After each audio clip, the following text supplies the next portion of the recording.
Oh, well, everybody know who I want next. I want Terence Crawford next.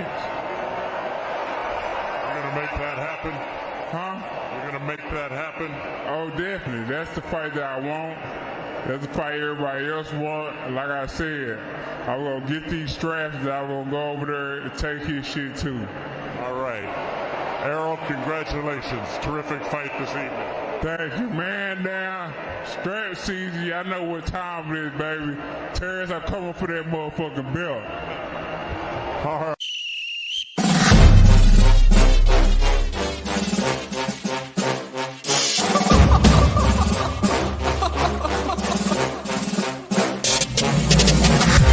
I'm not catching fades anymore. Gotta keep my hands clean when they come for the board.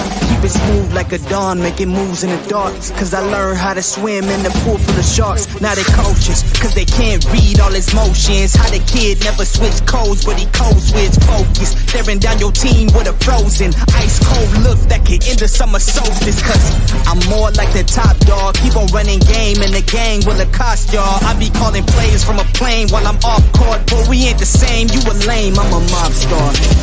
Actually, I'm a top dog on a stat sheet. Off court, but I call plays for the athlete. Laughing when the cop cars try to catch me. Cause I rolled off in a taxi. Put my feet up, I'm relaxing.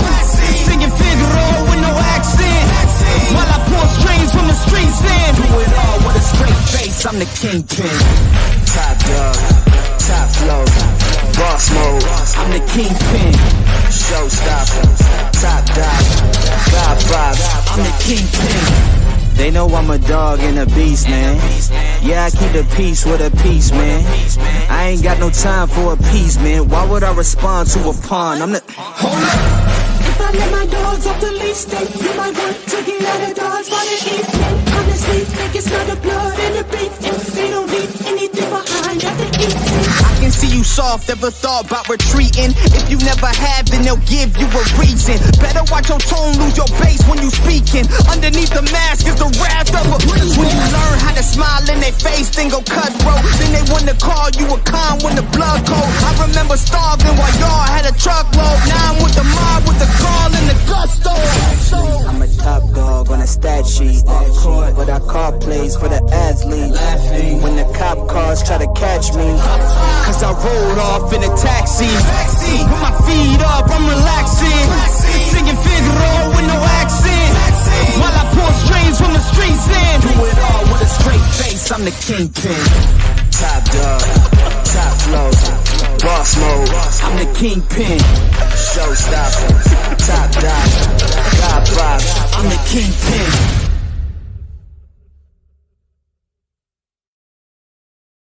Man, y'all won't believe I just drove in. It's been a long week, man. I've been wanting to get in. I've been listening to everybody chats though. I've been listening in what's going on into the boxing world while I drive. What's going on, Cash Crypto? But let's holler at the people. Cash Crypto, what's up, my brother? Calvin Ringo in the building. Peace to you, fam. And what's going on, Adrian Payne? What's happening? He caught it from the jump this time. That's what's up, man. AJ64, what's happening, bro? 2 Cent Boxing in the building. Love the. I see you. You've been busy, boy. I seen the damn the shorts, man. You know what I'm saying? You can hit the link if you want to. 2 cents. Let me see. We got a large night of boxing going on, and some pretty good goddamn fights. So what I'm saying? 'Cause I want to see Colbert. What he gonna do? I think this is like their second fight with Colbert and Jose Valencia. Because I picked Jose Valencia the last time he got his ass whipped. Well, he did knock Colbert down. But we'll get into it. Cash Crypto, let's see, 2 cents. Who else? Oh shit, we ain't got that many people coming in. That's okay. We have small party. That's all right. They'll come in. But yeah, we got David Morrell Jr. and Scenic Agbeko or some shit like that. And you already know he gonna get his ass whipped. Because his name ain't right. He look like a bodybuilder. You know what I'm saying? He don't even look like. I mean, if you see him fight, he don't look like he has like no skill, man. He's like awkward. He may have some power, but he's inaccurate. And he said they didn't send out a notification. Yeah, that YouTube would do that. They'll knock people off they'll knock your mods off and all kind of shit up, 2 cent. I mean, without you knowing it, your people that's been here since day one, you know what I'm saying? They'll be all knocked off and everything. And you wouldn't even know it. You know what I'm saying? So, YouTube is very sensitive now. You know what I'm saying? They're like trying to move into the ABC, NBC space. So, they're trying to clean it up a little bit, you know what I'm saying, and get some of these ratchets off of here. And but yeah, they trying to, like really, really do it like that. So, but man, for the whole week, I think the David Morrell, I think they get started a little late out. Are the prelims on? Let's see. Are the prelims? I don't even know. I just got in, man. Let's see. What is it? PBC. It should be on. The PBC, YouTube should be on. Let's see, YouTube. Let's see. I don't see nothing. See if those prelims on. I say, salute, what's happening? Yeah. I don't see no prelims right now. But, man, everybody been talking about Devin Haney, and they've been talking about Tank. And it's like, in one of my videos, what I'm saying, I post, I said, I don't see them unless they talking about a catch weight. Man, I really don't see what saying them making the fight. I don't see Devin going down to 135. And what I'm saying, but it's a possibility that Tank could go up to 140.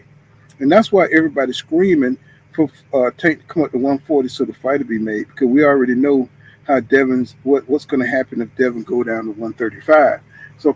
So now people are saying like Tank is too small, and I've never heard that shit before. All I heard was that what I'm saying, from the beginning, that Tank would just wash Dev, what I'm saying, and knock him out. And I thought that was interesting because we know Tank went up to 140 to fight Marius Barrios, right? So, and Mario Barrios is a damn good fighter, man. He's gotten better. He's tough. He can crack. You know what I'm saying? I'm like really impressed. He's a new dude now. You know what I'm saying? And if you look at the snack program, he's on that snack program shit too. And he looked way stronger, bro, in his last fight. I mean, he looked so damn polished. I was just like, man, that dude, that's going to be a problem. He's going to be a problem because all I see is him on his small skills, inside, outside timing. All that shit was like, he looked like a whole new nigga, man. I was like, wow.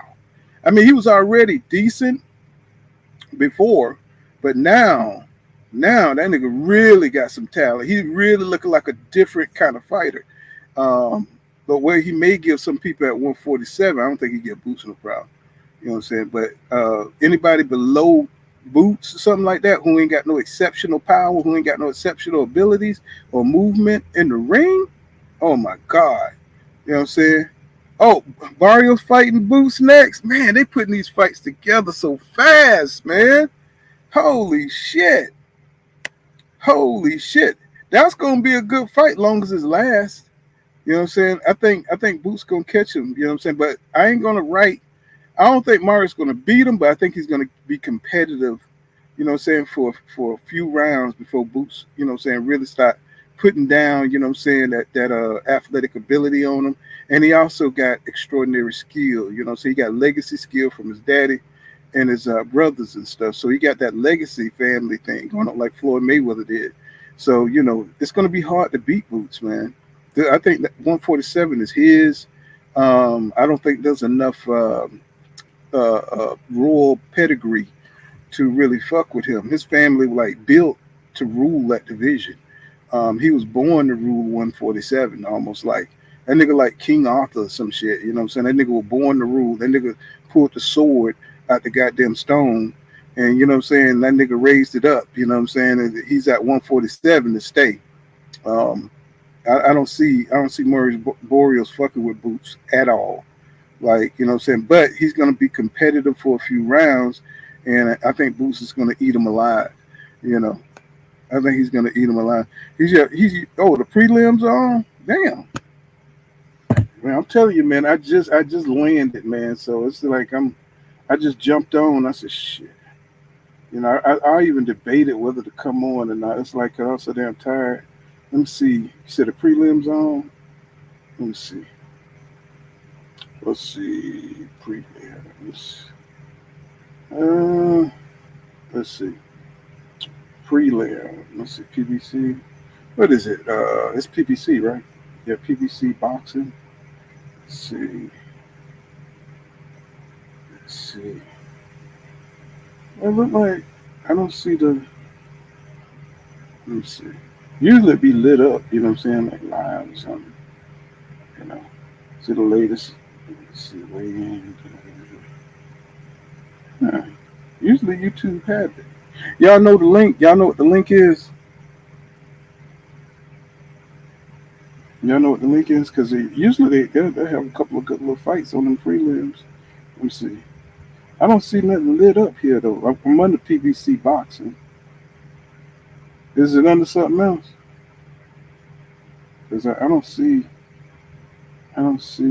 where it's lit up at, man. Y'all see it where it's lit up at? Because I don't see it. Fighting a little early. It's on Showtime boxing. Oh, okay. God damn it. Didn't I cancel my damn Showtime? Fuck. Let me see. I don't want to buy it again. Didn't I cancel my damn Showtime? This is some bullshit. Damn. Wait a minute. Oh, okay. You know what? Damn it all. I'll just go to the stream. Let's see. That's probably on now. Let's see. Who's fighting right now? Bam. Who fighting? Bam. Let's see. Well, who y'all watching? Bam. Bam Rodriguez versus Sonny Edwards. Which one y'all watching? Say, oh yeah, I canceled mine too. 2 cents. I canceled mine too. I had the zone. I had everything. I had so goddamn much money. He says, Showtime on tonight. Free on tonight. Okay. Oh, damn, I don't want to buy that shit again, so I'll probably stream it, man. Let me see. I just got off that shit off my bill sheet, man. Poli. Oh, the dude who vacated the fucking belt. Yeah, that dude there, man. That's sad. Let's see. He says talking about they sent Tank $20 million offer. Now, I want to talk about what is going on, man. What is going on? What's going on, Yolanda? I see you out there, sister. What's going on? He said, this is pay-per-view fight? No, no. Dave Morrell, he ain't got it like that yet. You know what I'm saying? He's going to have to put in some work before he get to that pay-per-view money. He's going to have to beat somebody. You know, he can't beat these dudes with comb-overs and stuff. You know what I'm saying? He's going to have to do some work, put in some real work. He said, Hearn sent Tank a $10 million offer Ryan before too. He says, but Tank ended up getting 50. So sounds to me, y'all. It sounds to me like they just negotiating. You know what I'm saying? The Tank trying to play hard to get. And you know what I'm saying? Because Tank is the cash cow. You know what I'm saying? And he said, do you watch the fight? How do you watch the fight tonight? You go to Stream East. You go to Stream East, Yolanda, and see all of them. Go to Stream East, and you can see all of them. So hopefully Bam put on a show tonight. Isn't he fighting right now? Look like it said live. Look like it says for Bam. Look like it said live. Let's see. Is Bam fighting? But it's empty. Let's see. Let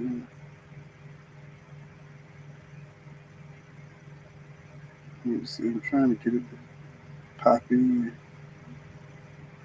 Okay, look like they about to start. Look like Bam about to start. This is the zone. That's on the zone. Bam and Sonny Edwards look like that's on the zone. Say he said hopefully Bam put on a good show. So how do you watch the fight tonight? Yeah, I'm on East. I'm on Stream East. And Jonathan Park says he said if Tank and Devin fight, say I would love to see that at 140. I think Tank will win. I am a huge Devin supporter and as well. And with that said, that would be 50-50 fight for real. You know. Well, you know, everybody, you know, said taking their sides. I like these guys kind of equally, you know what I'm saying? Because the way they came in as peers and stuff, you know. And you know, even though Devin's a little bit younger than Tank, this is the perfect time for them to get it on, you know, in their, you know, say in their youth and stuff, you know. So that means they have time to get in a second fight. I really don't care who wins. Tell you the truth, I mean, I don't care who wins. You know what I'm saying? I really don't care. I like them that much equally. You know, I did like Shakur like that until he started running his mouth, you know, and start hanging with Crawford and shit. You know what I'm saying? I really did. Who is this nigga with the shades? You know, who is this nigga with the shades? You know, say running around the ring. Why do we always do too that goddamn much? You know, I guess we got to have swag, right? We got to manufacture swag from somewhere, right? Let me see. Who is this? Is that Eddie? Is that Sonny Edwards walking to the ring right now? This nigga ain't got no. He ain't got no entourage. You know what I'm saying? He just coming in there like he coming in there to play a game of basketball. But that sometimes it be like that. Sometimes that's the best. Okay, it's people already up there. He's got WBA, probably one of those Mickey Mouse titles. You know, but you know, I mean, you never know. I mean, I don't really follow the lightweights as much. You know what I'm saying? Unless Bam or somebody or anyway fighting. You know, when I was on my other account, I could like follow up more fighters and stuff. But this one, I'm like driving every day. Let's see. Crypto says Bill putting out this new narrative to take the light off Dev's 50K pay-per-view numbers. You know what I'm saying? I heard it did like 300, 350 or something. That's what I heard. You know what I'm saying? Well, that's what I was looking at. I wonder why when they do pay-per-view, they put out all these different numbers out there. You don't know what to believe. You don't know what to believe, man. It's like, I mean, I don't get it, man. It's like, and then, you know, you have people that's from different. Why would you believe somebody who that's your rival? You know what I'm saying? You know, I wouldn't believe anything my rival put out. You know what I'm saying? Like, you know what I'm saying? I just wouldn't believe it. You know what I'm saying? You know, it was a pretty good goddamn fight. I don't know why everybody's shitting on it. You know what I'm saying? That was a damn good fight. I was entertained like a motherfucker. I thought that shit was awesome, man. You know what I'm saying? I was proud of Dev. Who is this dude here? Who is this? I ain't got the volume up, so he said, who? Oh, god damn it. J Rico O'Quinn. Oh hell. Oh hell. Boy. Sometimes. Never heard of him. Said AJ64 say he said, oh, salute my brother. What's happening? It says Dino D, what's going on, bro? He says oh, he's some kind of Spanish, bro. You know what I'm saying? Yeah, man, you're gonna have to get an interpreter on that shit right there, bro. He says Blue Blood put out the 300K number, and yeah, I heard shit did like 300,000 or something like that. And I'm like, damn, he rivaling you know what I'm saying, them welterweights up there. You know what I'm saying? But if it is, I mean, why would we care? You know what I'm saying? As long as we get to fight. You know what I'm saying? Who cares? People y'all don't want Devin to be a star. I mean, don't y'all want to see the fight? You know what I'm saying? I mean, because right now, you know, like Leonard Ellaby said that you got to bring more than hardware to fight Tank. And let's build up Dev to become a star so we can see the fight. You know what I'm saying? Let's let Dev be a star so we can get this fight. You know what I'm saying? Or people, you know what I'm saying, who love Tank, they don't want to see the fight. You know what I'm saying? Because, you know, maybe they don't want that challenge for Tank, because if Tank come up to 140, it puts them in jeopardy of, you know what I'm saying, for Dev to close the gap. But he's definitely not winning at 135. Dev definitely ain't going to win against Tank at 135. So, you know, let's bring it up to 140. I mean, if Tank lose, he lose. If Dev get knocked out, he get knocked out. they still young enough to fight again. You know what I'm saying? So they fight it. They young enough to run it back. You know what I'm saying? So that's all I care about. And plus, it's got the potential to be a classic. It's got the potential, you know what I'm saying, for them to, you know what I'm saying, have a rivalry. You know what I'm saying? We might get 3 fights out of shit. You know what I'm saying? So, I mean, that'd be awesome. Say Blue Blood intentionally mislead his audience is not cool. Yeah, I don't. Yeah, I had a big thing with this, a big thing a while back. Well, with Blue Blood, I was like, yeah, I stopped watching them. You know what I'm saying? Like I said, they have an opportunity and the time to have. Oh, Jonathan Park, he says exactly what they have opportunity and time to have 3 very good fights with each other. Yeah, see, it's not about. See, people be thinking that you got to move up all these damn weight divisions. You can stay in the same damn division, or you know what I'm saying. You can fight in 2 divisions as long as you got the competition, right? As long as you fighting a good name and good quality opponents, and you could be a legend, bro. You know what I'm saying? You know, Dev already got undisputed at 135. Tank is already a goddamn star, and because of his star quality, he's definitely probably going to go down in Hall of Fame, even though his competition is questionable, but his talent is not. You know what I'm saying? Tank talent is not questionable, and I'm thinking, you know what I'm saying? Tank, he get this Devin Haney fight. Let's say he goes in there and he knock out Devin Haney. Then he goes and knock out Stevenson. He's good. He's solid. You know what I'm saying? He maybe could get in one more. I mean, I mean, Ryan Garcia ain't no big. You know, he a big name, but he's not a really solid fighter. But it will go on his resume.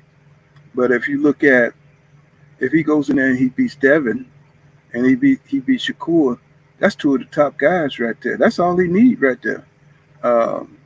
You know, so he needs to get these. He needs to get Devin in the ring. He needs to get those names. You know what I'm saying? He needs to get those top names. You know, well, people are just gonna side at him. You know what I'm saying? Even though he's a star, but you know, Hall of Fame and stardom. You know what I'm saying? It's like you want the dude to go out there and beat the names, the big names, people who you think will have a chance to beat Tank. You know, and I know that scares a lot of Tank fans. You know, his advantage is at 135. I heard dudes, you know, say arguing about people want Tank to give up his advantage. No, it ain't that. It's just that we know that Devin can't fight at that weight class. He'll be no good. It wouldn't even be a fight worth watching. I mean, if he struggled with Lomachenko, shit, Tank would destroy him. You know what I'm saying? And he ran out of gas at the end. You know what I'm saying, at the end of the second half of the fight, you know what I'm saying, at 12, 11, 10th, 11th, 12th round, he get knocked out. Probably earlier than that. Because Tank would probably push Dev. And he could probably take Dev punch.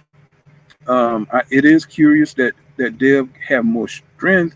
You know what I'm saying? But it looked like it's okay though. He didn't go in there and just like Falumaloon Regional Prograis. He just didn't go in there and just like you know what I'm saying, like with power, just totally just overpowered Regis. You know what I'm saying? He was just quick. He used his feet, used his timing. Regis got bad feet, and Regis was just off balance. I mean, a lot of the time he was just too slow and off balance, and Dale was able to catch him in between and transition and weight transition, and so it just made him look awkward. You know what I'm saying? If you catch somebody, you know what I'm saying, move, you know, splitting their feet, Roy Jones Jr. used to do that shit all the time and knock people down. And it was just a flash knockdown. But clearly he hurt Regis a couple of times. Now, I did see him hit Regis flush and Regis didn't blink. You know what I'm saying? But it's the punches that you don't see that hurt you, right? We all know that. It's those punches that you don't see, that you're not prepared to take. That really do the most damage, and that's how Devin was getting him, you know. And Regis, his reaction time was just a little slow, and Devin looked phenomenal, man. It's like people got to give it up to Dev, man. He was fantastic that night. He looked better than any other time that I ever seen him. Like he looked better than when he fought Jorge Linares. He looked better than when he fought Jojo, especially when he fought Jojo Diaz. You know, he didn't look uncertain. And another thing he did was he got rid of that goddamn shoulder that Philly shell shit that he was trying to do, that shoulder roll, he got rid of it. You know what I'm saying? Because, if you're not good at it, you know what I'm saying, it's going to get you hurt. You know what I'm saying? It's got to be something that you're sure you know when and where to use it. And Dev, you know what I'm saying, he wasn't sure of the timing, and, you know what I'm saying, he was getting from boom boom on them ropes when he tried that shoulder roll. So I'm glad he got rid of that, and he's kind of like finding his own technique and his own style, and he's comfortable with that. And he's looking sharp. He's looking better. I think so. I think he's gonna be a bad motherfucker. Now we got to get this fight between these two young guys. During this time, this would be the best time because they both super young. You know what I'm saying? And we get 2 or 3 fights out of this. You know what I'm saying? And they could go back and forth getting wins off each other. They're gonna go down in history like Gotti and God damn, what's his name? What's the white guy name? Ward, Gotti and Ward, right? They wasn't no big names and shit, but the fights that they gave us made them legends. You know what I'm saying? So it's kind of like that, you know what I'm saying? But these guys are bigger names than Gotti and Ward. But they had such fanatical. You had the Irish on Ward's side, and you had the Italians on Gotti's side. So you build in your fan base. Devin and Tank share the same fan base. So if you look at it like that, it's going to be a big fight. Black people just got to come out for this fight, and I think it'll be bigger than Ryan Garcia because of the threat level or the perceived threat level. I'll put it like that. What's going on? What is it, Meaty Riley? What's happening, bro? He says, "Put salute to you. It's a peace, everybody." And Cash Crypto says, "People wants Rank to give up the A side. How EJ did for Bud. Al Haney ain't letting that shit happen again." Well, I don't think they want him to give up the A side. I think they just want the fight to happen. You know what I'm saying? Because if you look at the way Tank, Tank has the ability to shut down this fight if things don't go his way. We know Tank won't fight Devin if the terms and agreement, if he don't like him, right? He could turn down this damn fight. I mean, the fight won't happen because he's the A side. You know what I'm saying? He's got to be pleased. I don't care if Devin offer him $80 million. You know what I'm saying? If they don't like the terms, then because Devin needs this fight.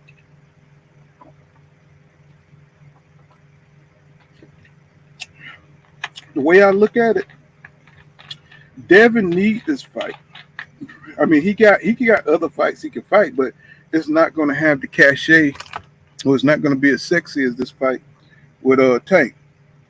So I think I think Devin needs this fight. So whatever terms, Tank won't, I think he should just take it, just so he can go in them and get the L. I mean, not the L, but the win, or try to get the fight. Period. You know what I'm saying? So they could just go in there and battle it out. And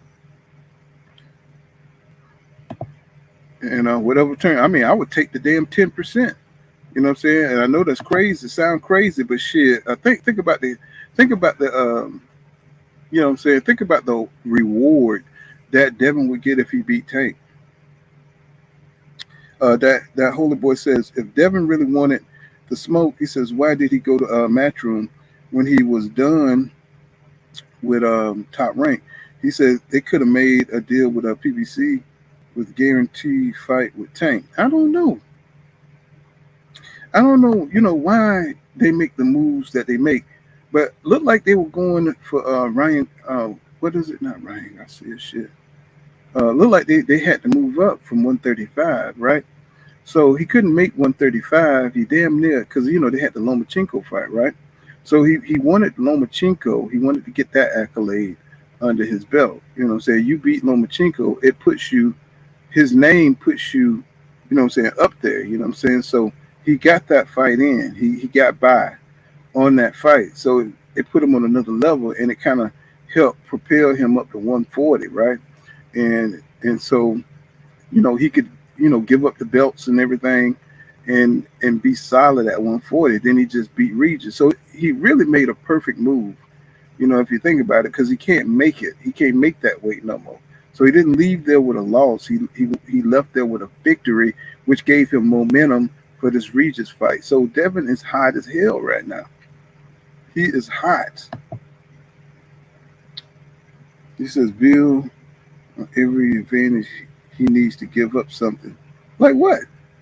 I mean, I think they just need to negotiate, and whatever they like or whatever they dislike, just it's a negotiation. I don't care what the hell they negotiate. You know what I'm saying? I don't care what they give up. Long as, you know what I'm saying? Like, long as they get into the ring, so that's all I care about. I'm pretty sure Kevin Ford and Tank Team's going to look out for his best interest, his best interest, and I'm pretty sure Devin Team is going to look out for their best interest. But best believe y'all don't have to worry about Tank, because his team is not, or Mayweather, Mayweather, they're not going to allow Tank, to get messed over. So, I don't know why everybody's so worried about Tank. I think Tank got plenty of power at 140. I think he can knock out the best of them at 140. He said, that holy boy, salute. What's going on, all things? He says, the holy boy says Bill talking about they're going to agree to a rehydration clause. They're not going to agree to a rehydration clause. He says, we now know the man coming in at 160 and 165. Let's see. Well, I mean, like I said, if Tank agree to it, then that's on him. If he don't, then they're going to have to renegotiate. You see what I'm saying? I don't care which one it is, as long as, they can make it, whether they say, you can gain 10 pounds, you could gain 10 pounds after the hydration or whatever, and you come back in and you can't reweigh over 10 pounds, or how they do that shit. So it's like, whatever they, it's ways to negotiate. But like Ryan Garcia say, Tank ain't gonna fight you unless you do have that rehydration clause in there. He's not gonna fight you. That's what Ryan Garcia said, because he had the same thing. Ryan Garcia, they say, will go up to like 154 or some shit like that. So Ryan did it too. So so he knows what it's like fighting against Tank and how to negotiate against Tank. So I don't think y'all have to worry about them letting Devin rehydrate up that high. Unless he just take the fine or something. He just come in there at 175 on his ass. Come in there Canelo weight. He said, 2 cents salute, lovely evening, yes sir. This is AJ64 says, Devin giving one of them 147 pounders a chance. He's going to see what's what, especially with Boots. Oh man, that would be an interesting fight. But I just don't want to see Dev get destroyed by Boots, man. It's like that's almost like an automatic, man. It's like, but if Dev surprise, shock the world, it'll be something. I think we're about to see some really good goddamn boxing, y'all. I think we're about to see some different shit, He says, hold the award. Let's see, he says, Cash Crypto salute. Calvin Ringo says, Devin needs to focus on becoming undisputed at 140. Said Tank trying to ride the coattails. Well, right now, he said, one thing about Tank said, shit, Devin Hart, he said, I'm really pressing on him because, he got a little name. So I thought that was funny as hell. Like, he finally got the king to acknowledge him, and I just don't understand why they don't. Devin ain't got no fight. Tank, they should go ahead and just make shit happen, bro, just to get it out the way. The buildup is already starting to happen. He says the beef is manufactured though. 2 Cent don't believe in no goddamn beef. She don't believe in none of this shit. She think it's all just showbiz. You know. He says Cash Crypto said I just want to fight. Me too, man. He said 140, the IBF 10 primary. Yeah, you know. Well, you know, Tank ain't. You know they're gonna do it. You know what I'm saying? They say Devin gonna end up taking it. Because either he's gonna take that goddamn rehydration clause. They're not gonna let Devin, saying rehydrate up that high against Tank. They're not gonna do it. He said, I think Sabri will give Dev everything he's looking for and more. But that's crazy though, AJ64. I think Sabri is a tough motherfucker, but I was looking at Dev footwork. And I was like looking at that jab, man. You know, Sabri, he's a come forward fighter. That's perfect for Dev. You know what I'm saying? I don't think he'll be able to cut off the ring on Dev, man. And then Matisse, he is quick, a little quick, but will he be able to get those shots off and put enough damage on Dev? Because Dev, you got to reach. He's going to make you reach and stretch you out. He's going to catch you, you know what I'm saying, where you can't touch him. And I'm just trying to wonder, you know what I'm saying? I'm just trying to think about that shit in my mind. You know what I'm saying? Could Matisse get in on Dev? But Matisse can move too. You know what I'm saying? He can move, but can he move on Dev? I just got to see him I got to see him in a couple of more fights. I got to see, and he looked like he's athletic, a little athletic, Sabri Matias, but you know he's more better of an inside fighter. He can fight from the outside and mid range. I just got to see more of him, what he can do. You know what I'm saying? Especially against somebody who's all his opponents tend to come to him. You know what I'm saying, or they're not quick enough to get out of range for Matisse. So I think Dev might have a chance, you know what I'm saying, because I don't know if Matisse could track him down. You know, Dev on a whole nother level with the footwork, man. I'm talking about, you know, he's on a whole nother level with that shit, man. It's like Matisse, it's going to be hard for Matisse to get in there and mix it up. Pocket's going to be moving. It's going to be hard for him to catch, you know, unless he put some of that, he put some lemon juice in his eye, some shit. So what's that shit they put in Ali eye? It says, Cash Crypto says, Jonathan Process says they can definitely ride each other and be Hall of Famers. Yeah, that's what I'm talking about. That's why I don't understand why the fan bases are at each other, because these two guys will make each other legends. You know what I'm saying? They will make each other. They will make the fight. I mean, and then they're going to be extra motivated. They both don't want their names to have that L on it, man. So, you know, they're going to be fighting their ass off. You know, they're going to be fighting their ass off. Cash Crypto says, I ain't worried about Tank one bit. That's what's up. That's what's up. He says, we need the fight. I think so, too. I think it's one of the damn best fights in boxing, if not the best fight in boxing right now. He says, but Regis only came in 7 pounds lighter than Dev. You know, Regis. Says Tank won't fight nobody unless he's 95. Excuse me, y'all. I might be yawning and shit. I just drove 600 miles. He says Tank won't fight nobody unless he's 95% sure he's going to win. Yeah. Get the L. Oh, you want the link? Okay. Oh, man. Yeah, I'm be yawning on y'all ass tonight. There you go. 2 cents. Let's see. Jonathan Puss says, yeah. Says Dev definitely made the fight move, make the right move and decision. Let me get my goddamn glass. Getting old. It says Cooking with Frank in the building. What's up, brother? Yeah, I just dropped the link. Cooking with Frank say, just Lupo, he said, you think Chris Chicken Coop Colbert gonna win tonight? Hell no. I'm still going with my boy Jose of Valencia, because I hate it. I mean, I lost that shit the first time, the first go round, man. I thought Jose was gonna get in his ass, but I'm going with Jose again. You know, he says Dev need to agree to the rules. Said his pay-per-view numbers ain't helping them in negotiation at all. I mean, I don't care, you know, as long as they agree. I don't know what you know, I mean, I don't know what effect this shit has, but I know Tank want to fight. As long as Tank want to fight, hope, you know, I think it'll get made. You know, all Tank have to do is put his foot down, right?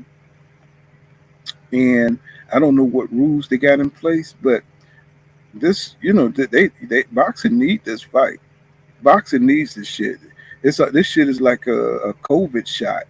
You know what I'm saying? To rejuvenate, you know what I'm saying, this sport. Because we're tired of looking at the mismatches. You know what I'm saying? We're tired of looking at Mayweather, you know what I'm saying, his fake boxing. You know what I'm saying? Looking at what's his name that's on right now? Jake Paul and shit.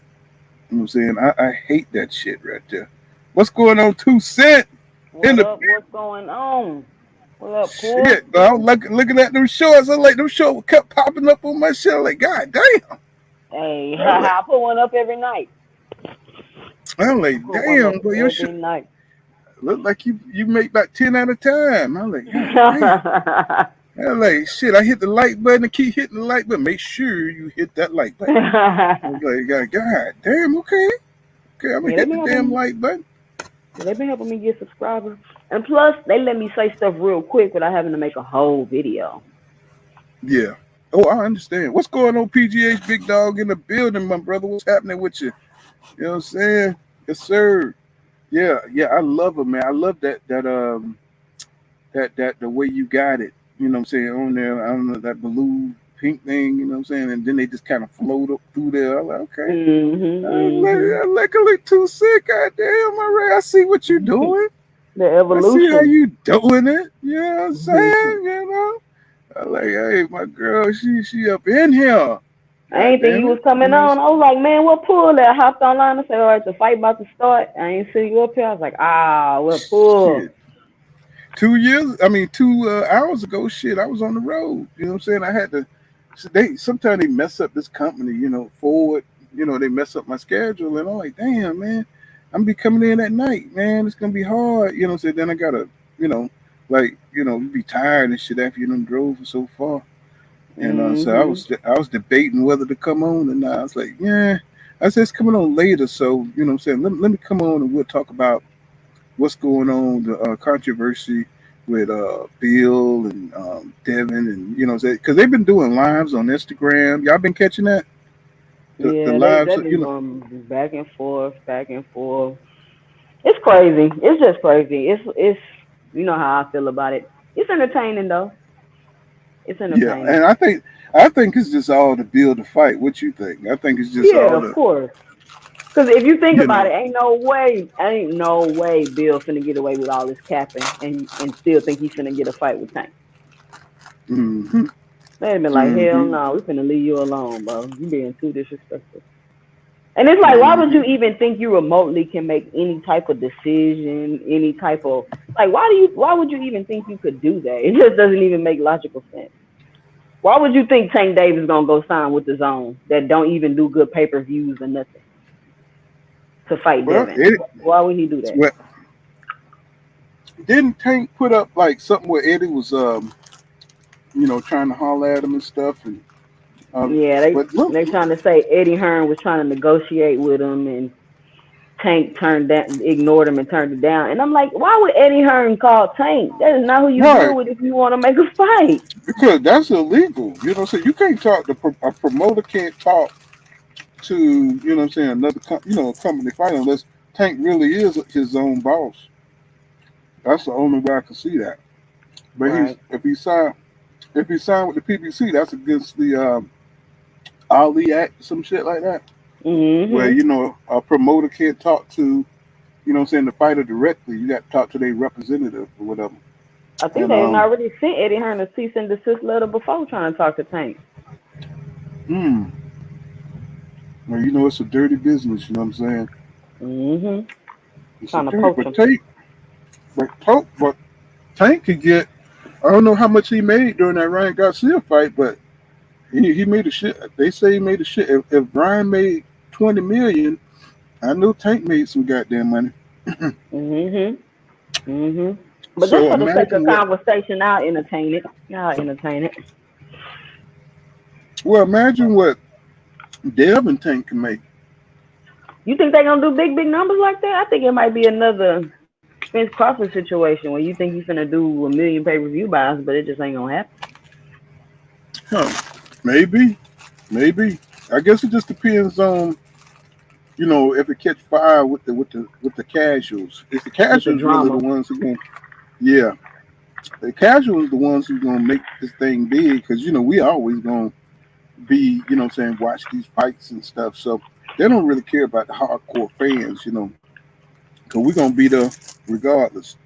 But sometimes I'm realizing all that drama, they'll ride for you online, but they ain't buying them pay-per-views. You only did 50,000 pay-per-view buys? I mean, granted it was Regis, but still. That was a good build-up to that fight. Y'all really believe that number?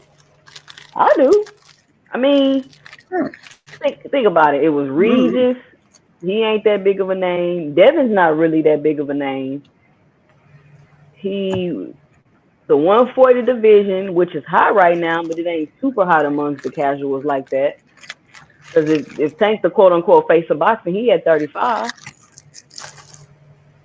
I don't know what to believe. You know what I'm saying? It's like maybe it did, maybe it didn't. I don't know.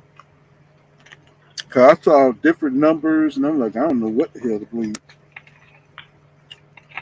Mm-hmm. But I mean, I think whoever Tank fights gonna sell. Exactly. I think whoever Tank fight, excuse me, because they just want to see him. That's the thing. Like they just want to see him. Well, I mean, they don't know who these other people are except for us. They don't know who Devin Haney is. They don't know who Shakur Stevens is. They don't know them like that. They're just saying only the hardcore boxing fans really know. The casuals really don't know them like that. But I bet you after this fight, Tank will make Devin a star. After this fight, I think exactly. That's why I said earlier he needs this fight. So whatever terms Tank, and they know he needs this fight. So whatever terms that Tank his team come up with, except for maybe shrink down to 135. You know what I'm saying? No, even if he went down to 130, let's say, and I'm gonna put it to y'all like this: why don't they have one fight at 135 and one fight at 140? How about that? Devin ain't making 35 no more. That's out the question. Mm-hmm. I think that's out the question. Or how about they have the first fight at a catch weight, and then have it at a catch weight. that way, Tank crew feels comfortable. Or what? I mean, I really don't even know what the hell they want. But didn't Tank say they coming up to one, or was he just trolling? No, I think he's gonna. I think his next fight will probably be at 140, and then he'll fight Haney at 140 and put a rehydration clause on him. And I don't know why that's such a negative. That's seen as such a negative thing. Like, why am I being looked at negatively because I'm taking your advantage away? You want me to let you have the advantage over me? I don't understand that. He only puts the hydration clauses on people that are way bigger than him. He's not doing that to people at 35. Well, it's about, you not being able to hydrate, your body not being able to hydrate, so you'll be at your full, say your full potential, your full power, whatever. But I mean, Tank is the A side, so if that's what he wants, I would say, let him have it. You know what I'm saying? Right. You're going to get more out of this. Excuse me. You got more to gain and less to lose. You know what I'm saying? So even if you lost the Tank, you're still going to have a name. People are going to know who you are. Mm-hmm. Just like everybody else that loses. So it's a win-win situation for Dev, because these people don't know who Dev is like that. Even though I think Dev a bad motherfucker, you know what I'm saying? Like, what's going on, Marty? Manager Marty in the building. What's going on, Manager Marty? Oh, I'm good. What's going on? What up, What's Manager going Marty? on? What's going on? Manager Marty Man, in the building. I be listening to salute. you. I be driving all day though. You know, so I can't really respond and stuff. Cause I be driving. I be listening to you. Mm-hmm. I What appreciate it, you? man, all the time, man. Salute to Two Cents Boxing. To salute to you too, Paul Counter. Thanks for having me. I ain't gonna stay too long. I just wanted to pull up, and I Mm-hmm. heard you. I just got on, and I heard y'all talking about the 50,000 pay-per-view buys, right? 50 Mm-hmm. 50,000. Now Mm-hmm. here's, if I may, respond to that? Can I? Yes, Can I? yes, sir. You Okay. have the floor. Appreciate it, man. I'm gonna keep it 100 with you. I can believe that more than any other numbers that's out there. And the reason why is because, and you and Two Cents Boxing, y'all both, I'm sure y'all have heard me say this before, and I actually said it uh throughout this week, yesterday and today on live. Not yesterday, I'm sorry, Thursday and on live today, earlier. The American fan base here in American culture, our um, perception, so to speak, when we talk about investing our hard-earned money into boxing, unfortunately, um, doesn't have the same excitement money-wise. I'm talking about making an investment to view uh, live boxing. Don't have the same excitement compared to other sports here in America, and we got to understand that Devin Haney fought another American. And I keep saying this time and time again with regards to the American culture is that when you have an African American fighter fighting another American, particularly of the, um, you know, Hispanic and or the African American or Black community, these numbers are consistent with that. If you go back and look at the things I've been saying for a whole year now on YouTube is that Devin Haney, Tank Davis, Terence Crawford, and Adrian Broner, all four of those fighters have one thing in common. Of course, they're all world champions, but they have something else in common, and that is they generate more revenue when they're fighting uh, competition that have an entire country on their back, opposed Mm-hmm. to fighting African American fighters, and that's because of the American culture of how much we, excuse me, how much we choose not to invest in boxing compared to what we do in other sports, and obviously promoters and managers alike understand that in the business of boxing. So that's why they're match made in that way. And this is why, and I always say that I know people disagree with me, and it's okay, but this is why I said that if Tank Davis fight Isak Cruz in a rematch, which that is a fight that, of course, none of us hardcore fans who understand boxing and who really love boxing and who do invest our money in live boxing don't want to see that fight. But at the same time, when you look at it from a promotional standpoint, in the business, they'll rather go in that direction to fight Isak Cruz because he has a whole country on his back. And on top of that, PBC have been exposing Isak Cruz to the paying public for the last few years by putting him on undercards of pay-per-views. And that's done on purpose. Okay. And so they're more inclined to go over there and make more money with an Isak Cruz rematch than um a Devin Haney. And the reason why is because look, if Devin Haney sold this pay-per-view with Regis at 50,000 buys, they're like, damn, we probably can get hundreds and hundreds of thousands of more pay-per-view buys with an Isak Cruz than we would with a Devin Haney. But I'm sure if Devin Haney and Tank fight, like I think Two Cents maybe alluded to this a little earlier when I first jumped on, they're gonna do way more than some 50,000 pay-per-view buys. But it's not gonna be Mm-hmm. because of Devin. It's definitely gonna be Mm-hmm. because of Tank Davis. Mm-hmm. Mm.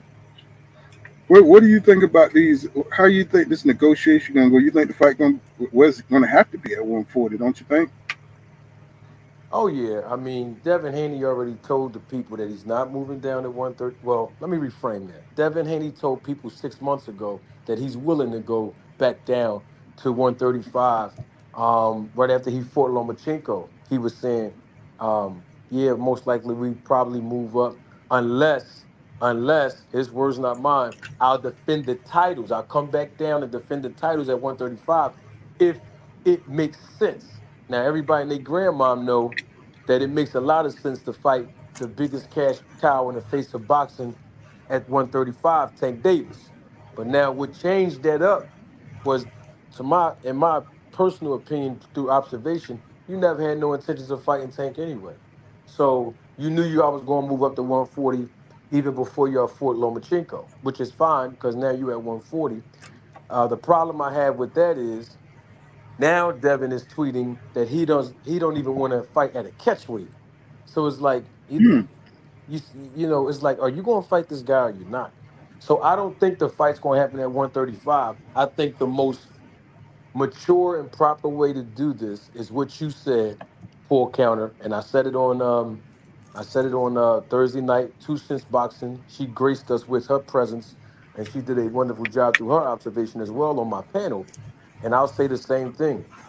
A catch weight is more appropriate for this fight. It's no different than what Ryan Garcia had to do when he fought Tank Davis. I mean, Ryan Garcia was 140 in his previous fight against Fortuna when he fought Tank Davis. So that's the same thing with Devin. He came in at 140 fighting Regis. It's the same thing. So come on down in the catch weight. It's only a few pounds, 138. You know what I mean? Put the rehydration clause on there. It's only fair.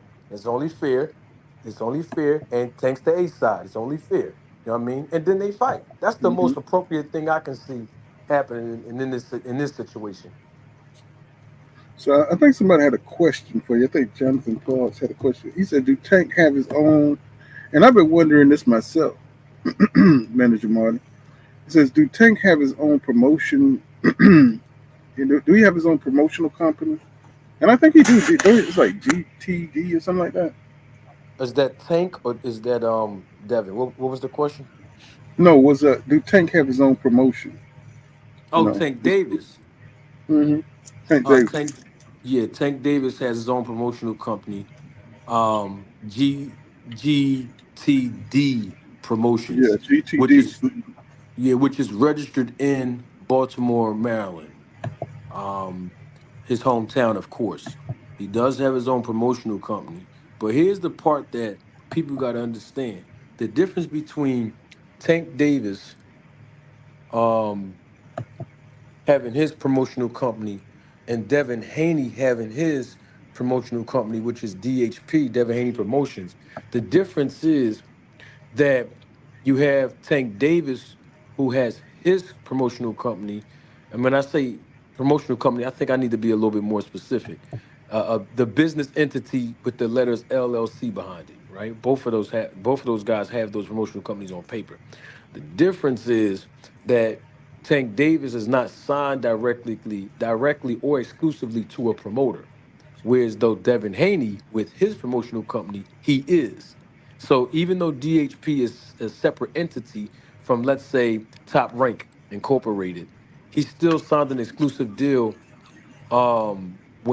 when he fought on Top Rank's cards with Top Rank for the three fights. And then of course now he's back with Eddie Hearn. He was with Eddie Hearn before he was with Top Rank. That's the difference with Tank Davis and Devin. Tank Davis ain't got to share 30% of his purse to a promoter.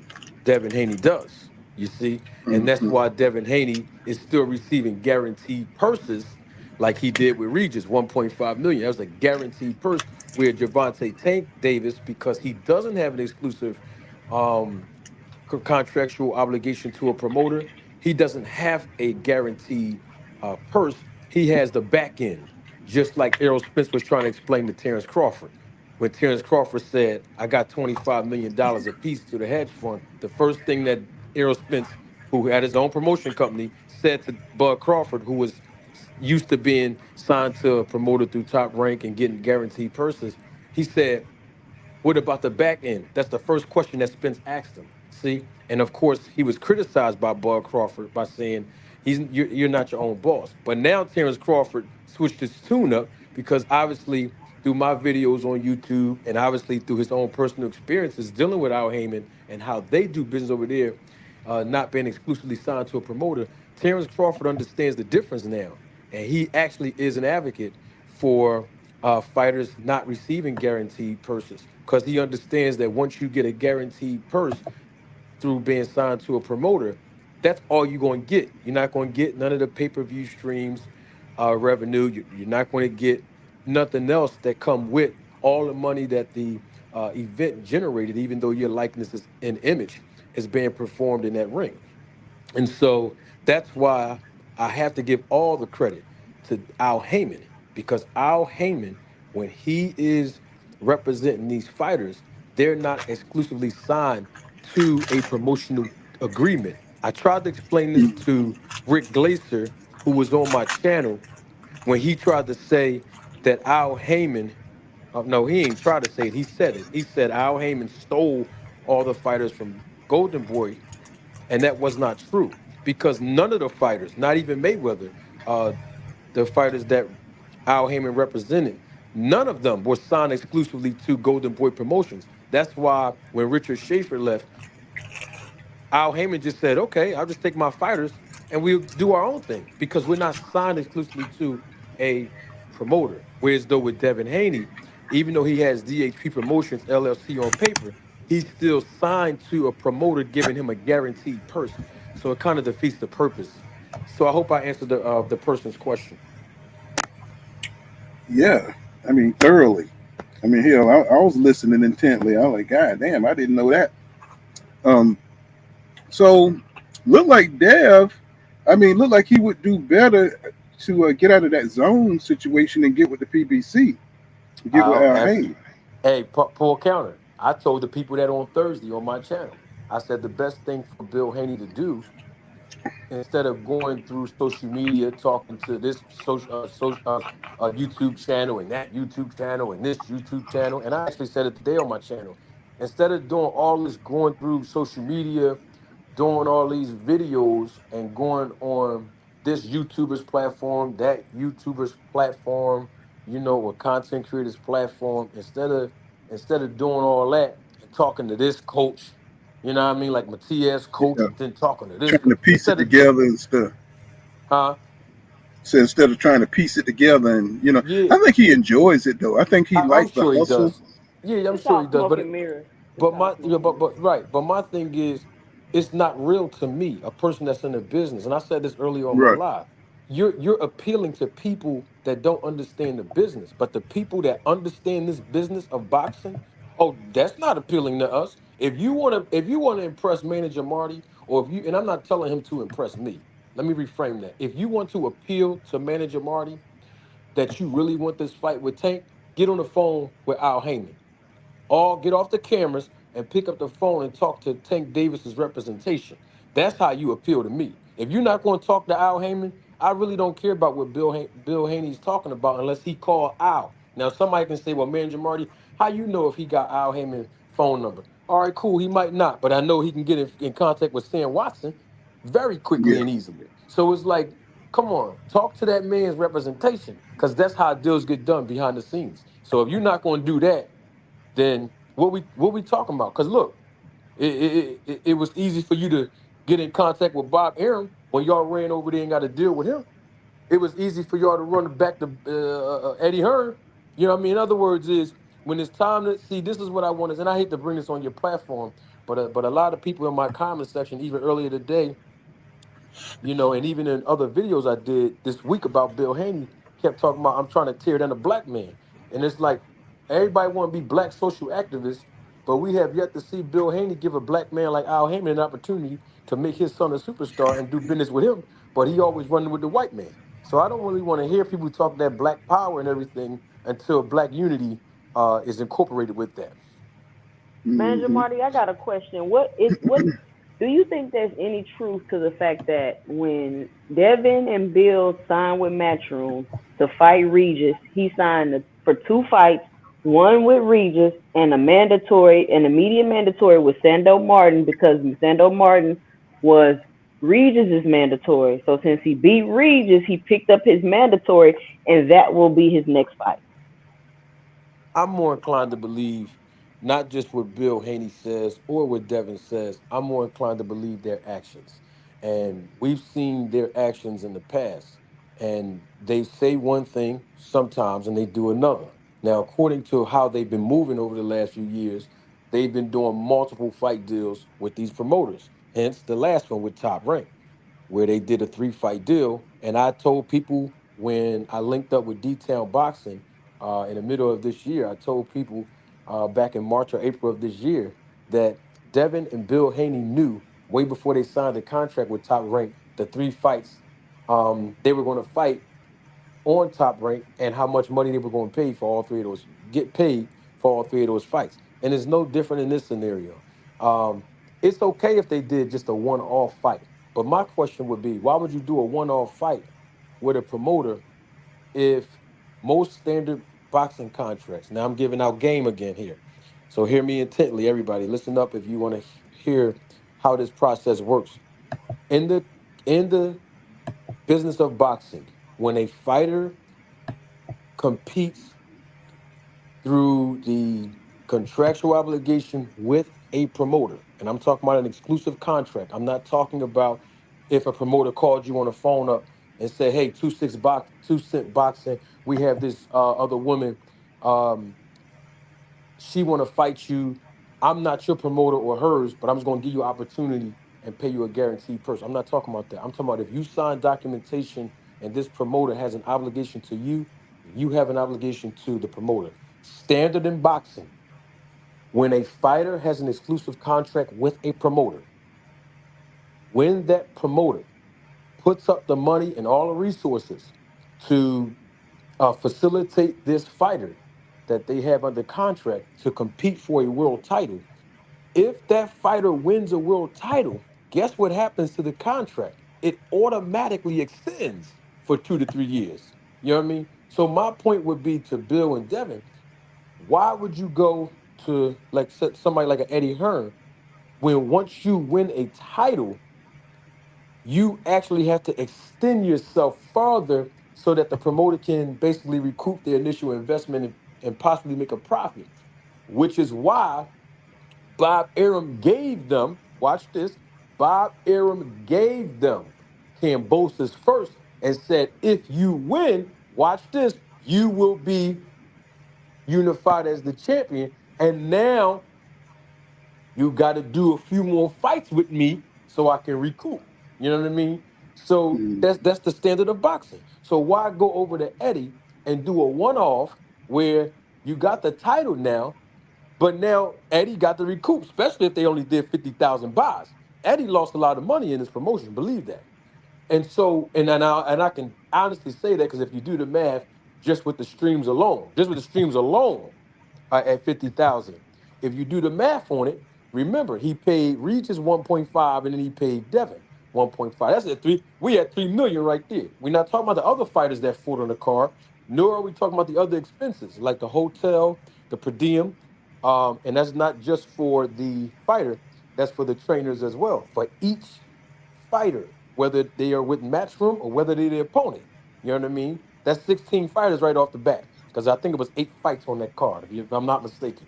And some other expenses, like the expenses for um, the world title that was on the line. The promoter got to pay for that sanctioning body to fly there, and I don't want to get all into the expenses, but I think everybody that's listening understand my point. What I'm saying is that Eddie Hearn possibly was in the red after that fight. So why would Eddie get in the red as a promoter? You got the world title. He still got, product over there that can fight for that title. You know what I mean? This is business. So I would be more inclined to believe the actions of the Haneys where they might give Eddie maybe 1 or 2 more fights, possibly, because there's no point in getting stripped if you don't fight your mandatory. It just makes no sense of even going over there to fight for that belt. I mean, it's making history, but if you look at it from a business aspect, you only made 1.5 million in this fight. Where your last fight with Lomachenko, you only made 1.2 or 1.3 million. So I mean, you going over there for an extra 200,000 increase that you made in May. Now in other words, is cut the middleman out. If you got your own promotional company, go directly to the network like a DAZN and do a deal with them. Go directly to an ESPN and do a deal with them. But if you don't have the resources, which is the problem, which is why they keep running from promoter to promoter, if you don't have the resources, get out of the mindset of running to a promoter and letting them take 30% of your purse. Get on the phone with Al Heyman, do a deal with Al, and you'll get everything on the back end. Y'all see what I'm talking Yeah. about? Yeah. Yeah. Yeah. Makes sense. Why do you think some of these fighters don't want to do that? Like how I'm gonna tell Terence you why. Crawford didn't seem to want to go I'm to gonna tell you why. PBC. All right, I'm gonna tell you why. Oh, I'm glad you brought this up because on Monday I'm gonna talk about this, but I'll give you a snapshot of it right here on my guy Poor Counter Boxing's channel. Adrian Broner let the cat out the bag. Y'all remember that interview Adrian Broner did early this year? I think it was like in January, right before he was about to, or was that December of last year? Remember he had first signed to BLK Prime, and they And were he was looking talking for about him for an they And opponent. he was wanted him to saying fight Al still owed them money. Godzilla. Right. Around that time, in one of those interviews, and I'm gonna have to find it and roll the tape back at a later time. But Adrian Broner said something which we all know is true. But he said, "Why am I going to BLK Prime?" Because they asked him. The interview said, "Why you not staying with the PBC? Why you going over to BLK Prime?" And Adrian Broner, I mean, I like his interviews because he keep it real. He said something that was very profound. He said, if you fight under the PBC banner, oh, you're gonna get paid a lot of money compared to, you know, being under contract with a promoter, of like Top Rank and Matchroom. He didn't say their names, but basically what he was saying was if you sign directly to a promoter, you'll make less money. But if you go and fight on a PBC, you're gonna make a lot of money. But here's the next sentence that he said. When you go over there, you're gonna make the He money. wants you to fight But Godzilla. come on now, what did he say, Paul Counter? He said they want you to fight Godzilla. That's right. You're gonna get paid, but you're gonna have to earn that money because you're gonna have to fight Godzilla. And I believe the reason why people that don't want to do business with Al, the best businessman in the game, because you know you're gonna get paid a lot of money, but you're gonna have to fight Godzilla. So if you're running a promoter to that promoter and back to this promoter, that's because you know the promoter gonna protect you in the matchmaking scheme. You know what I mean? hmm Yeah. hmm But then it That's what seems I as was though saying, they man. wanna run around, get these quote unquote easy fights, get Yes, belts and accolades, and then run to the P and then ride off of PBC fighters' names that's and try correct. to try to build their career off that, and then run over there and then have all these crazy money demands and all these That's type of correct. crazy demands with the That's correct. PBC fighters. That's correct. You are absolutely correct. Because think about it. If you go over to PBC, you're gonna earn. They got a lot of fighters over there at the 135 and 140 pound division. You're gonna have to earn that. Then you ain't gonna be in there with no 36-year-old fighters who's on the backside of their career. No disrespect to, I'm just I think you understand what I'm trying to say. I'm not disrespecting the fighters, I'm just saying hmm like you had enough easy wins in your career. Now it's time for you to step your level of competition up, is what I'm basically trying to get at. And if you go over to PBC, this what this is. This what you got to deal with. That's just how it is over there at PBC. Now, somebody can say, well, Manager Marty, you don't have any evidence of this. Okay, let's take Danny Garcia's career. Danny Garcia came up the hard way because PBC wanted to make sure what they was investing in him, they was going to be able to profit based on him being a good ticket seller. He had it different compared to Adrian Broner. Adrian Broner was supposed to be the next thing after Floyd Mayweather. That's why if you look at his fights coming up early on in the game, he had a little easy fights. But at some point, you're going to run out of easy opponents, and you're going to have to step that thing up.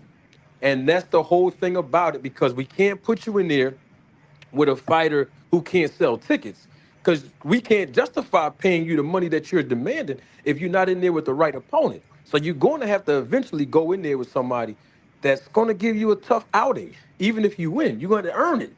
And that's just what it is. So if you keep running away from Al Heyman because you're going to have to fight tougher competition, then to me, you got to stand on that. You can't come on YouTube talking tough. And I have to bring this up too. I always have this saying, right? I believe this with all my heart. If a guy or a woman, but let's just say a guy, if a guy standing in the middle of the street in the neighborhood and he got 30 dudes with him, you're supposed to talk tough. You're supposed to say, man, I fight anybody on this block. Well, you got 30 guys with you. You're supposed to talk tough. When you That's got the right. snack program with you, you're supposed to talk tough and say you at 147, but you're gonna move up to 68 to fight Canelo. You're supposed to talk tough. You got a lot of help behind you, is what I'm saying. So we got to have you fight tougher competition, and that's just what it's going to be. Now, if you don't want to do that, then don't call out because you know that's what it's going to have to be. Makes Now sense. Makes sense. I've Thanks been for watching you breaking that talk down. about. I watched you talk about this snack program, and you saw Devin Haney's performance. He was sharp. He was able to knock Regis down. Not that Regis is some extraordinary champion, but what did you think about his performance? And what do you think? You think Snack? What you think that the conditioning that Snack gave Devin? You think it's suspect? You know what I'm saying? Watching this performance, I'm That trying to water. articulate this thing, but I'm No, tired. I understand what you said. I'll help you from here, poor Counter. Let me be the bad guy. I'll help you out. So here's the thing, right? So I don't just look at performance when I say snack. Let me be clear on something. Hmm. So I look at performance second. The first thing I look at is body transformation, right? I watch Caleb Plant's body transform. I watch J Rock transform before my eyes. Now J Rock is from my city, right? But I'm just saying, I saw Terence Crawford's body transform. And now I've definitely, besides all of them whose bodies transformed better than theirs, is Devin Haney's. Just look at the old pictures from 2, 3 years ago. Just look at him. You'll see what I'm talking about. I've seen Kelly Plant's body transform last 5 years. See, I studied these fighters. It's a part of my job description as a manager. I study the movement, the body language, how they look, their resume. I look at all that, their skills, their weaknesses and strengths. That's part of my job. So when I see a person's body go from one way to another, I'm not saying it's illegal. What I am saying, the program works. I mean, their bodies transform first, and then their performance basically, you know, their Amplifies, yeah, it magnifies it. Now I'm gonna give you an example. magnifies. Magnifies, right. So when Devin Haney stepped on the scale before the public's eyes, understand that the fighters usually weigh in the morning of the fight, sometimes late in the evening. But what they doing nowadays in the last several years is you weigh in the morning. You meaning the fighter. That's the official weigh in. Um, that what it is so that the fighters can be able to eat and drink, you know what I mean, until the unofficial weigh-in, which is the night before, the fight. And the reason why they do that is basically so that the fighter can be rehydrated and so that the fans can see their bodies and them making weight on the scale with the cameras and all this, the glitz and glamour, you know what I mean? So if you look at Devin Haney's transformation, he went from the night where he stepped on the scale before the fight, but you look at the day of the fight, his body really, I mean he got bigger, but that didn't change his body mass, his muscle mass. Look at Regis Prograis. He looked good on the scale, but when he got in that ring, his rehydration was good, but his muscle mass wasn't all the way there. You know what I mean? Compared to what Hmm. we saw on the scale. So I look at all of those things. The body transformation is the key to the snack program and also the stamina and the performance. So Devin Haney's a really special fighter. I believe that. And now I'm talking about me studying Devin for years. To me, with regards to performance in that ring, he don't need no snack Hmm. program. But if somebody says he needs stamina, he needs recovery, he needs extra energy in those later rounds, he needs that. So if that's why he went over the snack, whether it's legal or illegal, I can see why. You know what I'm saying? See, a lot of people keep on saying, well, snack don't give you skills. It don't. You have to still have skills. It's not like somebody can be a regular human being who's not a boxer who eats cheese sticks and fries and eat unhealthy all day, every day, and then get in the gym for one day, take snack, and all of a sudden, no, that's not how it works.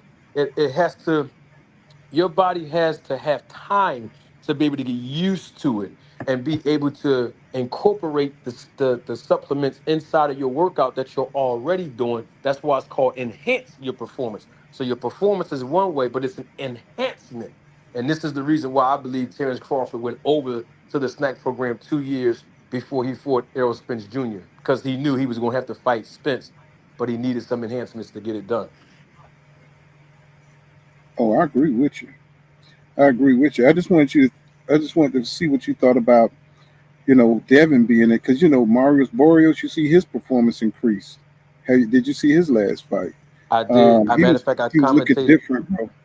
Yeah, I His commentated. body, everything. Go ahead. Yeah, I did live commentary on that fight when he fought Ugas on my channel, and look at his body transformation. You know what I mean? I'm Look like, at his body. I'm like, did you see how powerful his blows were, man? I was just Yeah. like, Oh I was yeah. like, oh, I was like, this snack thing, because Tank was just saying, get snack up out of here, man. Yeah. And I believe it, man. I said this snack crap, man. It's almost like PEDs with just the molecules changed around. You know what I'm saying? They can't, they can't really pin it as a PED or something. But I mean, I don't know what exactly it is. That's why, and it's not. They're not testing hot, for Oh, Vata. well, they can't test hot. I mean, the guy over there. I mean, remember who Victor Conti is? I don't have to tell you. I mean, Two Cents Boxing, she does a great job explaining to people who he Oh really yeah, is. oh yeah, oh So, yeah. So I but don't want to get caught up in the conspiracy, but I do believe yeah, there's a conspiracy. I do believe that these guys are like getting enhanced, man. You know what I'm saying? And sometimes that's what happened in boxing, you know what I'm saying? hmm The competition is so stiff and there's so much on the line that these guys will, do that extra thing, you know what I'm saying, to get that edge. yeah, yeah, And and they do it. and Yeah. yeah, and they do it, man. I mean, look Look at at Earl Caleb, Smith. but full counter. Look at Caleb Plant, right? Classic example of him. When he fought Anthony Durrell, we've never seen. Let's keep it 100. We've never seen him have one punch knockout power in his whole career.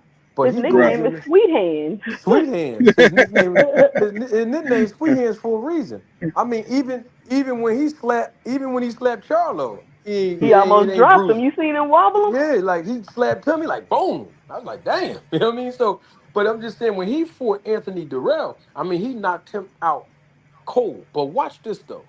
Look at his body transformation. Go back to that weigh-in and go back to the last four weigh-ins on YouTube, and you'll see when he lift up his arms like you know how Batman have a cape on and Batman raise his Hmm. hands with the cape. Look at his body. That's the same way Pacquiao used to do on the scale. You see, but you look at that fight now when he gets in the ring with Benavidez, he didn't have the snack logo nowhere on his trunks.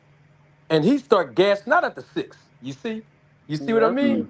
So Yep. these guys look different. Now somebody can say, well, Manager Marty, why you only picking on Snack? All right, well, I'm gonna pick on the guy that Victor Conti pick on, Pacquiao. When Pacquiao fought Adrian Broner, there was VADA testing in that fight, random blood and urine. And you seen how Pacquiao looked. But his next fight, when he fought Keith Thurman, because Keith Thurman is on record, it's saying, we don't need no VADA testing. I'll fight him without it. Okay, now What a you said fool. that, right? Oh, all right. That was a And you fool. and guess what? There was no VADA testing and no USADA or WADA testing, and you're seeing how Pacquiao looked in that fight. So Hmm. you Look see like these. goddamn Superman. Yeah. So you got to look at the performance and then watch when he looked after that fight. Look how he looked in the Ugas fight. So what I'm saying is it shows you when these fighters is on and off, when they tapering on and tapering off. You know what I mean? That's all I'm saying. You know, I listen. mean, I mean, but y'all saying like conspiracy brothers, but I mean, you do got to look at this stuff, man. Even though there's no proof, but I mean, evidence. So what they call it, circumstantial evidence is real. Yeah. You know what I'm It saying? can't really be a conspiracy when he's known for this. That's not a conspiracy. It's a suspicion Yeah. Right. because he's already been known and caught for this. And this is my vendetta against Victor. Victor ruined my favorite athlete, which was Marion Jones. I've been a track runner my whole life, Oh yeah, and man. and I would hate for him to get involved in this sport and ruin my favorite fighters because eventually these fighters will all be discredited for what they've been doing for working with Victor. And I do believe that that's eventually what will happen. He's marketing these fighters, making them all wear snack gear and snack patches and all this kind of stuff, claiming it's for them to promote his quote unquote supplements and products. But I really don't believe that. You know, if you look at most sports, you're guilty by association. You know, and only in boxing you can hang out with a PED scientist and not get suspected of doing steroids. You know what I'm saying? This shit don't make no sense, bro. You know what I'm saying? You messing with a PED scientist, somebody who created PEDs, and you taking pictures with him in his program, and you don't think that people are not going to think you're, you know what I'm saying, doing something? Yeah. You know what I'm saying? Well, I think You know, what these fighters do, you have to do this from a humanistic and natural standpoint. You have to psych yourself out psychologically to justify going over there. And I think that's what these fighters do. I mean, Devin Haney is on the Netflix special himself, the Netflix documentary, and he said it out of his own mouth. And I pointed this out on my channel several times, including on Thursday night. Devin Haney himself said, yeah, people have come to me and they said he's going to give you drugs and they said he was a cheater and they said that, but I don't pay attention to none of that stuff. And then he laughed and said, man, Victor's a mad scientist. Well, how you know if you ain't seen him cooking nothing? How you know he a mad scientist? But not only that, though, if you're not going to pay attention to the backlash that you're going to receive or the negative feedback that you're going to receive by going over there, then you can't equally get mad when somebody says, hey, why are you going over there with this guy? You see what I'm saying? Like, that's what come with it. That's all a part of the consequences of going over there with him. Now, let's say if they was with another strength and conditioning coach, let's say like somebody that's mainly known in the world of boxing, like a Larry Wade, or somebody who is not associated with PEDs. You know what I mean? Like David Benavidez, he still got Memo Heredia in his camp, and we know Memo Heredia is one of the people that snitched on Victor, you know, through the Balco scandal, and that's why they still hate each other after 20 years. But we got to look at, like, when you associate yourself with these known PED dealers and cheaters, all that come with it. Your wins are going to be suspicious in my eyes. That's just what I'm saying. And then Bill comes out and says it's not illegal, but it's the closest thing to it. And look at all the fighters that's going over, like Chris Eubanks. You know, look at his performance, how well he. I mean, he never looked that good, bro. You know what I'm saying? In his last fight, I can't even remember the dude that he fought, but man, he was Smith. Liam Smith. Yeah, Liam Smith ain't no big deal, but you know what I'm saying? Chris Eubanks looked like. I mean, he looked like a whole different fighter up in there, man. I mean, I'm just like, what is going on in boxing? Because you know, I've watched his fights, and his boxing technique, everything. I'm talking about. He just looked like he could go 20 rounds. You know what I'm saying? I'm like, what's happening, man? It's like these guys are getting help. They're getting help. Conor Ben just got busted. Bumgardner just got busted. So it's going on in boxing, guys. I hope y'all know that, you know what I'm saying, this stuff is still going on. You know what I'm saying? You know, you just see a few people getting, you know what I'm saying, busted. You know what I'm saying? You see Conor Ben had everything in his system. You know what I'm saying? You see Bumgardner, you know what I'm saying, getting busted. You see it's still here. So, you know, so just because, you know, it's your favorite fighter might be juicing. You know what I'm saying? I just hope y'all know that, you know. So, Cook with Frank, he says, Clarissa got on snack.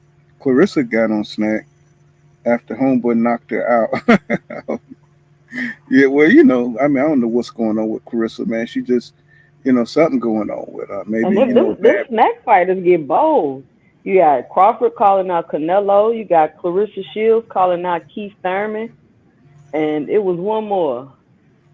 Devin Haney want to move up to 47 from 35. Yeah, Devin Haney want to go fight Boots. He talking about fighting Boots. Isn't that insane? That's like totally insane. You coming up from 135. You haven't sat down at 140.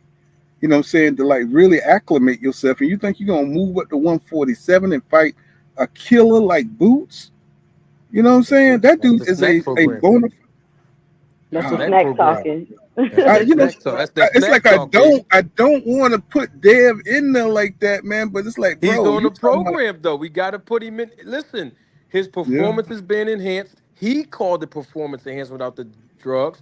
His dad comes out and says it's the closest thing to steroids, but stuff like. I mean, they're admitting that it enhances their performance, but they talking trash with 30 people in the middle of the street. Wow. So basically, they just telling you what it is, and exactly. Wow, man, this is crazy, man. 2023 is just change. It's just blurring the perception, man, of what you can do, what's legal and illegal in the sport. And man, this is just outrageous, bro. And not only is it's look at what he's doing for the older boxers. Like how old is Boo Boo? They like 35, 36, and look how they looking and able to perform. Yeah. I don't know exactly. Do you know what is it like you know what it is, like what the program is exactly? Because I'm kind of confused. I see him with the oxygen mask. You know what I'm saying? I see him with certain things, but it's all kind of top secret. I think it's more than that. I think all of that helps them though, like the oxygen mask, using certain oxygen level, like when we talk about the mask and the other endurance things that they're doing, running on the track and all that. I think all of that is a part of it, but it's the things that we don't see, the supplements, the certain things. And I'm using certain things because that was the words that Crawford used himself. The certain things that he take. He didn't say that Nickelodeon slime. Yeah, well, he didn't say it.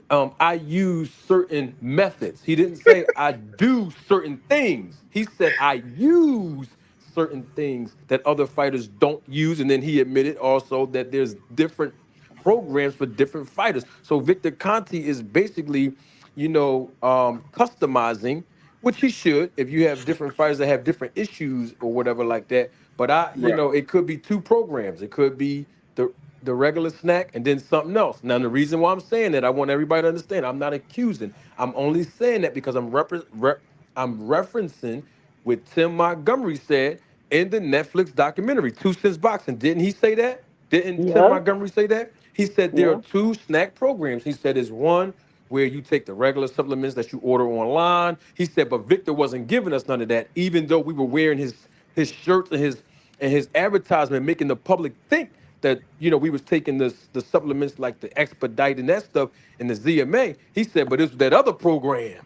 You know what I mean? That's was ones that was giving us that edge, that boost, that enhancement, which was obviously the illegal PEDs. So we don't know if there's still 2 programs going on or not, but we got to listen to the fight. They justify it, but they snitch on themselves at the same time. That's the same thing Victor Conti does. Yep. Every time they justify it and snitch on themselves. And I'm gonna tell you something, and I hope this don't happen. But if somewhere down the line the real deal comes out where everybody has the same understanding that there was something wrong, I believe that Victor Conti is going to throw everybody who's under the snack program under the bus like he did before and say, "Hey, they came to me, they paid me, because I that's what he's been doing." If and I'm just using a big if something comes out where these guys are doing something that they shouldn't. I don't even think he got to tell. I think he just gonna write a tell-all book one day. There was some cash in the training like that Russian on Rocky. Oh, the boy Drago, if he dies, he dies. Oh, another statement Crawford made. That's another statement Crawford made. I'm like Drago in the ring. Did he? I don't know. I didn't hear that. He did? Yeah, I think he said that did he say it on the Breakfast Club interview? I think he might have said that on the Breakfast Club interview. One of them, Sway. One of them. He's been on a bunch of them. And it might have been Sway. It might have been Sway. It's funny that now that he beat Spence, he's like on this world tour. Trying to like be a part of the limelight when he had all those years to build his career. Now, he beat the man. Now he's all over the place. Now he's being seen. So it's something about that. It's just like, bro, I just think Errol Spence Jr. was done so dirty, bro. By this whole thing. Kind of did it to himself, though. He did. Mm-hmm. Well, when you naive and you got integrity. This man fought hard to get this fight. That shows you the spirit of boxing. To try to, You know what I'm saying? Make sure you get the top fight. You know what I'm saying? You sacrifice the A side. You're doing all this stuff, you know what I'm saying? So you could have a top fight between two top dogs in the division. This dude go over here and power up on your ass and stuff. I just don't understand why somebody, because I said this on my podcast a long time ago. I said, man, especially when I seen him over there at a snack, I said, Terence Crawford probably gonna juice, man. I said somebody need to let EJ know, man, that this dude is gonna be on another level.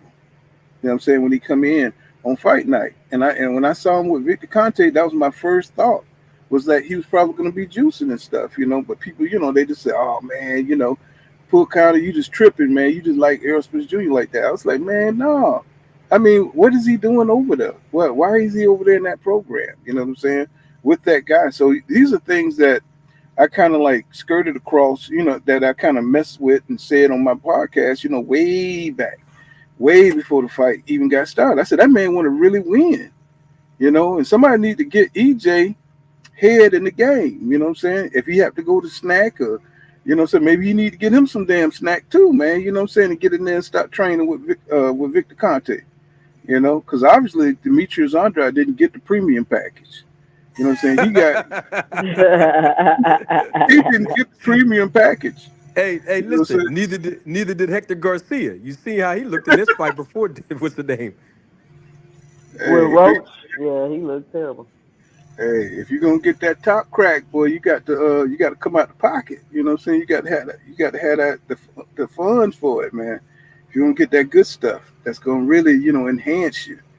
But yeah, man, it's just I don't know, it's strange, man. It's just a strange feeling. Starting to get some good fights, but it's like the integrity of the sport seems to be, disappearing. Even the fight tonight, Bam Rodriguez is with Snack.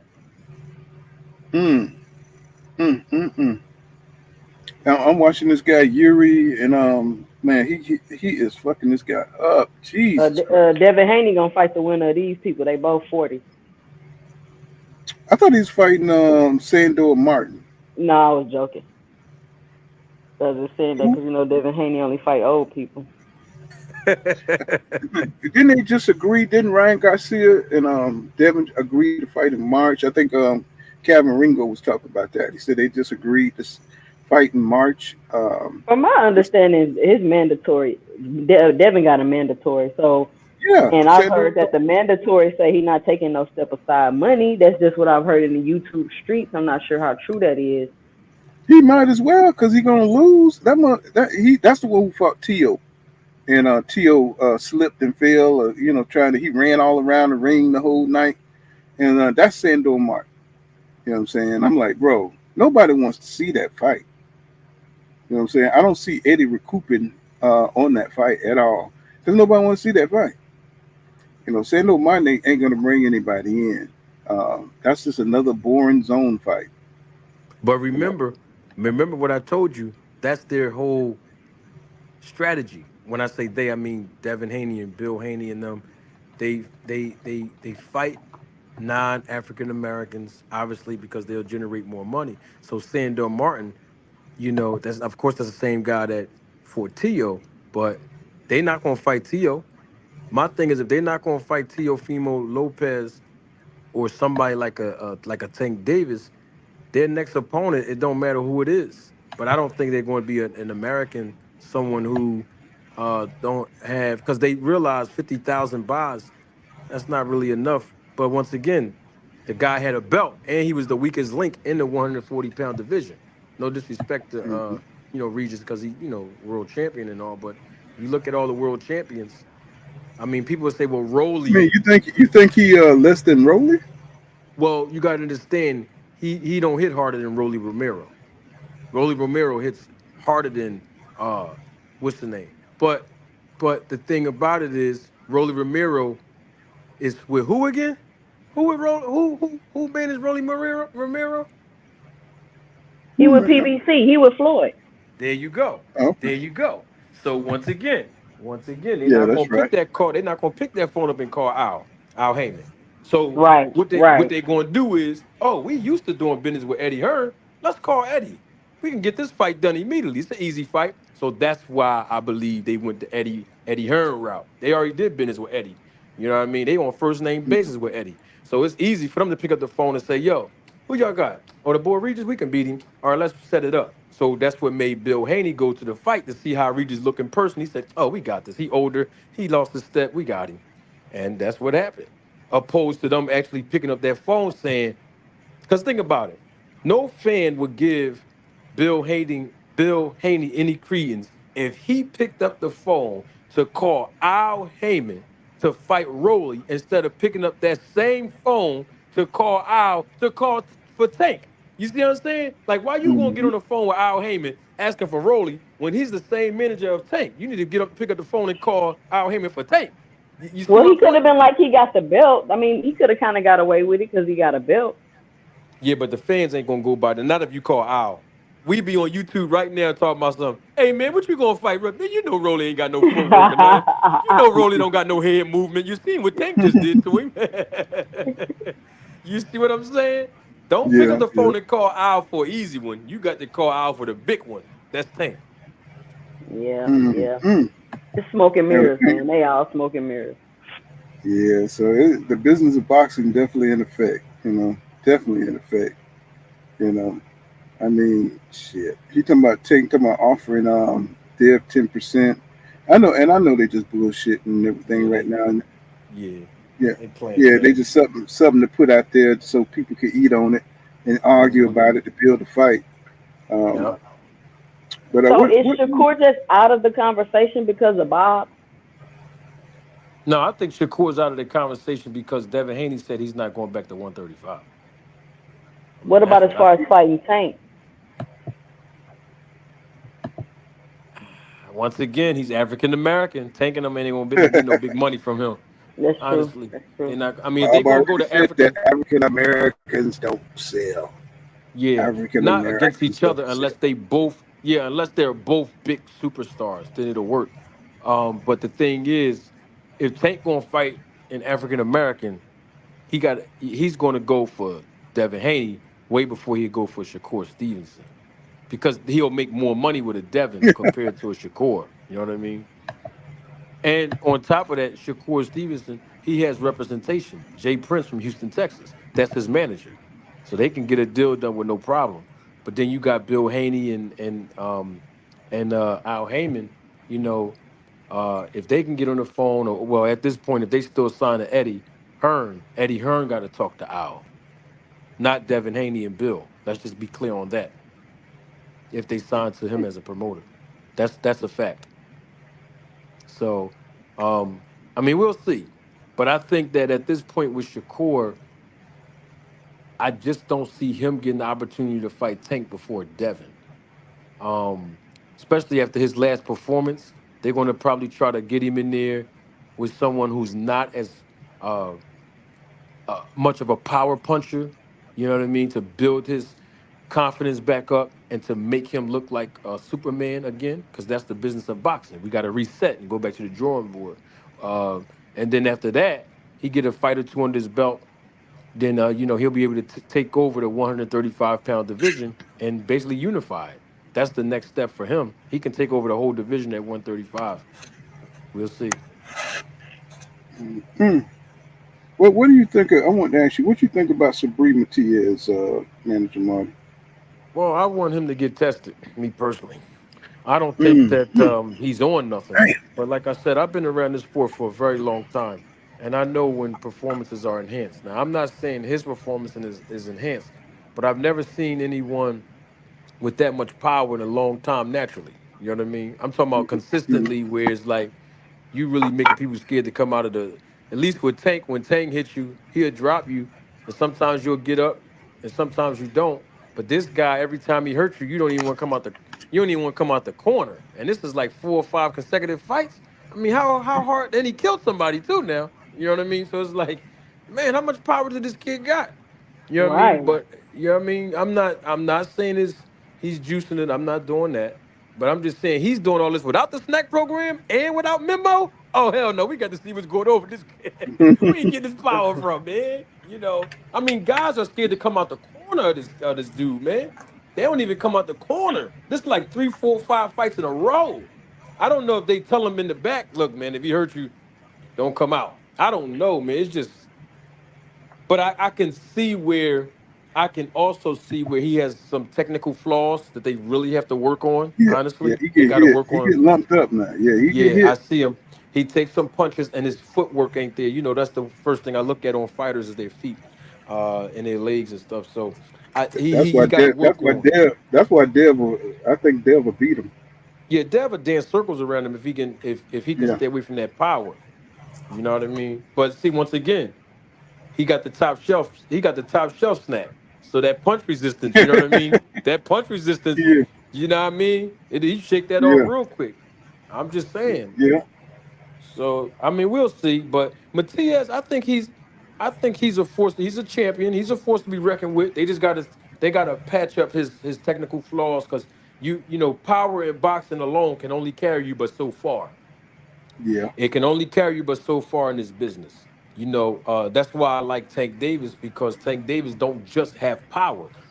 Tank do a lot of subtle things in that ring that most people overlook because they just used to seeing them knock people out.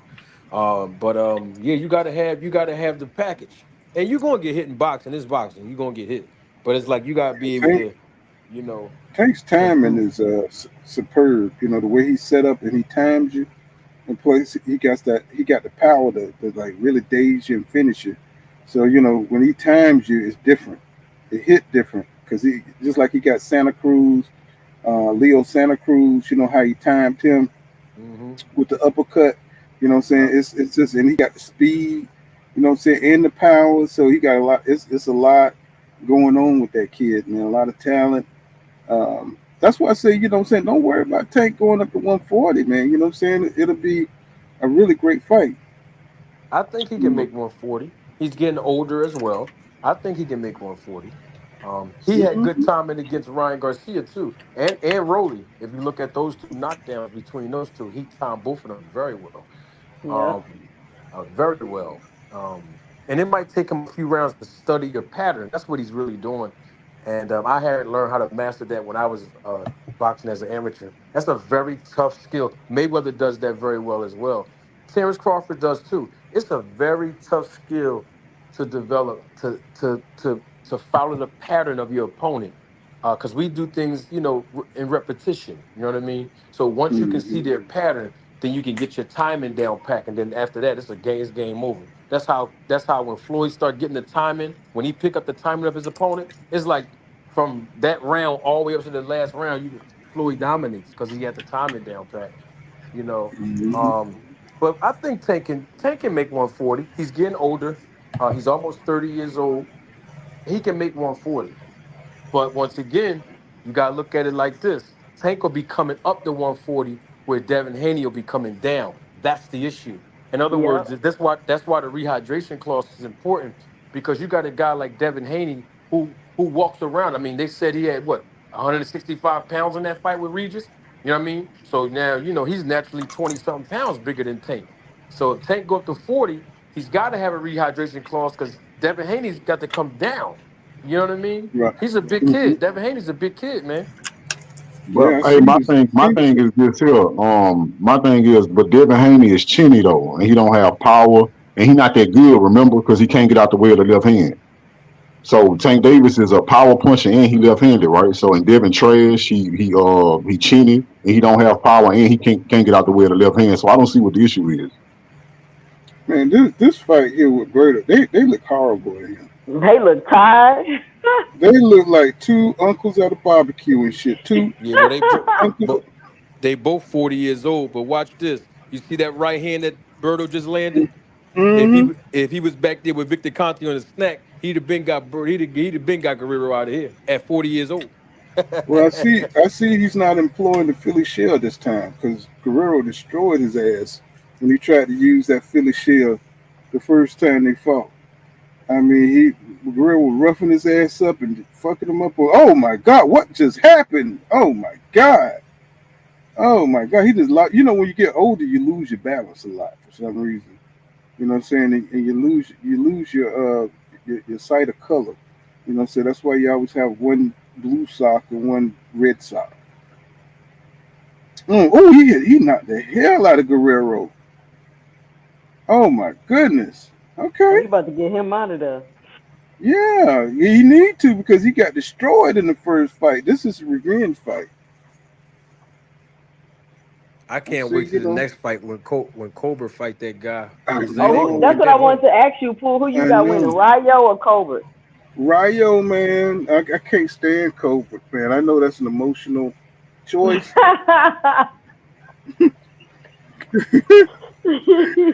And he beat my boy. You know, I always like Jose what's his name? Venezuela? Yeah, Venezuela? Valenzuela. Venezuela. I can't even say that, bro. I got that hood vernacular. Venezuela. Yeah, that's my boy right there. I'm going with him again. But these He, two dudes here, man, they look, whew, man. It's like I they must be appreciate. just couldn't find nobody. What you say, Mark? I was gonna say I'm gonna jump off, man. I appreciate y'all letting me on, man. Always a pleasure, man. Where you on, my brother? Hey, you family, bro. Yes, sir. You know, just get your plate, man. Take something home with Hey, you got it. You know I will. Was that Asante L's voice I heard in the back? Who No, that jumped you. was off? No, King no. Judah, I think. Oh, Yeah, that was okay, King King Jude. Judah. King Judah. Yeah, I know Jude. I recognize that voice from somewhere. Salute to King Judah and 2 Cents, of course. All And right, you too, Manager Paul. Marty. All right, I'll holler at y'all. Appreciate it. Yeah, Jude. I heard you battling on what's his name platform. Boy, you were going at. I was driving. I heard you going in with kick knockout and everybody on there. Yeah, man. I just don't like how the energy changed, bro. Because for years I've been defending Devin Haney. When everybody telling me the nigga was trash, he was chinny, he didn't have no power, he couldn't get out the way of the left hand, he not skilled. Tank Davis will knock him out no matter what weight. Now niggas telling me, oh, he too big for Tank. He need to leave Tank alone and stop saying Tank name.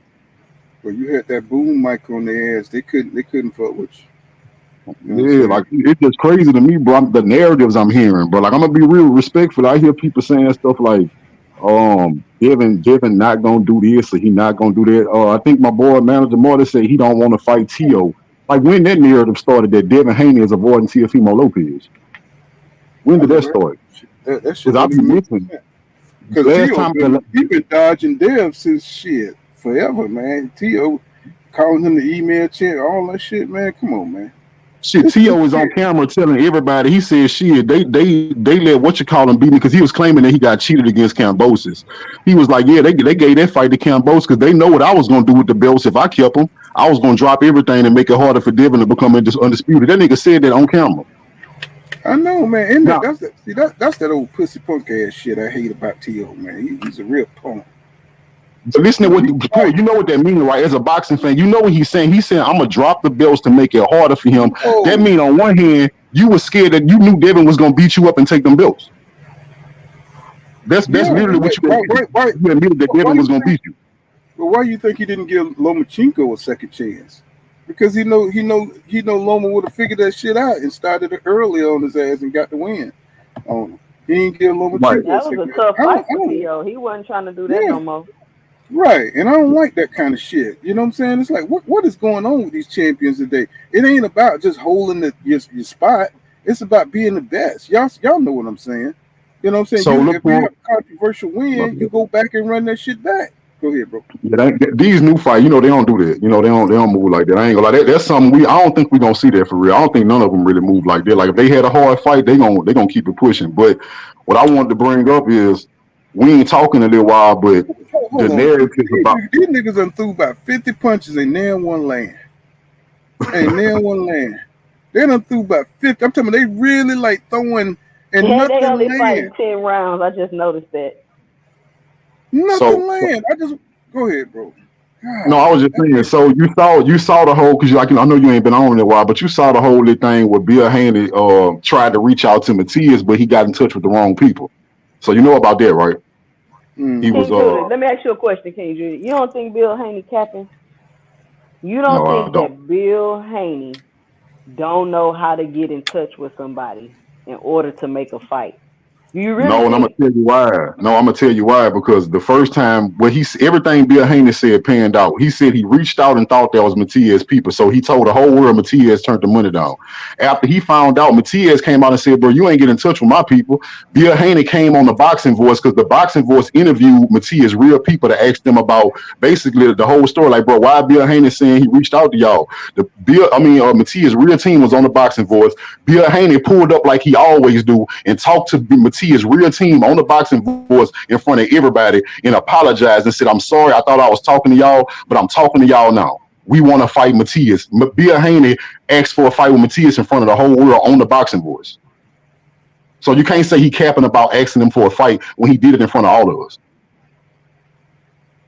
But what about Devin picking up Regis is mandatory that he's supposed to be fighting next?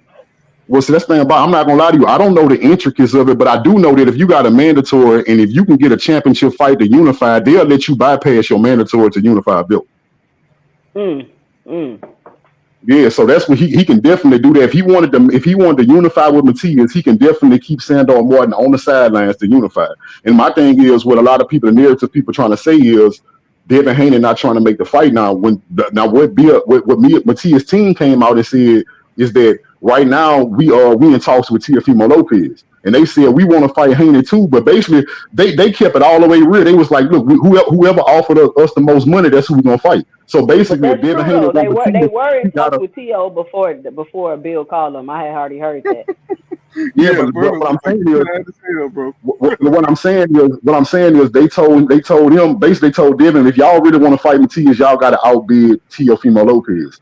Now, the way shit played out, like it always do for whatever reason, the shit played out good in Devin's favor because T.O. is already in talks with Virgil Ortiz or Jermaine Ortiz. So now that means Teofimo Lopez, that means Devin don't have nobody to outbid. So I expect Matias' team to get back with Bill Haney because Devin Haney want to fight y'all. So I'm expecting in the next 2 weeks to hear something about that. Now the crazy thing gonna be is if Matias and them going a different direction, people gonna swear to God it was Devin Haney that didn't want to fight, but he was willing to outbid T.O. to fight Matias, and now T.O. is not even in the picture. So what reason would Matias have now not to fight Devin Haney? I don't know. I guess we just gotta wait and see. Well, that's my point. But my thing is a lot of people go ahead, Paul. Matias, isn't he fighting T.O.? He in talks with Teofimo Lopez right now? No, T.O. about to finalize something to fight Jermaine Ortiz. He finalizing something to fight Jermaine Ortiz at the beginning of next year. They be moving fast. God damn, you was just supposed to be talking to Matias. They be talking. This thing about it, Paul. This is what I hate. Most of these fighters be in talks with multiple people, but only Devin Haney get criticized for it. Man, but they always have contingency plans. Always. Oh shit. Well, But my point is, now, I'm already hearing people. And I ain't gonna lie, I ain't taking nothing from y'all because I respect y'all. For I just heard y'all though saying that y'all think Devin can beat Matias. Now the reason I ain't holding nothing against you or Marty is because I ain't never heard y'all say he couldn't ever. But my thing was that was the next boogeyman for Devin Haney. People told me he wasn't gonna fight Regis, and then Matias was the next boogeyman. And now I hear everybody saying that Matias is gonna be another cherry pick. Every time Devin about to fight somebody, they call that person a cherry pick right before Devin step in the ring with him.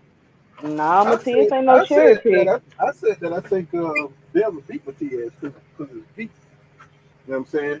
Yes, his feet ain't as good as Dev. I think it'll be, him because he like to walk you down. That ain't gonna work with Dev. You know what I'm saying? He's gonna. I try to tell people, bro. Like my whole thing is this too, bro. Like this whole snack thing. I told, but before Devin move up to 140, I sit here on your channel for and said that nobody was gonna give Devin credit because I already heard people saying, yeah, Devin got more power up there. It's the snack program.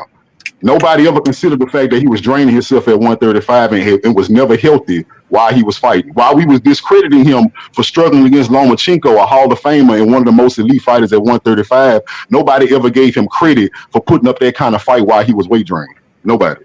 Well, I said it like this. I said if he goes up there and he just knock out Regis, you know what I'm saying? I have to look at that. But the way he did it, he did it like a person that really focused and gained strength because, you know what I'm saying, he was drained at 135. That's what he looked like. He didn't look like he just went in there and just, you know what I'm saying, just manhandled Regis. And if Right, you but would have Greg, did that, did you hear Greg Hackett break down of it? He had you know he boxed before, so he got a real good insight on it. He said something that I never even considered, bro. He said what Devin. He said the way I seen, he said Devin wasn't so fleet footed like he usually is, because you know when he was at 135, he tried to be fleet footed, so he wasn't sitting on punches. And you know his punch resistance wasn't high, so you got to understand the back of his mind. He more subconscious about getting hit, right? But Greg Hackett was saying that 140, with him being more healthy and feeling stronger, he said Devin felt more comfortable planting his feet more and delivering his shots. That made a lot of sense to me. He was like, Devin had more confidence to plant his feet and lean into punches against Regis Prograis. well, I think once he seen how slow Regis was and how fucked up his footing was and how off balance he was and how short, and how predictable he was. Yeah, it was like shit. Yeah, he and then he couldn't touch Dev. Dev was like, he was almost like 3 times quicker than Regis. So it's like he had all the confidence in the world. I'm being real. I mean, what I saw is what I knew what was gonna happen, bro. I had people telling me I was crazy. I had people I used to fuck with telling me I was stupid. I ain't know nothing about boxing. Devin ain't got enough power for 140. He ain't got no chin. As soon as he go up there, them boys gonna knock him out. And I told him, as long as I've been watching boxing, one thing I know is skills translate. If don't nothing else translate, skills will. Woo. So I didn't hear nobody saying that Regis was gonna. They were saying if what I was hearing was if Regis could calm Devin and get past that jab and land some shots, he has a shot at knocking him out. But I don't think people was picking Regis to win like that. At least that's not what I was hearing. Like I'm talking about way before Devin even decided to go. Niggas was telling me Devin wouldn't go to 140 because of Regis.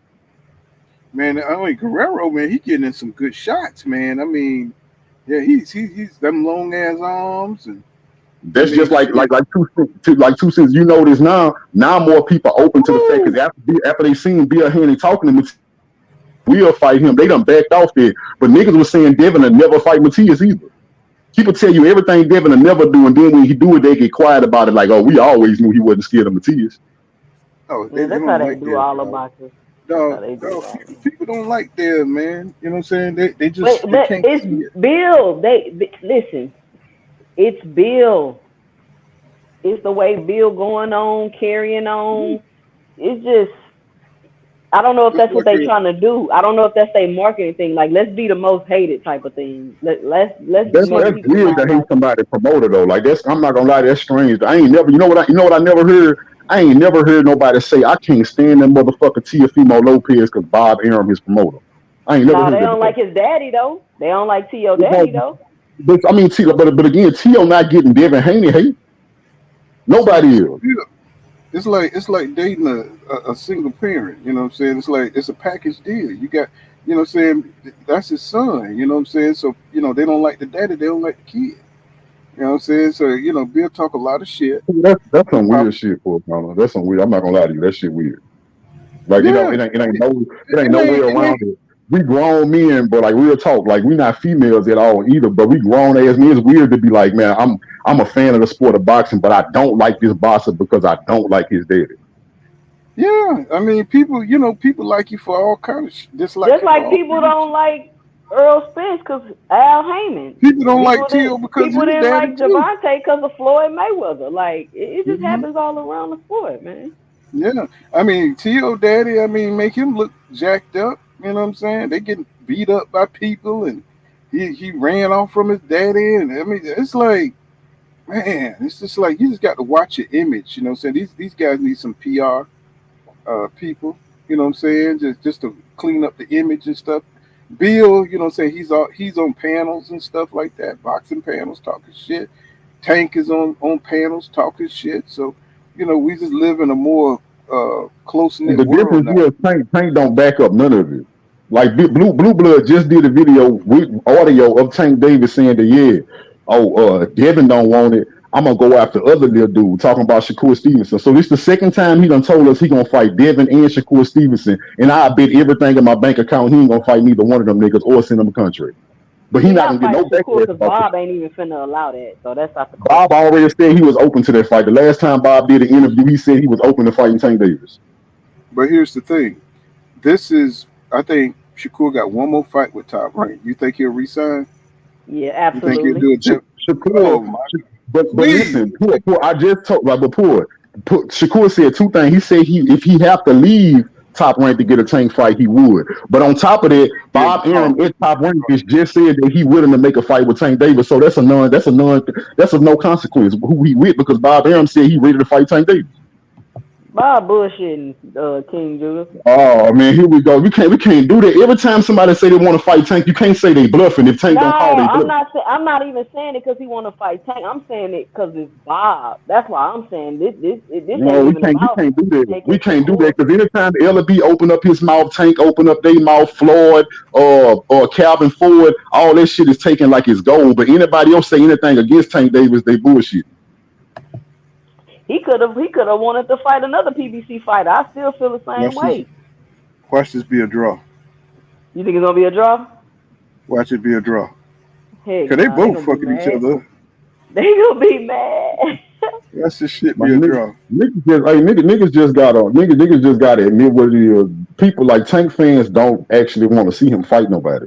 They just want to see the dude keep winning. They like people need to keep it real. Guerrero goes to Guerrero. He won 2 out of 2, baby. My TV always behind yours, fool. Yeah, I'm out in Central. No. I'm out north now. I'm in Ohio. I be forgetting.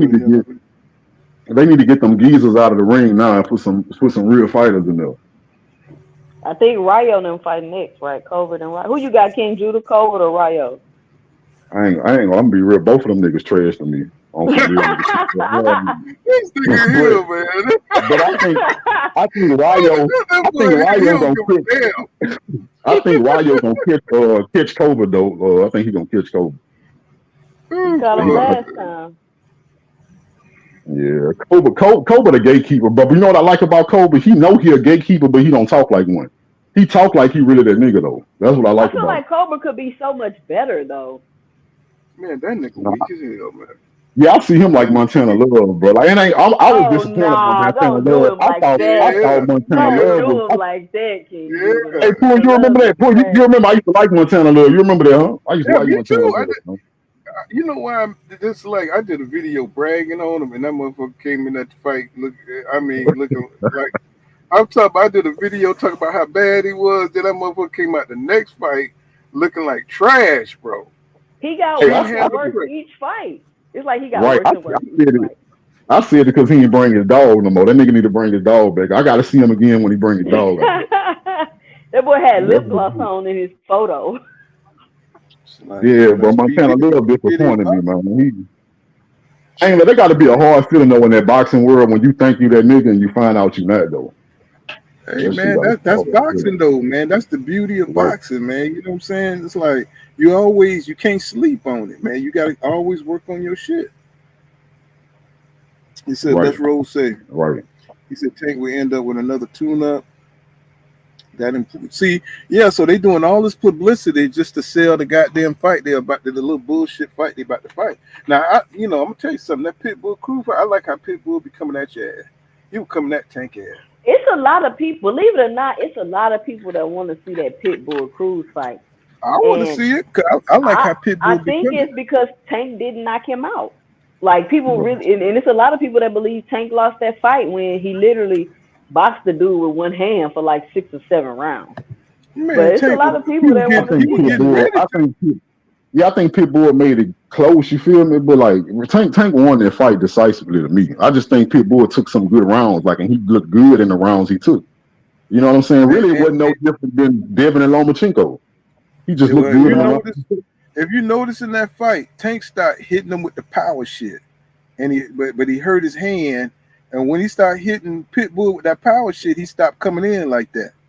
You know what I'm saying? He hit him a couple of times with some power shit.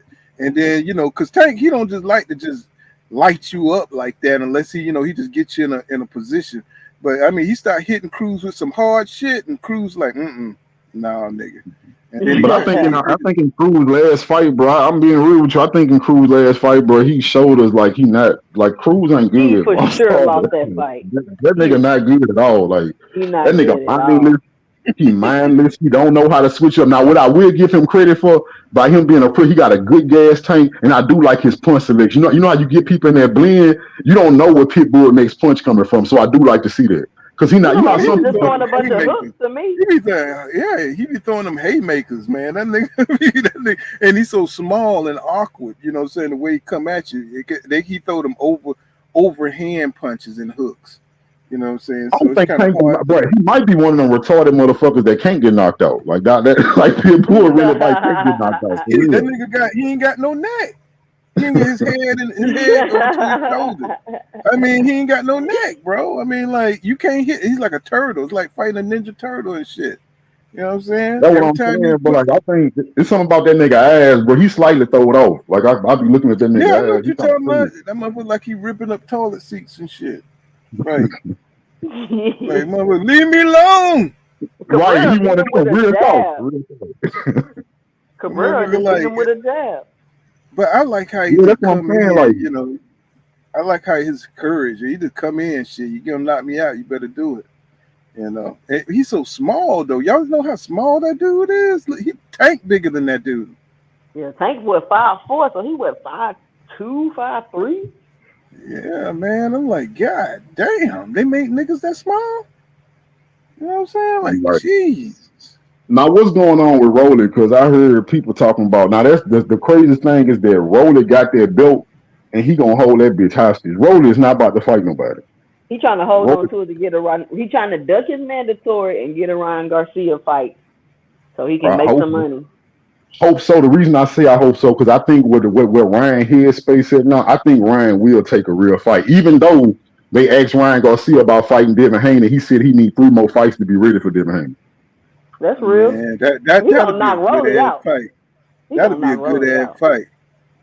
That because you know Rolly coming, he gonna be throwing that heat and shit at because he think, well, you know, he know they sparred before, so they know each other's style and all that stuff. So, you know, so it should be, that would be a good little fan friendly fight right there. Yeah, people will like that one. And it'll be for a belt. Yeah. That'll be a good fight. Cause you already know Rolly gonna throw his ass to the ground and shit. Really what I wanted, bro, it's not gonna happen. Like I said, but that last belt, they're gonna try to keep that from Devin Haney. I'm not gonna lie to you. T.O., especially with now that T.O. is already a champion, T.O. mind didn't change about Devin Haney. He do not want to fight Devin Haney. He damn sure don't want Devin Haney to be 2 times undisputed. So what I wanted was for T.O. to fight Rolly unified and Devin to fight Matias in unified. And then they fight for undisputed. But again, bro, as long as, like, really what I'm looking for is for T.O. to get upset again. Like, I need somebody to upset T.O. because he is not going to unify with Devin. If the money right, he'll fight Devin. I'm gonna tell you something though. T.O. and that what is his name? Ortiz. Jermaine Ortiz. Yeah, he can upset him. That's a better fight. That's a y'all bullshitting. That's a better fight than you think. Because I got him upset. Ortiz could fight. Say what? I got him upsetting T.O. and I'm hoping he moving up. He gonna move up to 140 to fight for the belt, right? Ortiz. Yeah. Yeah. So I'm hoping. You know what? I didn't think I wasn't aware that he had moved up like that. You know, because I really thought he beat Lomachenko. I don't know why. You know, everybody say that. I thought he beat Lomachenko. Shit, I was rooting for him. And that's who we need to unify because I know for a fact he's not scared of Devin. So I need him to upset T.O. So you think he threw that? You think he threw that Kambosos fight? I just think I think his wife. No, he didn't throw it. No, he didn't throw the fight. He got beat up. But what he said was he tried. You know, he's not going to admit that he got beat up. It was a close fight though. He said either way. First he said his throat exploded. That's what he told. He said, "Yeah, my throat exploded." Look here, man. Look, if your new bride haul ass and shit on you, man, and you got to fight and you got to train, and come on, man. Yeah, man, that man going through bullshit. I don't do all that. I don't do the excuses, bro. You know, bro, niggas. No, I'm dead serious. I mean, think about it. Now, if you in a sport like this here, you going through personal problems like that. That man wife dipped. Everybody knew it. He was fucked up. You know what I'm saying? I mean, it's hard. Took that shit out on Cambodia. You should have took that shit out on Cambodia. His wife was on was probably with some other dude, man. You know, he was probably thinking about that shit, man, and had to go out here and face this dude, man. It's like, because, you know, he should have destroyed Kambosos. We all know that. But I just don't think his mind was there. His focus wasn't See, there. I don't do that, bro. Like, bro, I'm not gonna lie to you. I don't do that, bro. I look at fights for what they is, bro. When a nigga beat another nigga, I don't look for an excuse. Kambosos beat that No, dude, bro. I don't think that's an excuse. That's a fact that what happened, and you know how deeply that affects you. I mean, if you can't imagine Charlo was that, out the ring for 2 years because he couldn't get shit straight with his wife. yeah, you know what I'm saying. I don't know. I mean, The reason I say that is because I've seen other people. Have you ever loved a woman? Have you ever loved a woman so much, man, that it just affect you deeply, King Judah? Like, have you ever? Yeah, when I was little, like when I was a teenager. No, when I was a teenager, bro. No, I'm talking when you're grown. I'm talking, have you ever loved a No, woman man. so deep and then she do some shit? You know what I'm saying? And you just like, one thing yeah, I learned that wasn't it. You know, that's what I'm trying to tell you. When I was younger, yeah. But me going through them experiences as a child taught me that by the time I became a man, I never let no other human being throw me off my focus. Like never. I don't care what no other human being doing. God damn, but you're a hard man. Nah, I just hey, you was damn, in this world by yourself. Shit, God damn it. No. Like, I gotta call my wife. Like, look here. Look here. It ain't gonna be like that no more. It ain't gonna be like that no more. No, fool, no, bro. I don't knock people. I don't knock people who love. I don't knock people who love that hard, bro. But like I say, bro, I'm one of them people, man. I've been alone on my whole life. Yeah, I've been alone on my whole life. But again, look at Muhammad Ali. Y'all seen y'all seen what Muhammad Ali did to his girl, huh? When his girl was telling him she didn't want him to fight George Foreman, he said, "Oh, you don't believe in me, huh?" He left her right there in the middle. King Judah don't even bring flowers and shit. You know what I'm saying? It's like he don't even bring he don't even bring Coca-Cola, nigga. It's like it is what it is. You know what I'm saying? Me. You know what I mean? Like I say, bro, you can't knock him. Think about it, bro. Kambosos only lost to Devin Haney. People love to knock Kambosos, but that nigga really, if you look at his resume, he only lost to Devin Haney. That's it. He about to lose to Lomachenko. So if what does it mean if Kambosos beat Lomachenko? What does that say about Kambosos? That means Kambosos is better than what people think. That's what I think. That means Kambosos is better than what people think. Because at that point, he had been a beat Teofimo Lopez and he had been a beat Lomachenko. I just do to read the screen. Well, hold on. Hold up. She can't love me like I love me. That boy crazy, Robert Jones. That boy crazy. If loving you is wrong, I don't want to be right. Nah, that's funny. That's funny as fuck, though. Oh my God, bro! I like that. This little white guy with the glasses and stuff. I like how he be kicking it, trying to kind of what they call it, a little wiggerish. You know what I'm saying? I like it, like his little MC style. He be throwing some balls in there every now and then. Hey, who fighting right now though? Max who fighting now? Colbert and Jose Valenzuela. Oh yeah, I'm about to put that on. Man, I can't believe Showtime leaving boxing, man. This is some bullshit. Oh yeah, Maxie Hughes did beat Kambosos. Yeah, you know what I'm saying? That was one of them fights when you can be like, yeah, you know, a nigga probably got a gift decision, you know, but I ain't like, we seen a lot of them this year, so can't just knock Kambosos. Just knock Kambosos. What's the black guy name that Mickey yeah, that was close fight. Shit, he shouldn't have got that one. Talking about Mickey Bates. Mickey Bates, yeah. Yeah, that's how he got into contention. They caught Mickey Bates on a long ass layoff and offered him to fight. And shit. I don't know. I just feel like I don't like excuses, but when T.O. told me that his throat exploded, I ain't want to hear nothing else from him. I was done with him. Maybe that nigga said he had a chest, like he had a heart attack. He had every goddamn thing. I was like, God damn. And the way he was tripping to the build up, it's like, come on now, T.O. He just didn't look focused. I knew he was gonna lose that fight because he just wasn't focused. His mind was not focused. His daddy was tripping. They was all tripping. Yeah, when they said wife was running downtown and shit in the wedding dress, like, yeah, he gonna lose. This just the advice I got. This just the advice I got, man. You them women get to acting crazy on you and shit like that. Don't be losing all your shit because she acting crazy, bro. I'm telling you, a lot of time when she realize you don't give a fuck, she'll come back. They'll double back on you when they realize you ain't tripping. Yeah, but would you want it after that? I'm like, get Probably the hell not. on. Probably not. Probably not. Hell no, man. You say because I got a big fight that's gonna make us millions of dollars, so you can sit down and comb your hair in the mirror and look good, right? That's all you got to do. You got one job: look good, smile. You know what I'm saying? Cater to me. That's it. And you can't do that. But Tio is such an asshole. I mean, I could just imagine. You know what I'm saying, that she had to get the fuck up out of there. Probably couldn't stand Well, you know talking about it still. Now I read about it. What I heard was when I read about it, because I did a video about that. Like right before that fight, well, I think right after Kambosos beat him, I did a video about all the shit he was going through because I did my research on it. But I found out his family didn't get along with his wife. That's what it was. They didn't like her at all. And you know, Hispanic families, like if you don't get along with their family, they can't be with you. Like they don't play that shit. Like you know, they all about their family. They can't have you beefing with your family. Honduras too. You know what I'm saying? You know. Yeah. You know, I had made him. I forgot that he was in on the Olympic team. When I made that video, now they won't let me forget I made the mistake. I called Tio a Puerto Rican. And they don't understand I'm from Generation X. You know what I'm saying? If you look Puerto Rican, that's what the hell you is. You know what I'm saying? We don't get no fucks like that. You know what I'm saying? Nigga, you're a Puerto Rican on my channel. You know right. Hey, when I was growing up, everybody was Mexican by default. We just thought you was Mexican for it. Right. If Tio came on my shit, I was like, hey man, how Puerto Rico is, bro. You know, I mean, it'd be like that. You know what I'm saying? Hey, he do look Puerto Rican, though. He carry himself like one too, because you know he's from New York. He dancing like a nigga and shit. You know, Puerto Rican dance like niggas and shit. You know what I'm saying? Hair coarse and shit, be faded. You know what I'm saying? He Puerto Rican, nigga.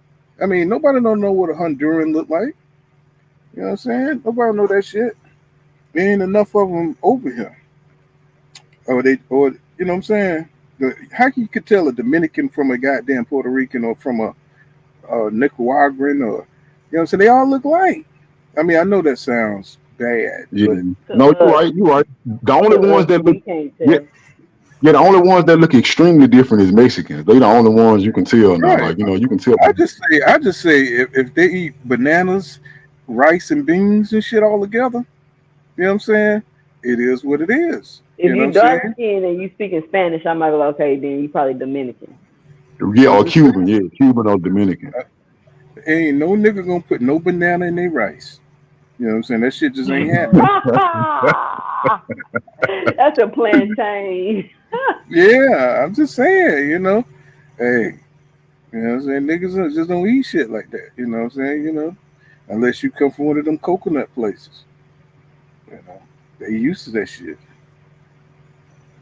And it's probably good for you, but you know, my brother, he went down to Puerto Rico and got with one. I said, boy, you enjoying the banana and rice, boy? You know what I'm saying? And shit, he loving it. We said no stereotypes there. He said Chris look like, I haven't seen Chris pop out yet, so y'all must be ahead of me. Boy, they know. I think Chris Colbert. I think you know Chris Colbert lose tonight. Like, you know what I'm saying, he'll never be taken serious again. Like, this fight mean more to him than their rival. Seriously now. I don't think they take us. Right. Who was that saying? That was Shakur Stevenson said they used to bully Colbert. They used to bully him and shit. He used to get beat up around the damn ring and stuff.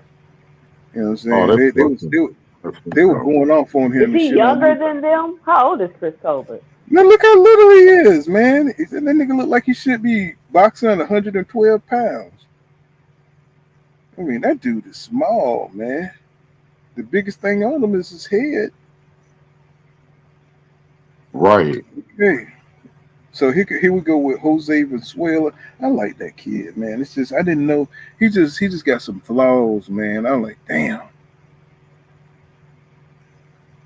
I think. I don't like him because, bro, I'm gonna lie. Like, he ain't got no head movement, bro. I can't stand a fighter that don't move their head off the center line. He just be eating punches. Like that was him. That was him that was fighting De Los Santos, huh?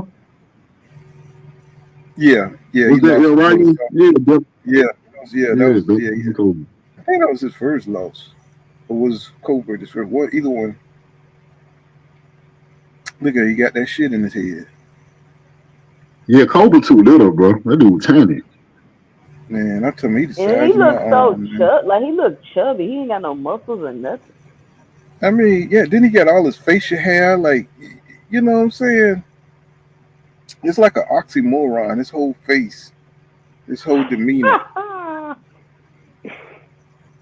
Oh man, he's Jesus like an oxymoron.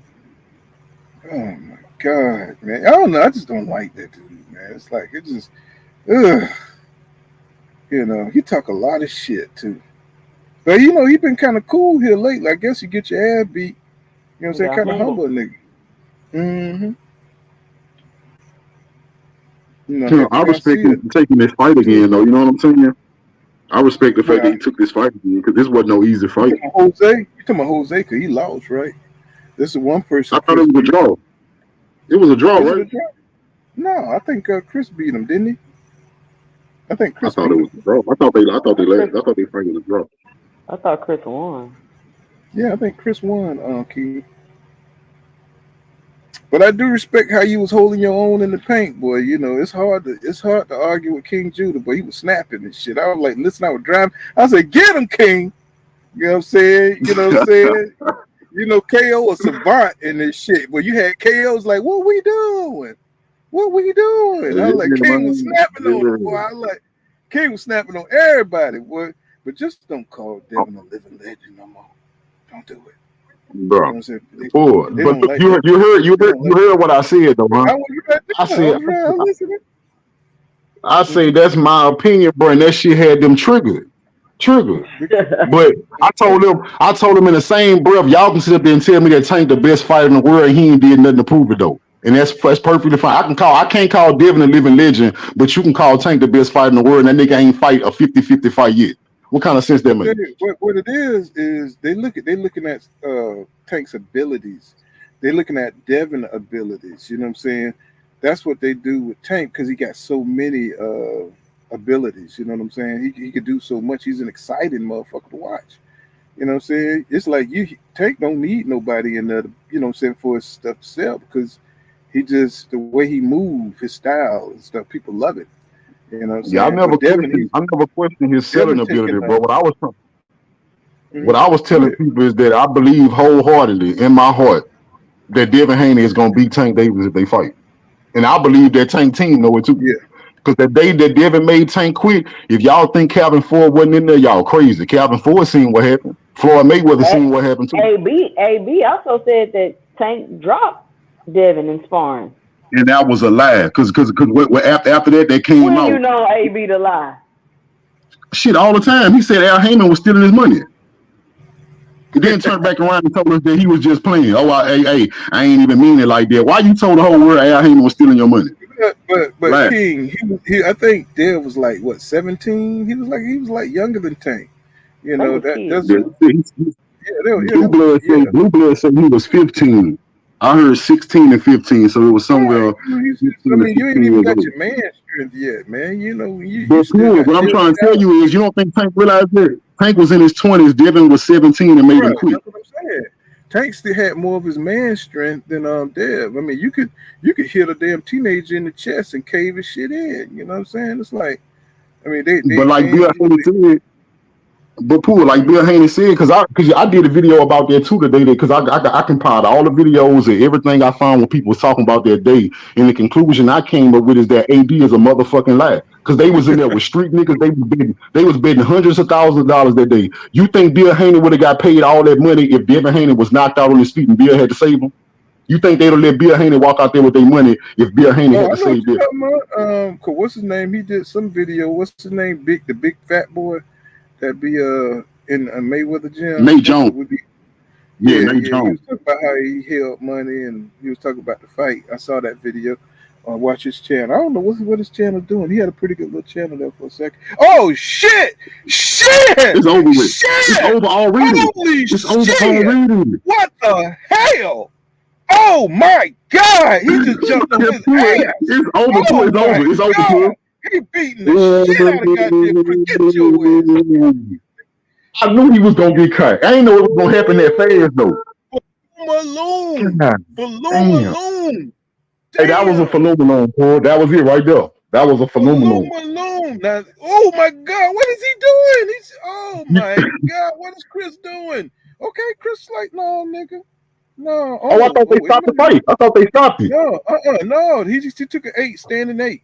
Oh, look at Ryo. Ryo like, you beat me, nigga, last time. No, nigga. What the hell, Chris? Chris not even fighting back, y'all. He not even fighting back. Oh no. Oh my God. Holy Chris, Chris. Phenomenon. Oh, come on, Jose. There you go. Hit that nigga to the. Oh yeah, uppercut. Goddamn. Oh, wait, Chris coming. He's still fighting now. Chris, like it ain't easy, baby. It ain't easy like that. This might go like the other fight and shit. Like Chris was fucked up in that one too and came back. Yeah, he took back, yo. Yeah, Ryo might punch himself out. Oh, yeah, that's what I'm thinking, man. Now Chris a veteran now. Chris got hard now. He ain't no punk. He may look like one. He can take a punch, huh? Yeah, he ain't no. Hey, Chris taking the punches is still too. Woo!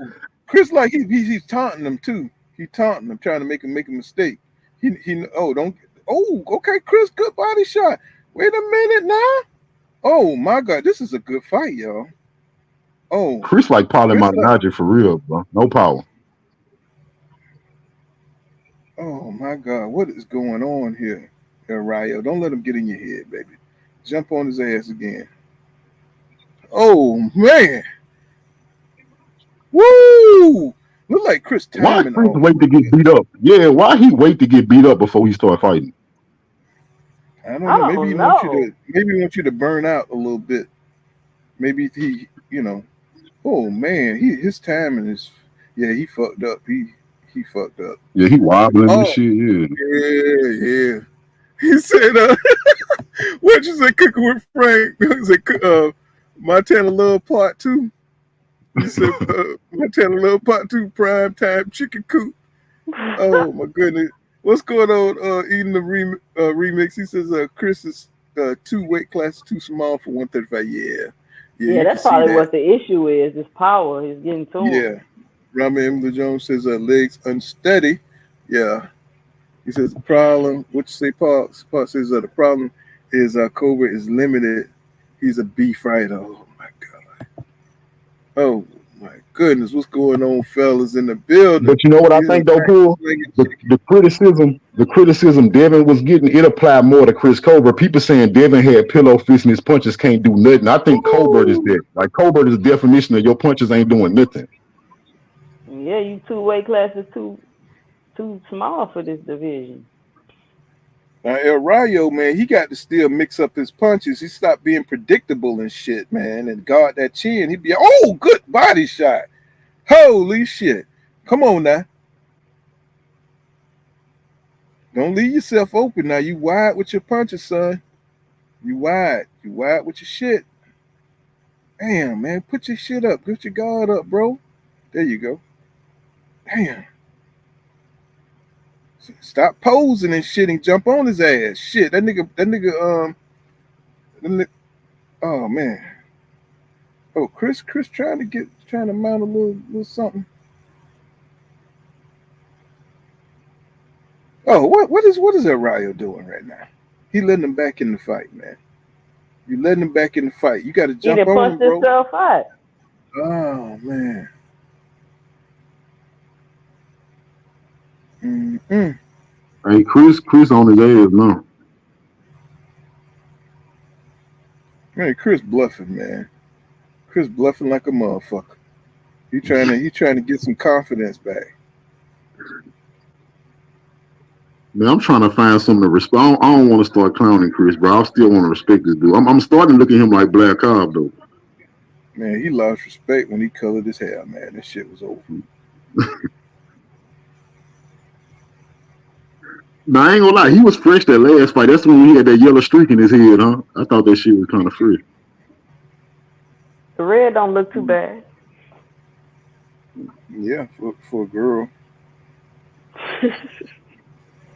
I mean, that shit ain't even red. That shit is like some, what they call red and purple. What they call that shit? Burgundy. That Like a Burgundy. I think Burgundy gay. Like he should have just did straight red. Like I mean, he be wearing like some kind of panties and shit up on this thing, man. Remember he rolled over and shit. I'm like, this nigga here is strange all over, just all around.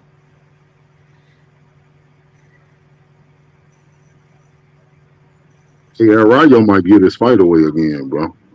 If he got to keep on them volume of punches. Now he trying to box Chris Cole. Oh, he's trying to look at him trying to do little sneaky shit, man. He said, okay, O'Reilly should win because what you say? O'Reilly should win because Chris is a minus away from being a C+ fighter. Oh my goodness. Take your time, dog. You know what I'm saying? Because you know when you rushing and shit, you be making too many mistakes, O'Reilly. You got to work on your shit, bro. Shit. You look at you just straight up and shit. Oh my God, doing the same bullshit. What, you just gonna walk them down? Walk them down then, dog. What you doing? Damn. It's like I be getting mad as hell with some of them, man. They don't do what work. Stick with the plan, bro. He says Chris fight Popeyes, KFC, and church is harder than in the ring. So them body shots hurt Chris. Yeah, he's a little motherfucker. When you hit Chris, you hit nothing but spine. It's like that nigga. Why is he at this weight? I guess so you can get the big fights. You don't make no real money until you hit that 135, 140, 147. You know, you got to get up there. You know, ain't nobody paying them little dudes nothing. He says, man, goddamn. He said he still talk about it. Shit, I ain't the only one. I don't know where you been at for the last 3 weeks. Everybody talking about Devin everywhere. Devin hot right now, man. Even Tank talking about Devin. He said, "Oh man, that little slap shit look weak as hell from Chris." His punches don't look like they doing nothing. He just little, man. Look how he move every time El Rayo hit him, man. His body move. He's like he too little, bro. He too little, bro. He like a twig up in there. He just hit El Rayo on the chin. It's packed in there. Yeah, I think a lot of people want to see Morrell. Yeah, man. Morrell is up and coming. But a lot of people might want to see this rematch too, though.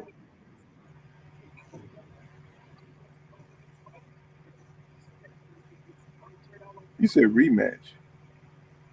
This is a rematch, right? It's their second fight. Yeah, it's a rematch. Oh, it is. Yeah. I mean, I know he can't, how? I mean, the motherfucker ain't got but like 8 fights. Remember he lost. Chris beat him the first fight. Remember he knocked Chris down in the first round. Oh, you talking about this one? Oh, I thought you was talking about this fight. Morrell. I was like, Morrell.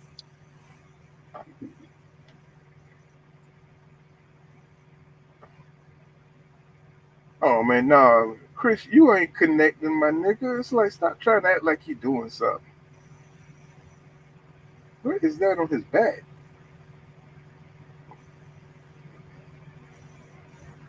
So, Poor, if Morrell come in and have another like real good performance, like damn, we hurt him.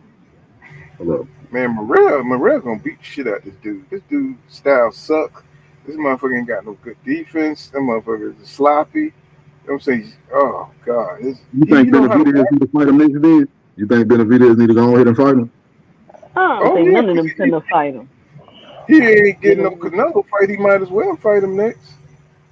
Right. Canelo ain't thinking about David. You know what I'm saying? He might as well fight. They say he wants Jamal Charlo.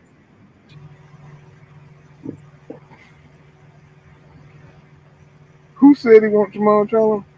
Taylor Plant. Oh yeah, you know, yeah, he need to get in the ring and shit. It's been a minute for him.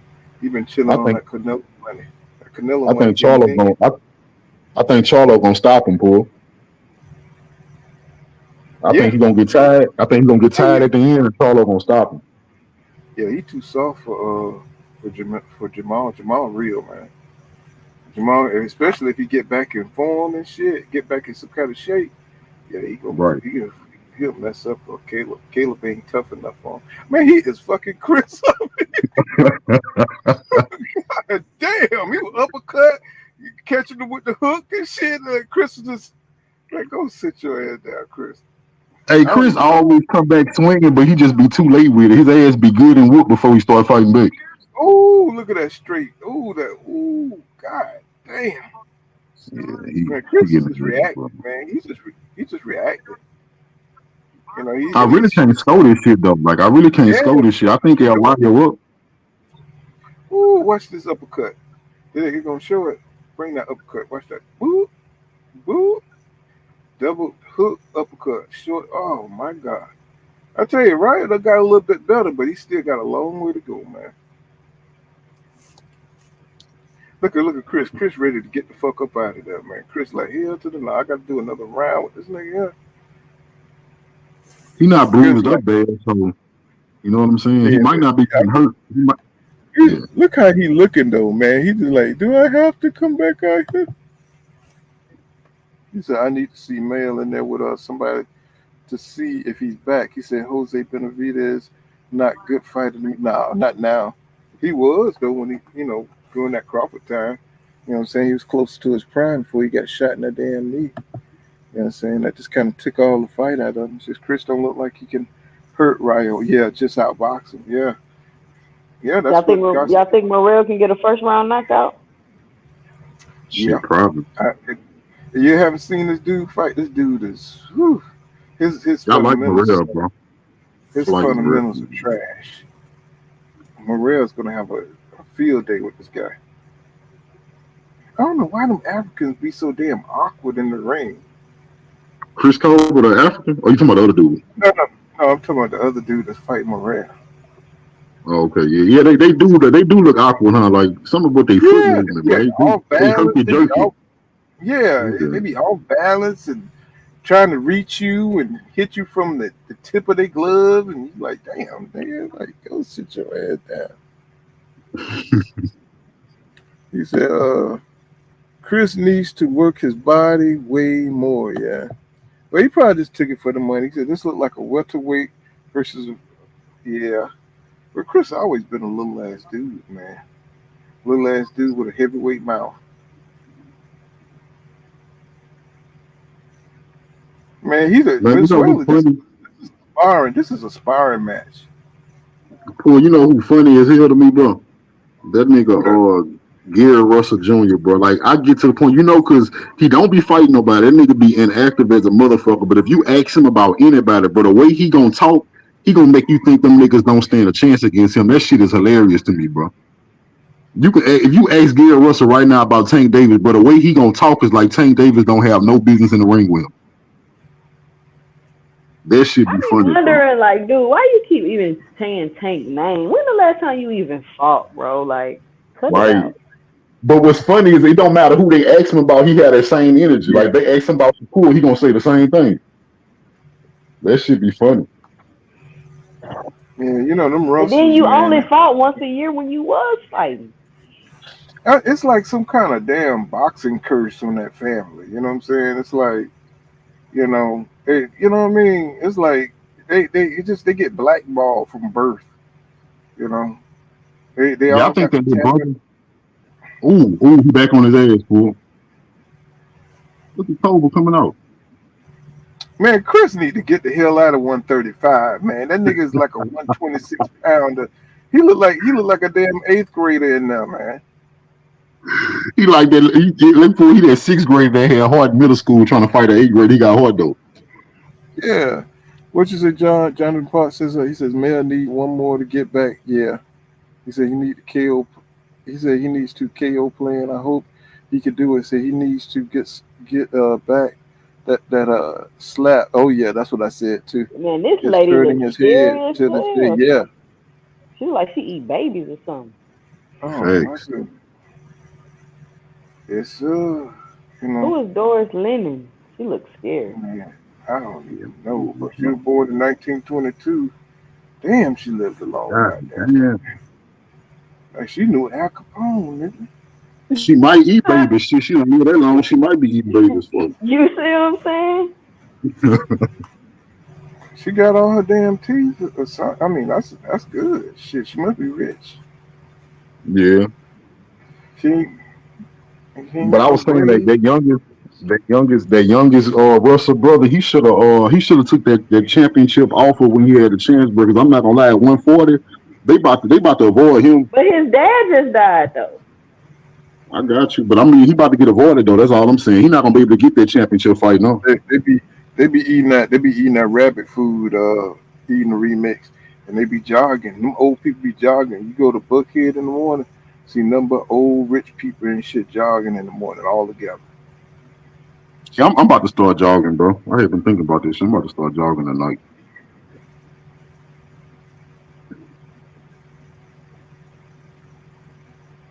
Okay, Chris. Man, Chris, he just throw arm punches and shit. Mm.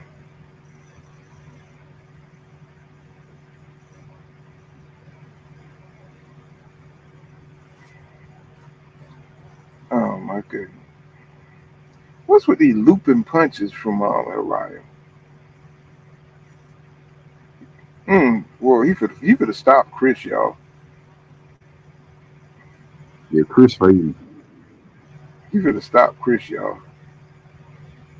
He about to stop Chris. If he keep going to the body like that, he gonna stop Chris. Chris, good bluffer, but you know what I'm saying? He could have stopped Chris, y'all. Chris too little. Chris fucked up right now. Chris is fucked up, y'all. He hitting Man, him low. he got El Rayo looking like Pacquiao on that dancing around. But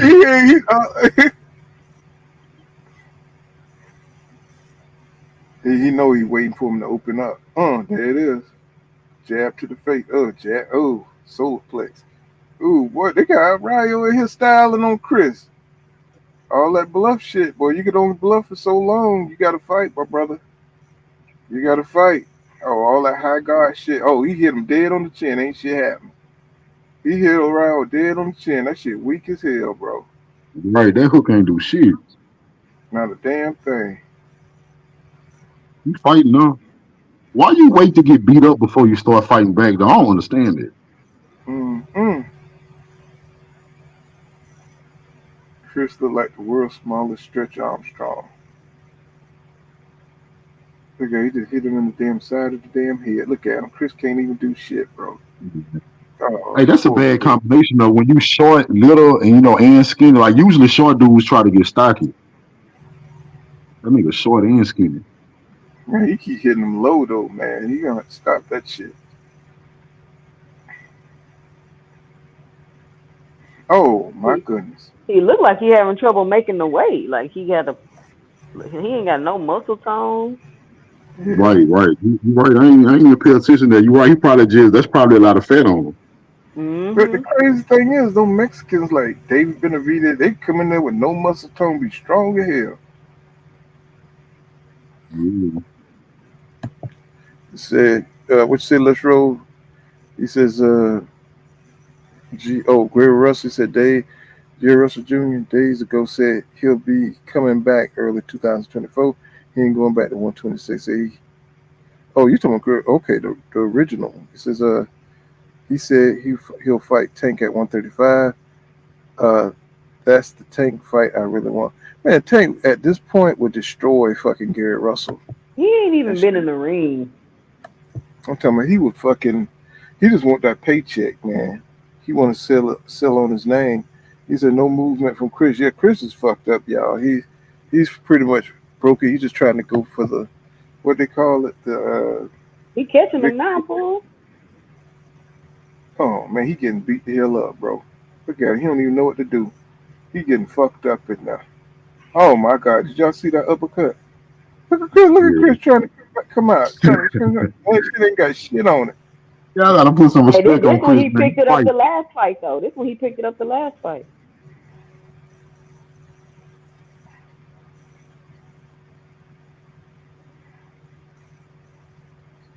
Man, if Valenzuela win tonight, but he don't knock him out, this is gonna be the world's worst trilogy. Like they probably gonna have a trilogy, but this shit trash. Man, I would he go ahead and get this dude up out of here. See, now he's just taking his time. He's just trying to make sure he win the rounds. And man, go ahead and go for the kill, man. Jeez, go for the kill, man. You see this kid? It's just you letting him in the fight. You letting Chris into the fight, bro. You got to close him out. He tired, Stop boy. playing. Hey, that dude Bam Rodriguez fought already? Oh, I ain't even watched that one. Oh. So I'm trying to see if Chris ain't got nothing. Oh, drop that nigga. Oh, they say it's not a knock. Drop that boy. He sleep. Wait, you ahead of us. You're ahead of us. Yeah, you ahead of us. I don't know how that happened.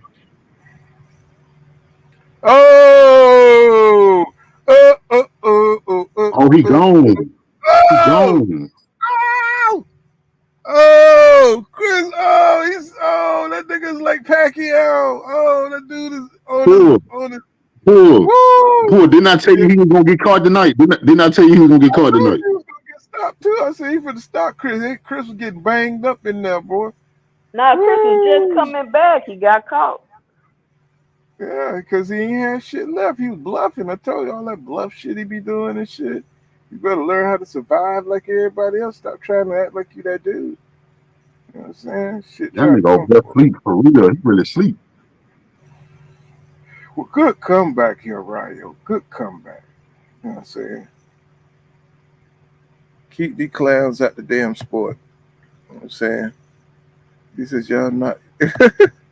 What you say? He says, y'all behind Chris got knocked out already. He says, Iraq can't afford to be stopped by, yeah. So he needs to retire, yeah. Yeah, he probably. Nah, he need to go to a smaller weight class.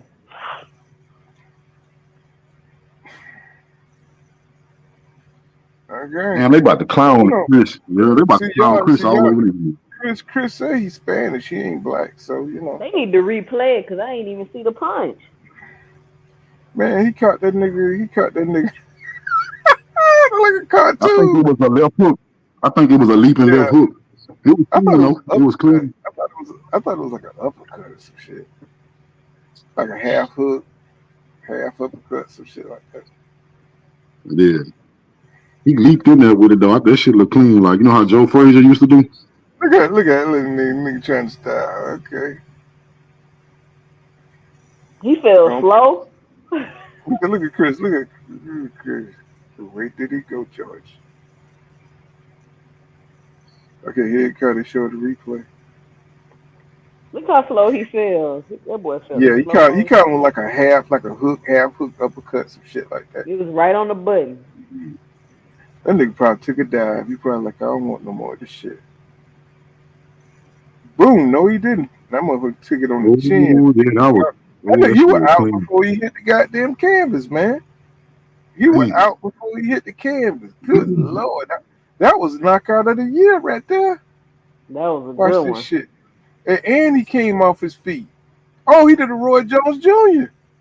That was a Roy Jones Jr. Oh. Wow. Too small. They about to be clowning Chris. They about to have memes of this dude, all type of right hook. Yep. Damn. I mean, he leaped with that shit, man. He leaped. Oh wow. See, them kind of knockout. He needs to go. Them kind of knockout. What you say? Wait a minute. He said what? He said, damn, I feel bad for him. Say he need to get ahead and get another chicken restaurant and call it a day.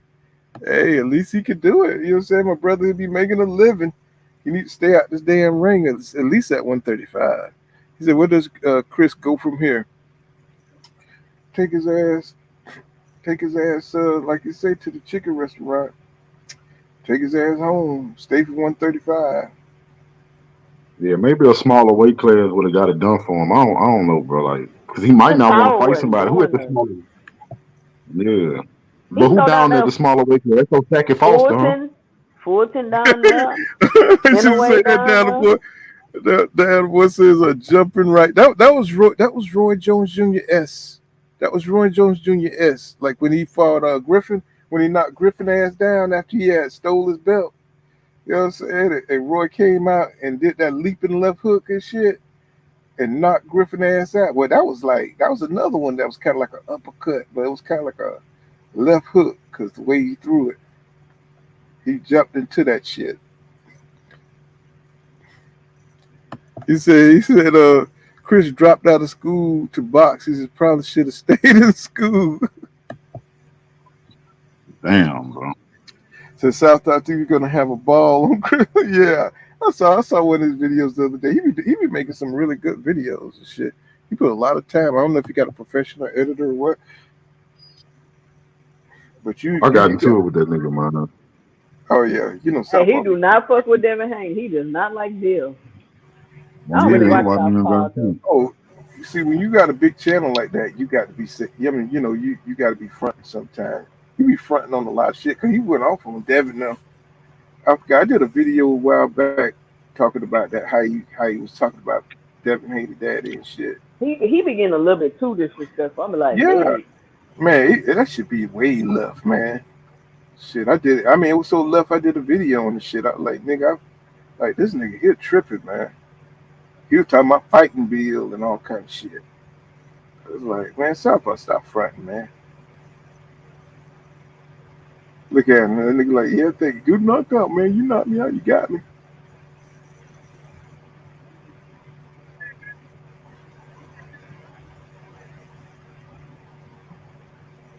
I was rooting for you, Chris. You heard what Colbert said? Colbert said, let's run it back. We 1-1. Man, you better go take his ass on somewhere. You better go sit his ass down somewhere. He just got Falumaloon. You don't get no better Falumaloon than that, bro. I went back to the lab. I realized Chris was a shit. And, you know, they told me just go out there and beat his ass. Hey, for them videos you be doing with them pictures, I be laughing so hard. Like, yeah, somebody told me, they said they liked them, so I said, okay, I'll stop making some. That shit is funny. It's going to be a matter of time for one of them go viral. Yeah, I be on TikTok. I get more hits on TikTok with them things and YouTube. I be feeling like I'm too old for TikTok. I get on TikTok, I just be feeling like out of place. But if you go to the boxing community though, you know, they got a boxing community. Yeah, you go in the boxing community, you be on it. And then you get your 1,000 and you can go live on there. I only did one live on TikTok so far.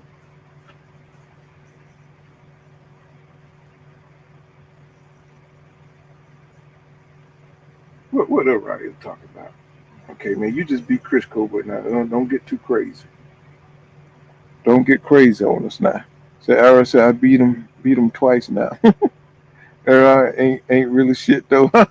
Don't talk about my boy, man. You know? El just up there and talking about something he ready for Tank Davis, bro. Tank Davis is gonna stop that dude within 5. Within 5 rounds, he can cut it out. Boy, you ain't gonna fight no Tank Davis. Yeah, he get hit way too much. Gary Russell. He get hit way too much for Tank. He gonna get stopped in 5. He ain't gonna. It'll probably be the first round, man, because he don't have the defense, man. He just don't have the defense. He don't have the movement. He don't have head movement and shit like that. Tank would set him up so smooth. All the wild punches he be throwing. Yeah, he's slow, man. He need more experience. You need more experience. I don't know, but everybody want that Tank fight. They want that money. Tank is the light skinned Canelo at 135.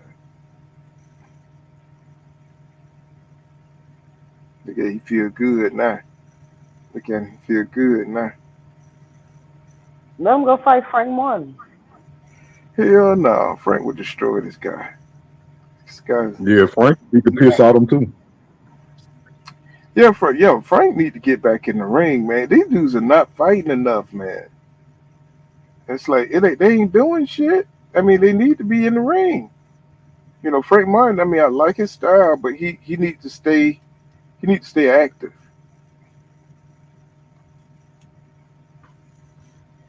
Is that his daddy? Hey, my boy Frank kind of pissed me off though, bro. Frank been saying that he don't want the Shakur fight. He don't want the Tank fight. He talking about he got to build his brand up so he can ask for more money. And it's like, bro, I'm not gonna lie to you. I understand it on one end, but on the other end, bro, it's like you having opportunities at getting titles and you turn them down because it ain't enough money, bro. Really, you ain't built yourself up enough to be demanding money. Like I'll go for the belt right.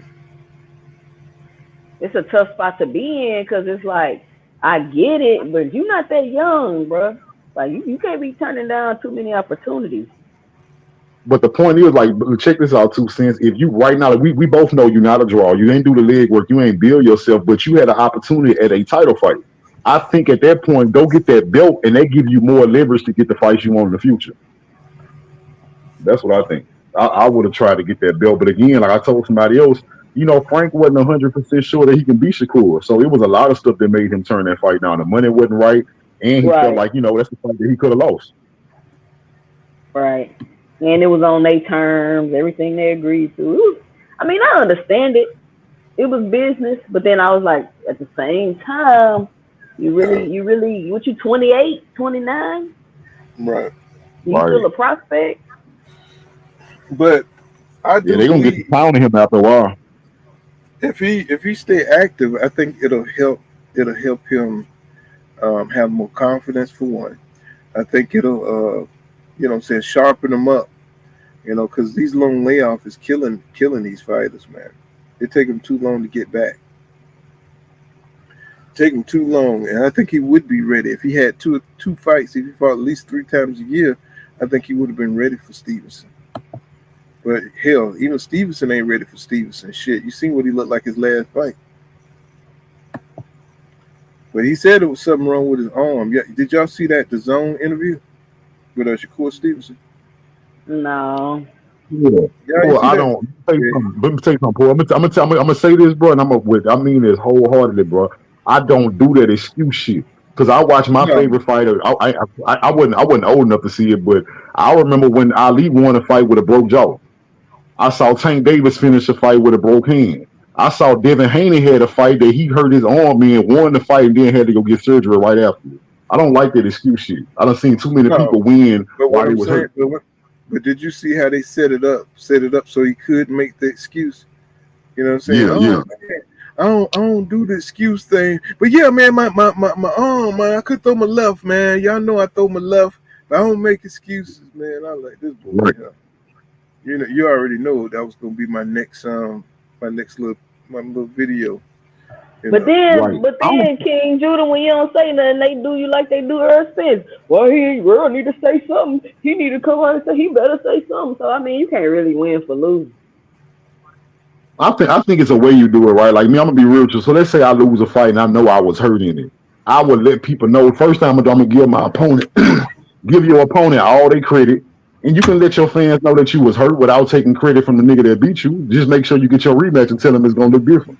That's all you got to do. Like, but Shakur was trying to make it like, oh, I only had this bad performance because I was hurt. And I'm gonna be real with you. I'm not convinced that you was running from that nigga just because you was hurt.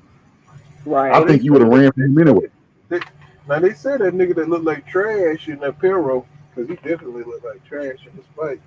They said he knocked out Stevenson. I don't know how true it is, but that's the rumor that's going around. But that power real. I believe it because two things Perro do good. He's slow as fuck, right? But he is disciplined pool and he come behind a jab. So when you're dealing with a power puncher and they trying to set that power punch up with a jab, but like they gonna find you before they fight over with, especially if they discipline behind that jab. A power puncher gonna end up finding you one time. That's why I like aggressive fighters that come. Like a lot of people think I don't like aggressive fighters at all. I do when they come behind their jab. That Pharaoh probably wasn't even supposed to be on that card. They had that nigga sign an NBA and shit. You can't talk about knocking out Stevenson and shit. We'll put you on the card. We'll put you on the card. Dang, they had him sign an NDA? No, I'm just bullshit. You know what I'm Oh. saying? Like they said, Hey, you know what? Pebble was on Devin card. Devin pit ass probably got him on his card because he had knocked Shakur out. Like shit, nigga. We'll get you right now. Just be quiet. Nigga. Don't talk. Don't talk. Loose lips sink ships. Yeah, I think Pebble power real though. Like I ain't gonna lie, I think his power proven now because they saying he was hurting Shakur. Like he was came out the camp like he was talking shit like he think he on that level. I said, what makes you think? Did he really knock out Stevenson? Like, did he really? And then Stevenson come out there looking like a damn, like a somebody that been assaulted. Look like a damn assault victim. That nigga was jumping all the way across the ring and shit. That nigga look like Spider-Man now. Did they say he in Houston, Texas? Who that? Morrell. Shit. Probably wouldn't surprise me. He either gonna be there or he gonna be in Miami, Florida. So 2 cents, I want to ask you something because I know you high on Shakur, right? Like, so what would happen if Shakur fight another power punch and you see the exact same thing and you realize that he really fear for a power punch? Do you still hold him in the same high regard if you find out that he gonna react like that to every power punch? Let me tell you my 2 cents about that. I already peeped when Shakur fought. I think it was an African dude that had some power, and he kind of fought that same way. And then when I seen him fight Santos, and he did that same thing, and it just made me think that an aggressive fighter with power is a bad style matchup for Shakur. And I think that Shakur probably is insecure about his chin, and I don't think he can take punches like that. And that's crazy. That's what I think. Right, that's crazy being that, the rumors came out that he done got knocked out in sparring. That shit crazy that, his chin might not be all it. And that's what I said. I think he gets knocked out in sparring because he doesn't want to get hit at all. You see what I'm saying? Like, it's not just, oh, I got great defense and I don't want to be hit. Like, I don't want to be hit at all, period. You think he like a Roy Jones Jr. and shit. Once his speed slow down, it's going to be a problem. It's going to be a wrap. And I think a Tank fight is a bad style matchup. Like, I don't think it's a good style matchup because he's going to y'all know Tank said he want him now. Tank did say that. Tank said he wants Shakur now. Because I guess Tank feel the same way. Yeah, he's going to run all night. He's not about to fight you. He's more focused on not getting hit. You know what I'm saying? Like, yeah, I know what you're saying. He bragged like it's a flex and shit. Like he don't get hit. Like, that's a flex or something, bro. That is not a flex, bro. And it's cool. You got the great defense. You got the great range. Like, but it's not Mayweather-esque. It's like I'm being too cautious in here. Like I'm scared. It's not giving. Oh, I got this great defense. But the thing is, people keep talking about it's Mayweather-ish, but Mayweather would go into the pocket all the way inside of your guard and fight you from the inside. Floyd would do that. Yeah, he doesn't do that. He's jumping out of range. Mm-hmm. So, I mean, I don't know. Every time they talk about boxers, they talk about Floyd do both. Because it's not hit. Shakur is not hit and don't get hit. He don't get hit, don't get hit, don't get hit, don't get hit. Like, when are you hitting? When are you throwing some punches? When you landing some punches? Right, and he'll stand there. He's such a counter puncher that he'll actually wait for you to get bored. You know what I'm saying? He ain't gonna throw nothing first, and he'll sit there in front of you real close because he got the reflexes to jump out of the way. You know what I'm saying? And he won't throw nothing until you throw. And it's just like, damn, you about goddamn 10, 15 seconds then went by. Shakur haven't thrown a punch. It was kind of crazy.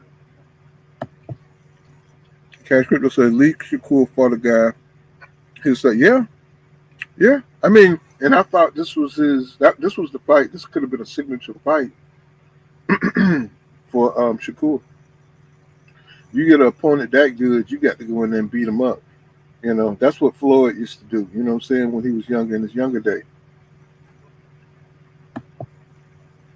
You get a guy that with a name and a guy that's athletic and a good opponent, you go out there and show out. Man, I'm But watching this dude hit these mitts. He look real amateurish. I know you ain't talking about David Morrell. No, I'm talking about the You talking African about dude. Morrell? The African dude. That's what I was saying. I was telling y'all, he looked He Yeah, terrible. he like look my son awkward. in the Hey, ring. that's what Paul was saying. They look awkward. Yeah, they look awkward. Them African dude. That should be funny. I don't know why they all move like that though. And the thing is, They ain't got no swag. they That's what be it is. looking like, They ain't got no swag with it. you ever notice that the Africans, they be looking like action figures. You know what I'm saying? They be all They got muscled them up. good genes, fool. They got them good genes. But that shit Right. ain't for boxing. That shit for mountain climbing or some shit. They good runners though. That's what they good at. They good for running. Nigga look like Action Jackson.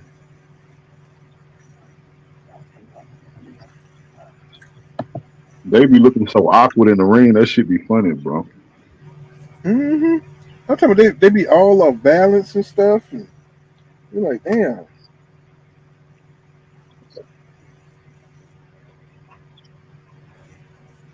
You know who good though?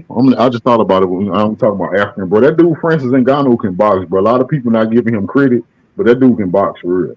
Man, they gonna get Francis Ngannou hurt.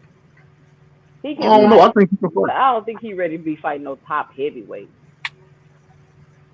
Probably not. Probably not. No. You know they want him put in there with Wilder for that money, but that might not work out good. They done ranked him in the top 10 in the WBC. I seen it. This dude look I'm too happy much. for him though. This is crazy. I'm happy for him because you know I like UFC and I'm glad he get to make that boxing bag. You know what I'm saying? Because they don't make no money in the UFC. Yeah. You coming to do with that moving on up? All right, I got bets for a one round. I'm knockout on round 1 or 2, so we're gonna see what's up.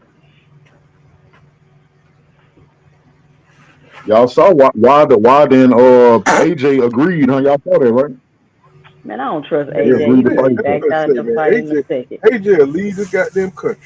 AJ will go out of space. That boy move to Mars, not to fight Wilder. It's something about Wilder face. He's scared of them aggressive looking Negroes and shit, man. That nigga do not scared of Wilder, boy. I can't believe y'all still on AJ like that, bro. That's crazy. That nigga wouldn't let AJ Wilder so come soft. to a fight. AJ soft, man. He way too soft for Wilder. Man, I'm trying to tell you. In a I nigga got AJ beating Wilder. I got AJ. Heck I got no, AJ Judah. beating Wilder. How, Judah? I'm How telling on AJ? How? I just think he's the better boxer overall. Man, that ain't even gonna The matter. better boxer. That ain't Yeah, I even think he's gonna a better matter. boxer. Did you see how But I he ain't gonna lie. I've been watching Wilder lately. Hey, I've been watching Wilder lately. Though Wilder been working on his boxing. Like I've been seeing that shit. So I really do want to see. Yeah, I really do want to see Wilder again to see what he look like. I saw him in training and shit. He was looking good, working on some combinations, bending his legs. Right. That's like, and he's jogging. Mm-hmm. He's even more dangerous than he was before. Yeah, he's jogging now. Before he didn't jog. That's what I like about it. Because I ain't gonna lie, Wilder with slightly better fundamentals is too much for people to deal with. Like all he got to do is slightly get better, and he too much.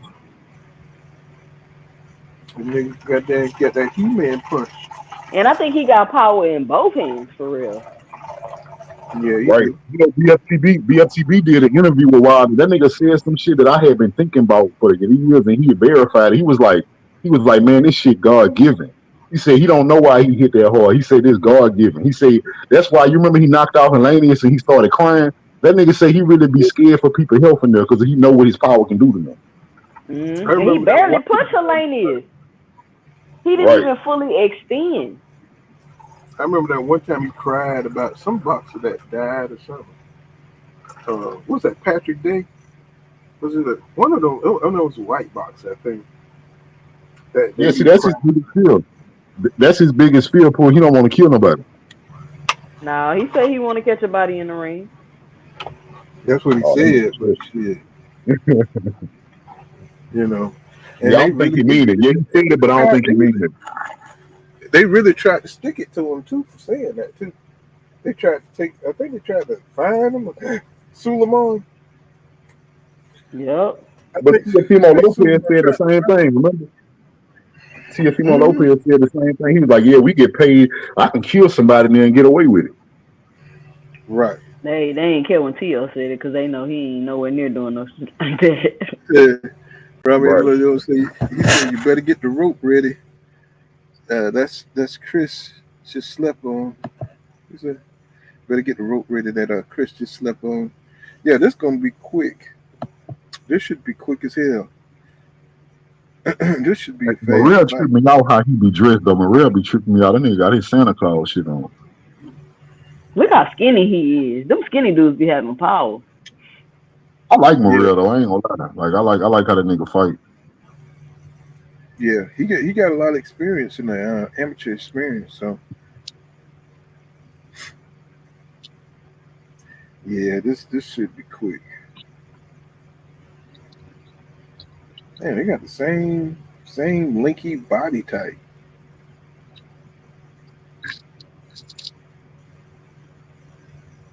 77-inch reach. It's pretty long.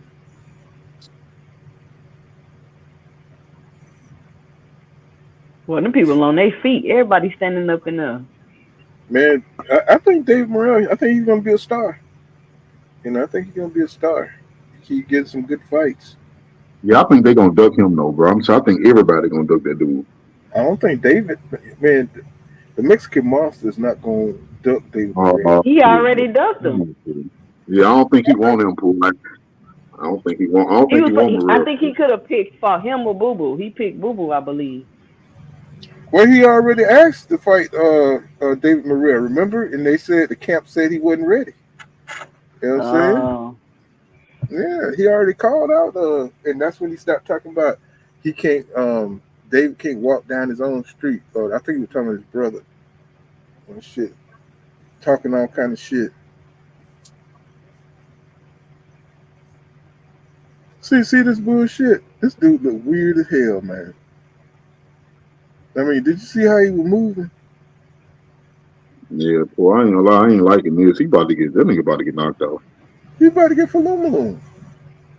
He about to get Falumaloon. I hope it I happened mean, in round one. it's like this nigga about to break dance or some shit. He probably don't speak. Look, he probably don't speak no English. They don't flew him in to get his ass Look how muscular this dude is. That muscle is not gonna help you, bro. You see how muscular he is? Hey, that's that. I never ate McDonald's a day in my life. Body right there. Shit, that's that. I've been chasing goddamn gazelles in Africa and shit. Hey, but you know them Africans, they do. I used to mess with an African chick. They eat different, bro. Like she ate a lot of fruits and shit. Man, I mean them goddamn Somalians, man, they be feminine as hell, bro. Yeah. They be skinny with a fat booty Trip. and big breasts. I was like, damn. Yeah, they eat them wholesome diets, bro. Like they eat good. They just build like that, man. It's like I don't know what it is. Then you go to Ghana, then they thick as shit. Don't get me started. You had been to Ghana before? This dude is I just seen a lot of chicks, when I went to college, and seen a lot of. I started noticing the difference between Kenyans and what I'm saying, Ethiopians, and once you start going to school with them, you see the difference. Yeah, the Ethiopian women, they swim. They swim. You got Morrell got a long way to go. He only got 9 fights.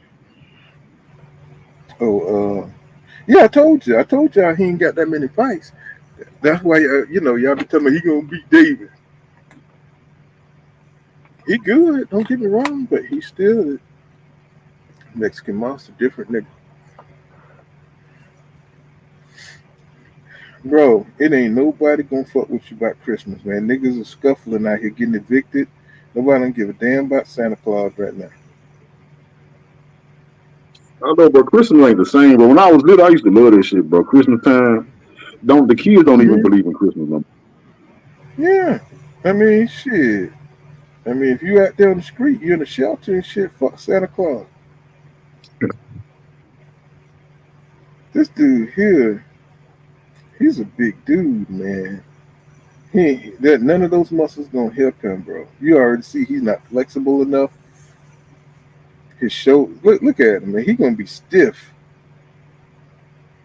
He gonna get tired. I don't know, but I think Morrell got the size and the stature to deal with Benavidez. You think so? Yeah, they about the same. But I think David's 6'3". Yeah, so he might be like what 2 inches taller. Yeah. Hell I ain't gonna lie. no. Morrell got he got the athletic ability, man. This dude already missing punches and off balance. Can y'all hear that? But the phone ringing.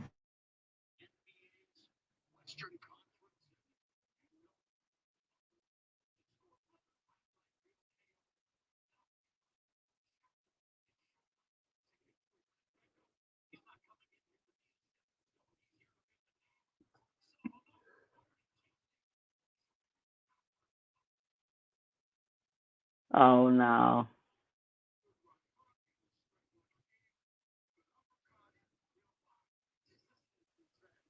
Hello? Yeah, I think Poole got us. He got his shit muted. Come on, Maria, get this dude out of there.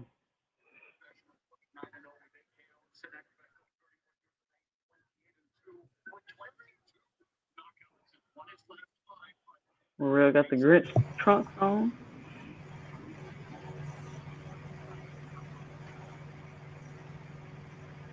Okay.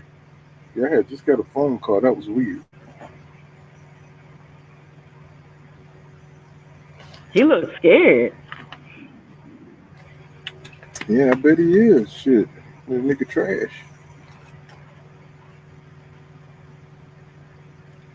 I'd be scared too if I was He trash. just Look hurt. at that footwork. Y'all see He that just footwork hurt. Morrell putting on? Yeah, bro. Hey, Morrell one of them dudes.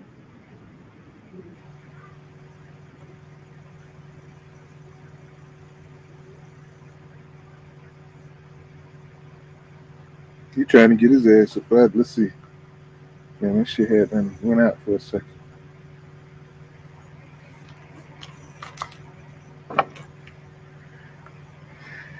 This dude ain't got no business in the ring with him. I told you, man. I watched a couple of his fights. I was like, this dude is trash, bro. He got me. I mean, yeah, this is showcase fight for sure. He in the styling and shit ain't did shit. He got Converse's on from goddamn 1983.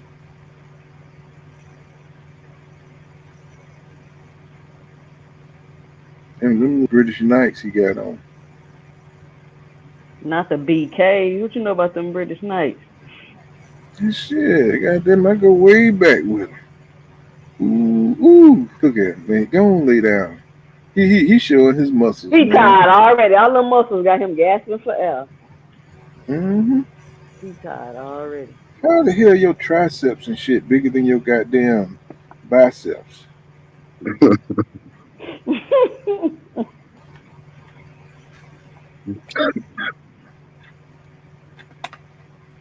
Derek Cole. Mm-hmm. He said, eating the remix. He said, for the customers of the people are vain. He says, for one covers a tree out of the forest, work out of hands of the workman with the That boy axe. is tired. He is sucking wind. Yeah, man, we saw the shit with Wilder when he buffed up and shit, went in there and threw 4 punches and was done. I think AJ might leave the country and go underground. I think so too. He said, I hope he proves me wrong. Hey, man, that dude ain't got no heart, bro. Yeah, god damn, that nigga sucking wind, ain't he? He about to drop him.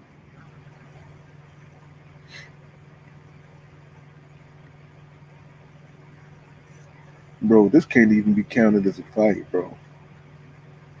He about to damn fall and he ain't even done shit. Oh shit. Oh shit. Oh, he tired. He done threw 3 punches. He tired.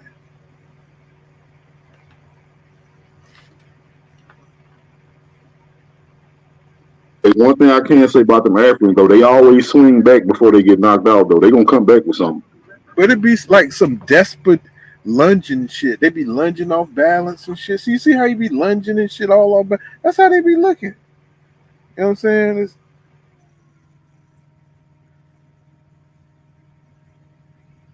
And look at his defense, bro. Look at his defense. His hands. Oh God.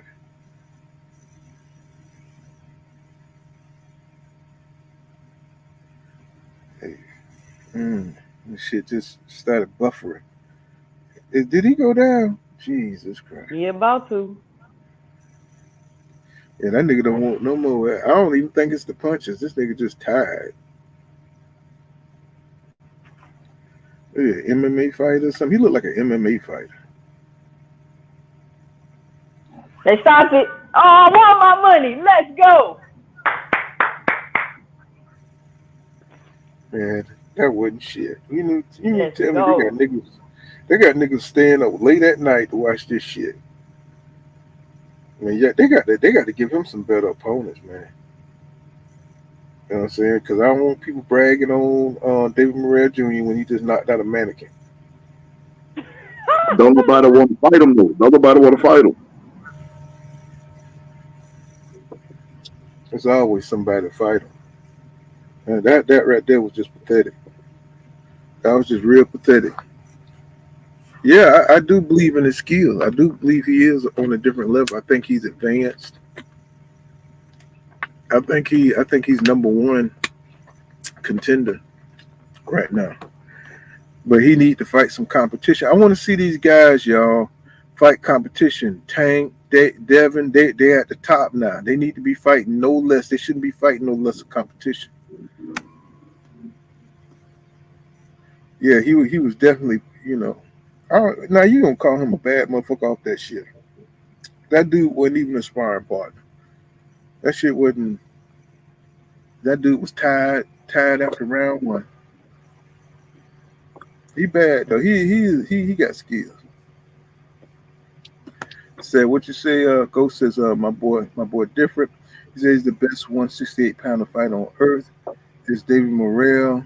And he said he will ether the whole division. God damn it, I didn't know David Morrell must be had time to type this shit before he knocked this dude out.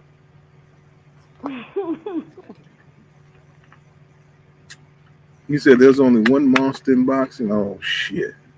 Here we go. Goddamn King Judah with Dale. Now we got Ghost with goddamn David Morrell Jr. He says there's only one monster in boxing, David Morrell Jr. He said these other niggas not nowhere. These other niggas not nowhere, not like near him or something. He said special fighter. I think he is a special fighter. I just want to see him fight somebody. That's all. I just want to see him fight some good competition. He says nobody trying to fight him. Somebody got to fight him. You know what I'm saying? And let me see who's at 168. Yeah, Dave Benavidez. They got to get it on. That should be his next fight. He said this is a busy fight because Benavidez declined. Who is Benavidez fight? Didn't we just say who he fight? Oh, he just fought Demetrius Andrade. So he should be fighting David next. There's really no other fights to be made at that division because Canelo ain't entertaining shit like that. So, them two need to get it on. He says, y'all monster, David Benavidez declined him. So that's who he's supposed to fight. He fought, wait a minute now. You know what I'm saying? I'm pretty sure they could find somebody better than this dude. Adios was Adios competition. And so straight up, Eden Remix says dude looked like an extra from Janet Jackson video from the 90s. He ain't lying with that haircut and shit. That nigga looked like he was ready to break. Let's see, SJ Boxing IQ says Bam Bam fighting. It's in the 5th. Okay, let's switch over. Let's see what Bam Bam looking like. I like to see Bam Bam fight. See Bam Bam. Let's see. What are you fighting on? The Zone. But you can get it on East Stream though. No, I got the zone app. Oh, you got the Zone. Yeah, I don't pay for that shit unless they fight a real good fight on that. I don't want no buffer and I don't hit him. You know, I just canceled all my shit. I just canceled the Zone, ESPN, Showtime. I had it for the Ryan Garcia fight, so Yeah, me too. and then they got that heavyweight card, so I got it. I got it for that, but I ain't gonna have it after this month. Man, that's too much goddamn money, man. Not that, unless it's a good fight. You know what I'm saying? That was my last one I paid for was the Ryan Garcia tank fight. Oh man, this shit buffering bad, man. Come on now. Don't do me like that. Don't do me like that, dog. Don't do me like that. But is the fight over or something? Did he knock him out or something? Let's see. Let's see. Can I do must be over. Let's see. Let me check it out a little bit.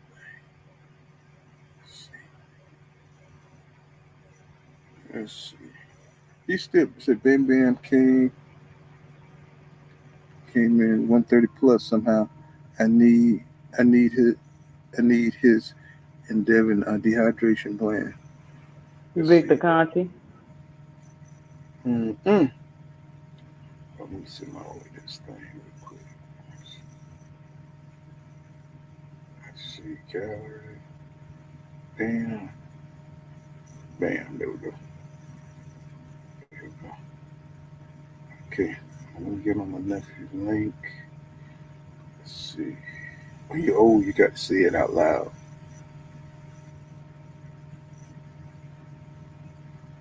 Okay. Let's see. Let me see what. Bam Bam be looking smooth up in there. Not all the time, but you know. Let's see. That's it. So.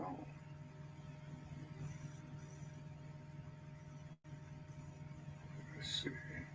Are they the main card? Let's see. Rodriguez versus Ellis. Okay. I think that's it right there. I think that's it right there. There we go. Oh, god damn, I had it.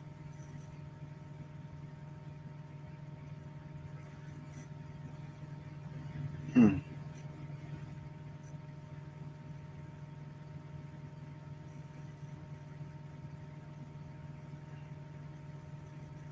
Mm-hmm.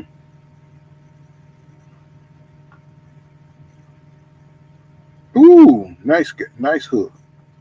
Mm. Mm. Damn, took one to the gut, didn't he?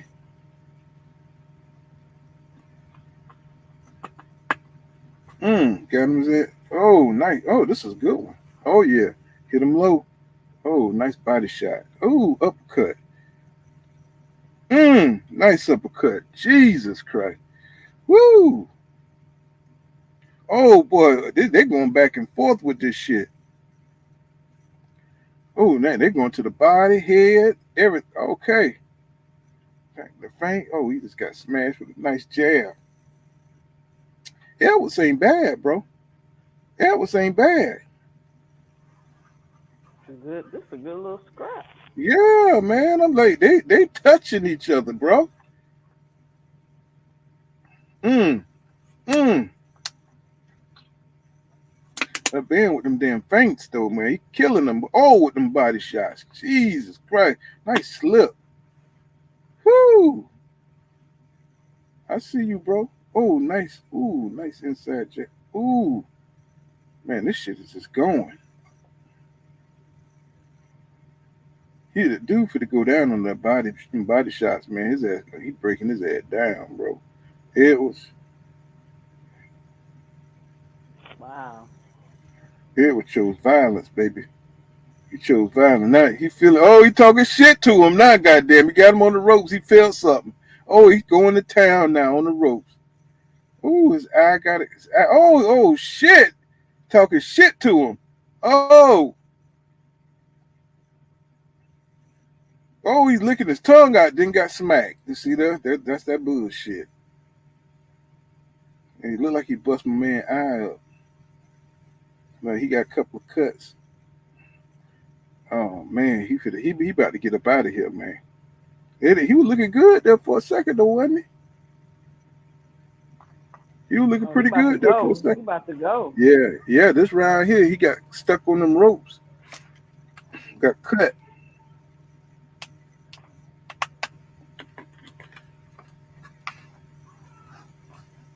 Yeah, them damn muscles, man. Them muscles. This is a goddamn pretty good war. Now it look like he got cut on them damn ropes. Look like he protected himself pretty good though, but he got cut still. That damn tape on them damn gloves, man. Man, these cool. These fighters better sit down in the corner.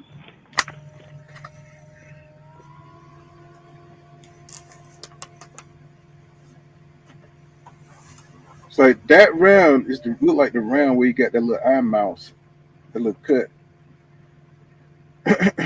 Now he's trying to move because he cut. You don't want to open them things up. Now he's trying to box.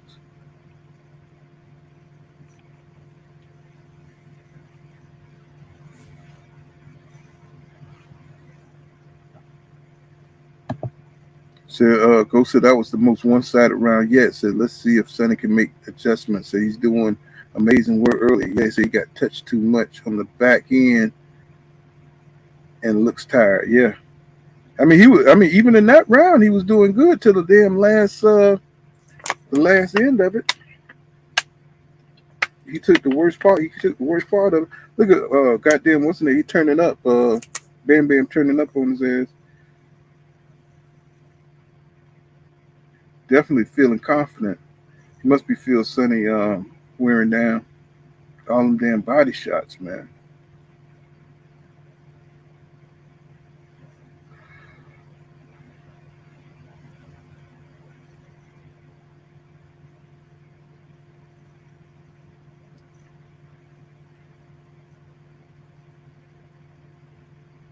Sonny doing a lot of missing.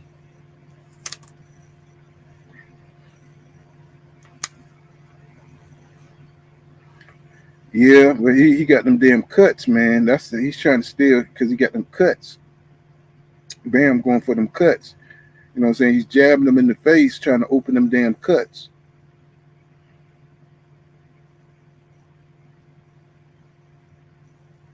He's just trying to touch that face. There you go. Bam. Yeah, he going, oh, nice body shot.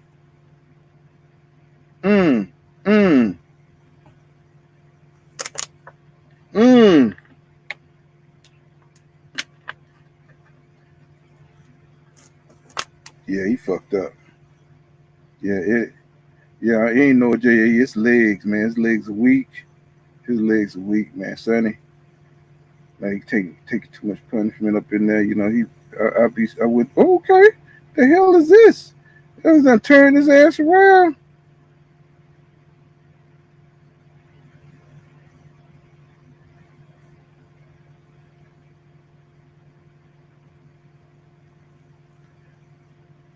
He gonna have to push Bam back, man.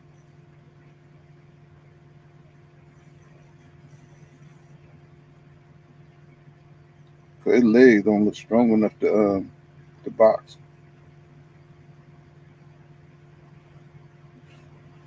Ooh, Jesus. God damn, Bam. Woo. Oh, Lord. Oh, them body shots. Oh, my goodness. Yeah, they are telling, hey, man, you want to continue, bro? This is, so you probably earned a good 7,000 for a fight of that. There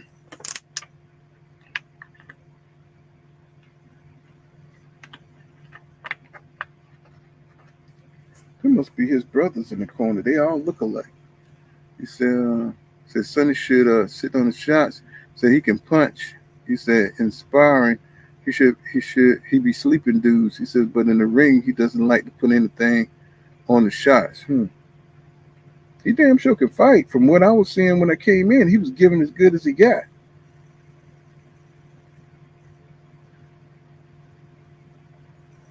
But man, Bam is his powers, power of his punches, man, just he's starting to wear down now. He says, Bam reminds me of a weaker and not as talented version of Salvador Sanchez. Oh yeah, Salvador Sanchez was a fucking artist in the ring, bro. I love how casual he was with his technique, man. It's like he was just another day in the park. He just came out of bed and just come whip your ass and shit. And the rhythm he fought in, man. Salvador Sanchez was a master in that, man. He was just a natural born fighter. Woo, man, them body shots, man, is killing Edwards, bro. Woo, man. His shots ain't got no pop on them no more. Woo, yeah, that's what I was just saying, man. I was like, damn, he looked like he breaking down, man, badly. Man, look at that range though that he's throwing them hooks from, man. The mid range, man. Bam could throw them shots. He could put so much on them shots from the mid range, man. That shit is crazy. And the angles he's getting and the powers he's getting on them shots.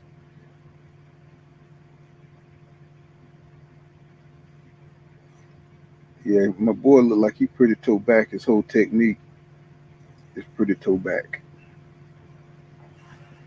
He look raggedy in there right now. Tired. This shit is buffering on me, man. Jesus Christ.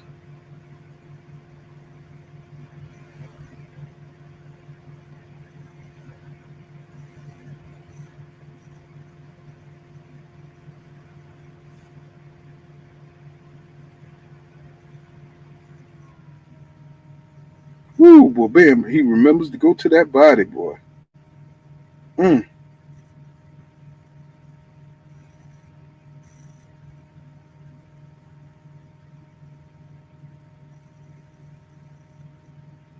Okay, Sonny say I ain't dead yet. The warrior, man. What a warrior. Got some heart, man. Kid got heart. But he going to that body, boy. He tearing that bread basket up. Ooh, woo! Then dogging him. Oh, whoa.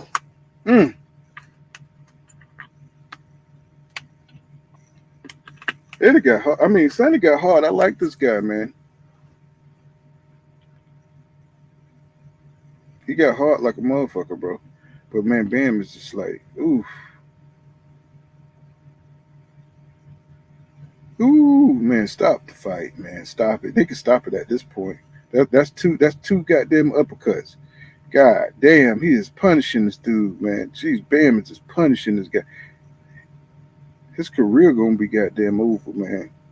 It's like let him live, man. Okay, Sonny coming back a little bit, it's like, nah, nigga.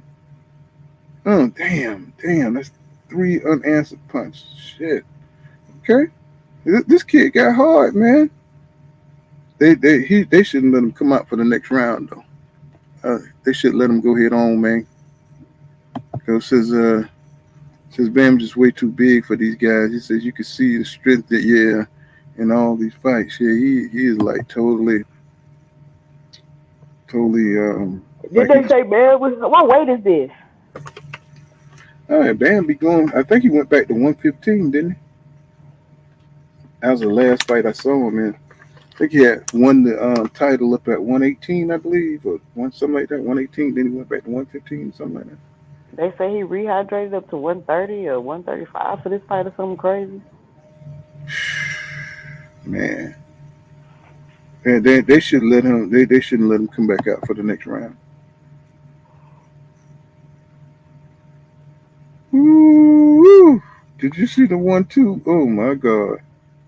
Oh my goodness. Yeah, just stop this shit, man. Man, he is getting punished up in that, man. Yeah, that nigga look like a Holocaust victim. They about to stop it.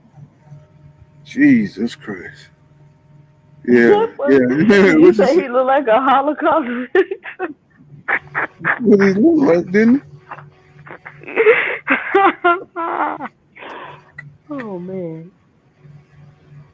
he? Man, they're letting this shit go another round. I mean, Yep. come on, man. There's no way in the world this guy could be win. They need to stop this. I mean, they see the difference, the power difference. The dude fading and shit. He can't win this.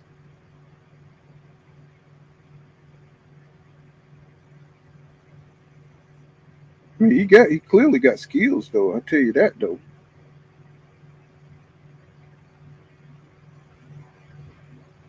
Yeah, man. He just want to go the distance. But damn, it's only the ninth round though. Shit. Man, it's only the ninth round, but Bam want that stoppage. He holding and hitting and shit. Oh, the dude, he's suffering.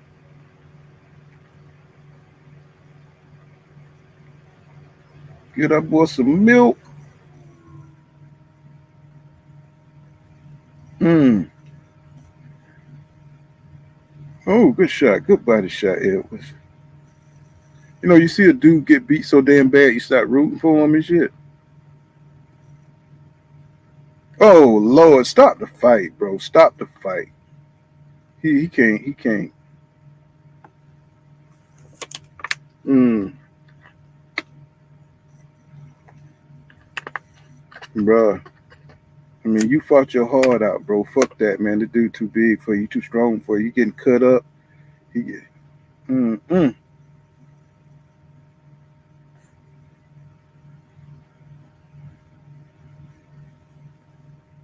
Man, he cutting them up, bro. Come on, man. He getting beat the hell up, bro. This look like the damn Chris Colbert fight. Shit. Worse. The man Frank's cut. Oh, man. But this dude got hard, though, man. Definitely a fighter.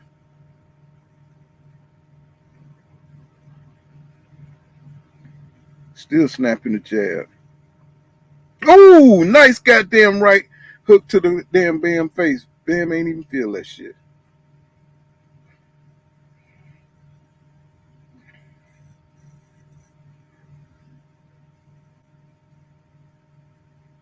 This dude is fighting his fucking heart out, bro. This dude is fighting his fucking heart out, bro. Oh man, and he's still using skills, man. Yes, sir. Blocking, yes, sir. I don't know. This dude might be waking up to another level now. Good jab. Mm.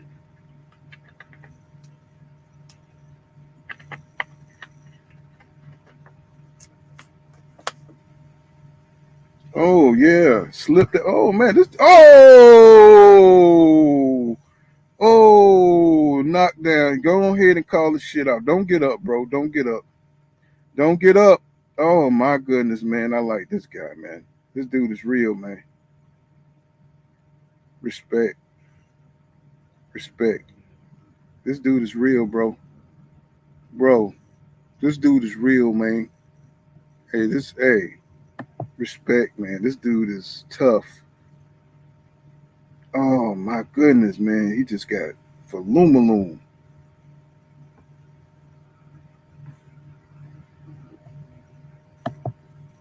Mm.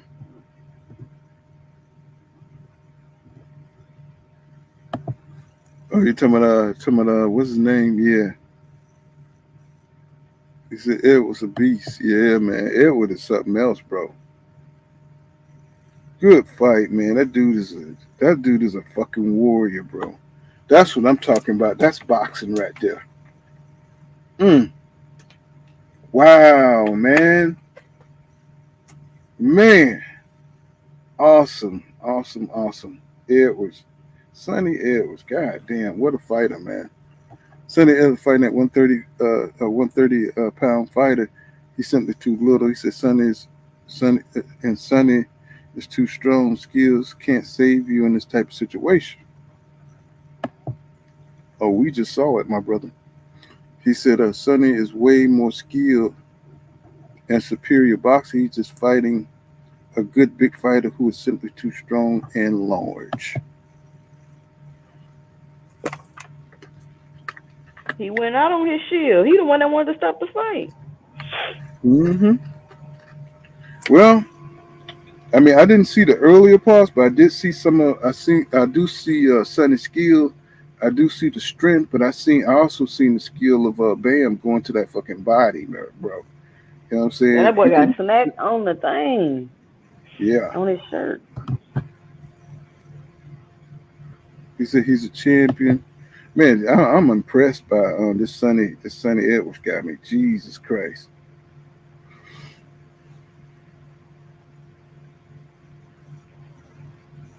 Damn, even when he went down, man. Ooh, look at that cut.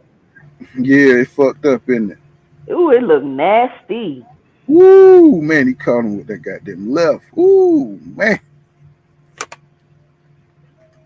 Mm-mm.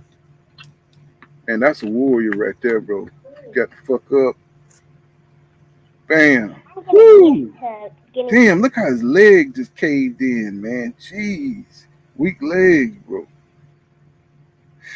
Still got up, man. That dude was something. Jeez, man. That's a tough fucker. That is one tough guy, bro. Woo, man. Yeah, what you said, Cat Crypto, I love these kind of fights.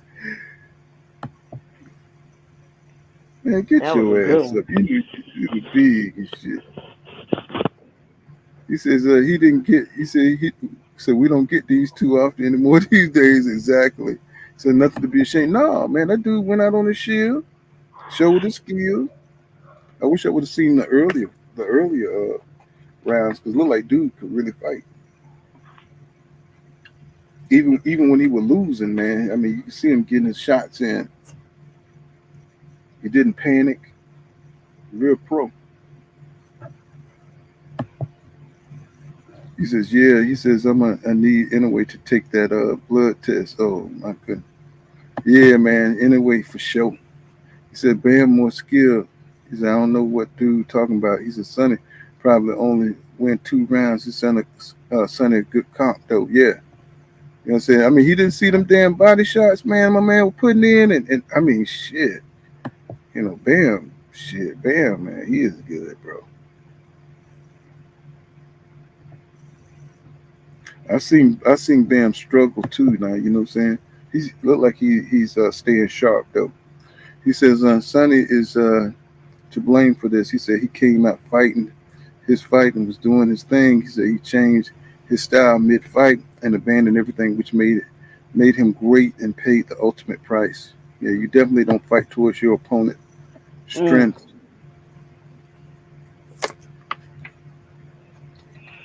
All right, Paul, it's been real. I'm about to hop off. All right, too sick. I'll probably couple them tomorrow and stuff, probably early. I'm going to check for you. All right, then. Peace out. Did you see this, King? You still awake? Nah, I ain't watched it. I'm watching this UFC shit. Oh, okay. You just missed a good one, bro. You know I don't like them slugfest, fool. Oh, okay. Yeah, but I mean they were boxing too, man. It was nice boxing up in there. You would have liked it. You would have loved it. Winner by TKO in the 9th round.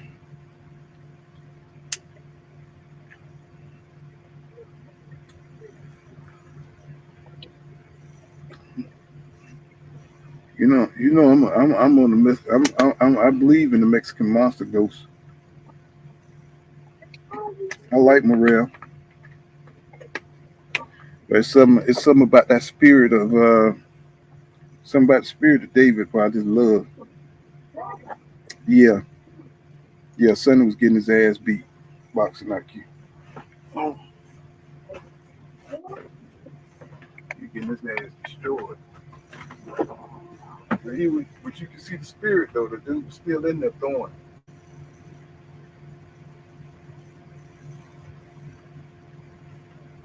He was still slinging and banging. He was getting the jabs in. His technique was still looking good, shaky at moments, but He was just outgunned.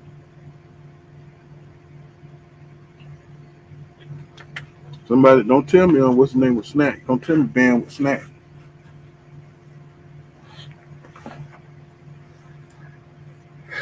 That was a good fight. He says, Sonny, yeah, I read that.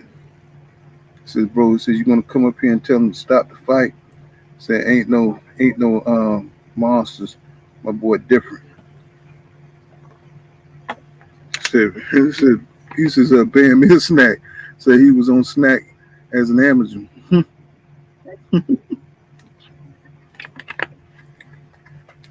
A good damn fight. Good night of damn boxing. Except for the goddamn Morrell fight, goddamn it. Oh my god, they're showing that goddamn knockdown. Woo, that shit is ugly. I like Sonny though. I like Sonny. I hope we see more of him. I hope this didn't take, no fights. I mean, I'm pretty sure it took a couple of fights out of him, man, because he took a brutal beating. Damn, he fell on his fucking top of his head. Jesus Christ, on his forehead. Good fight though. Good fight. He said, so Victor Conde called Bam his son. Oh my goodness. Look how big goddamn Chris Masters. He's the sorriest person in the damn building.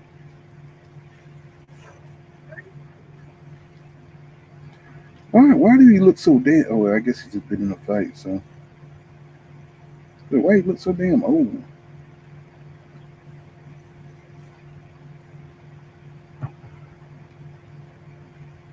Mm-mm.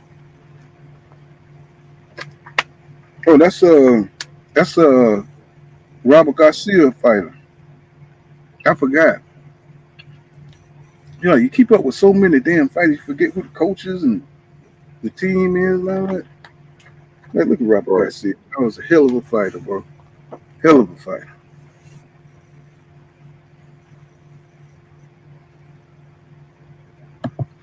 He says Morrell make dudes look like they amateurs. He says that's what Benavidez is going to look like when he grows some balls and step in with Morrell.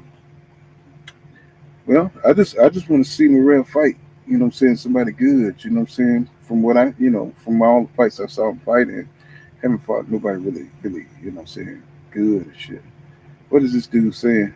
Let me see. I got to see what Eddie said. We got to come on, god damn it, turn up. Damn volume. Man, what a warrior, bro. God damn, man, the dude is tough.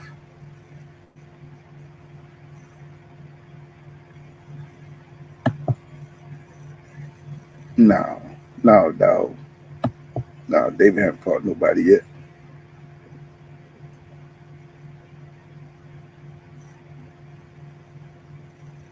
It really, it ain't that many damn, great fighters at 168, really. Pool ain't that large. He says, man, I don't know, man. I'm thinking about going down there to the gym my damn self. I said, right now, shit, I can't do it. I was in a good spot to be able to go down there just to see if I could go talk to somebody down there at his gym because somebody gave me his address and stuff.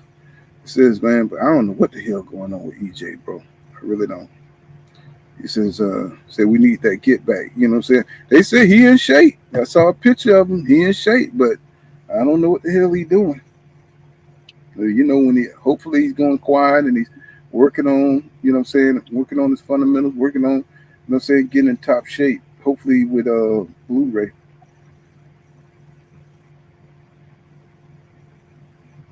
Yeah, this dude here, man. I mean, I'm just impressed. I mean, you took a beating, bro, but I like the way he fought. It's like some damn Gotti Mick Award shit.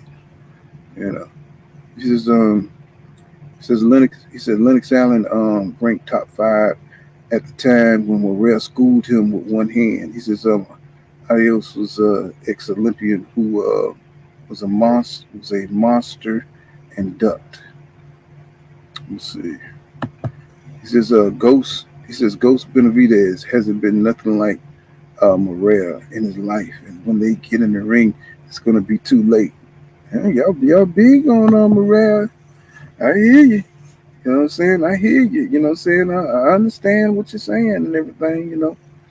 See, Adios was ranked top 5 by Ring 2. You know what I'm saying? I mean, do y'all really believe in these rankings like that? You know what I'm saying? Y'all really believe in the rankings like that? I mean, I'm like looking at it. Y'all talking about these folks, but shit, you ever seen them again? You know what I'm saying? Have you ever seen them like, what I'm saying, in the top rankings, like fighting each other and, what I'm saying, anybody talking about them? You know what I'm saying? Y'all ever see, what I'm saying? I mean, y'all saying, he fought top guys and stuff, but I don't see it. You know what I'm saying? They don't look like nobody who's gonna be in the top echelon. Look at Eddie. Eddie tall as shit, man. He says by the same standard, Benavidez has not fought anyone good at one instance other than Plant.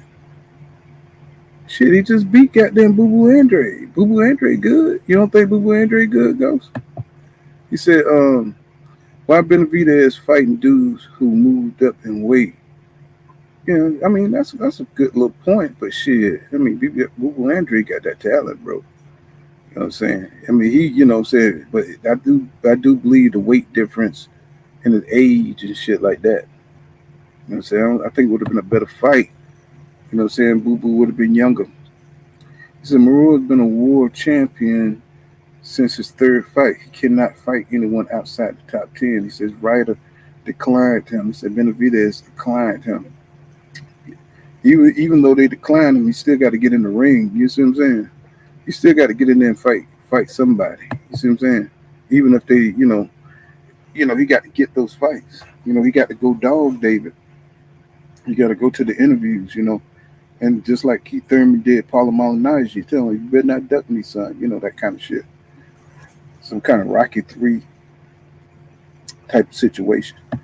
He says, Boo Boo Andre on the back end of his career, is he not?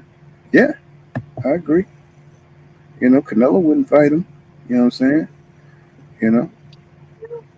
See, I'm close with Boo Boo Camp. He's my guy. Mm-hmm. He says, I think Morrell need like 3 B level fights before he fights Benavidez. If he fights him next, Morrell gets stopped. That's what I keep telling people, man. When you fighting people that's not, what I'm saying, at the top, what I'm saying, who really truly got that dog in them, like David. You know what I'm saying? Yeah, you can look great against people that, you just way better than. Yeah, you make them look like shit. You know what I'm saying? And especially when you got the athletic ability, you got the boxing skills and all that stuff, and you're a special fighter yourself. But when you fight another top echelon type fighter, and you go in there and you knock that fighter out, then I could say, damn, that's a bad motherfucker, man. Right now we don't have enough really good journeymen to like really, what I'm saying, like test the top fighters or the guys who's on the way to the top. Like if you look at Regis, he was a good fighter, but he definitely got to fight somebody like a Tank or a Shakur, you know what I'm saying, to see if he can go up to the next level. Because I think he get destroyed if he goes in there and fight Boots. But see, they're not getting the experience because they don't have those high level journeymen that they used to have. You know what I'm saying? I mean, you might have not known the name of certain journeymen, but you knew their skill when you saw them fight in the ring. You know what I'm saying? Every time, like if you think back, Emmanuel Augustus, right? He was like one of those kind of journeymen that had all these skills and shit, and had all the heart, and he was just a tricky dude in the ring. But he gave Mayweather probably his best, his hardest test when he in his youth. You see what I'm saying? So we don't have journeymen kind of like of that caliber, you know what I'm saying, to test these guys. These guys are just going through these dudes who ain't ready, man. You know what I'm saying? David Morrell got a lot of amateur experience, Olympic experience and shit like that. So these guys are the cream of the crop. When you got 300 amateur fights and shit like that, you know what I'm saying, and you coming out of them strict schools and stuff, I think he's what you call it? I forgot what you call what is David Ghost? He's damn, I can't even think. I'm getting old, y'all. I can't remember all this shit. But he's no. He's from what's that shit called? I can't where everybody be going. But anyway, he's a bad boy. You know what I'm saying? But you always got to fight, you know, top competition. And to me, you know what I'm saying, until you go in there, you knock out David, you know what I'm saying, I don't think, you know, I can't say you the man until you beat somebody like that. You know what I'm saying? Hopefully David will fight him next. You know what I'm saying? He said when you're fighting people who's washed or coming off KO losses, you got zero answers when you fight someone who's like that and more talent. He said that's what Benavidez will find out. You know what I'm saying? Maybe. We'll see. He said, we don't have Emmanuel Augustus in this era, sadly. That's what I'm saying, but I'm talking about that caliber of dude that's, you know, say he's champion, he got championship skills, but he's missing something to go to the next level, but he could test everybody. You know, like a Matisse did, you know what I'm saying, for until he, you know, he couldn't take it no more. Like a Matisse, somebody like a journeyman like that, you know, say somebody who can like really fight and, you know, take you down to the wire. It's, you know, we don't have those kind of mid-range journeymen who could be like a B plus type fighter, you know what I'm saying? Almost could be an A. If he was on the best night, he could fight on the A level, you know, and just test these guys and take them to the wire. These guys are not looking for fights like that. You know what I'm saying? They want these showcase fights. And that's what making boxing, you know, kind of terrible. Because they don't want to take these chances, you know, and go out there and put it all out on the line. You know, it says David Morrell is 25 and from Cuba. Okay, from Cuba. I thought he was from the Dominican Republic. I thought he was from the Dominican. Is that the same? I mean, shit. God damn it. I thought he was from the Dominican Republic. So he got that Cuban style, that Cuban school. So that's why he's so good. Ecuadorian. No, he's not. I think he's from. I think he's like you say, from Cuba. But he don't have that many fights. But he got a lot of amateur experience, like Lomachenko.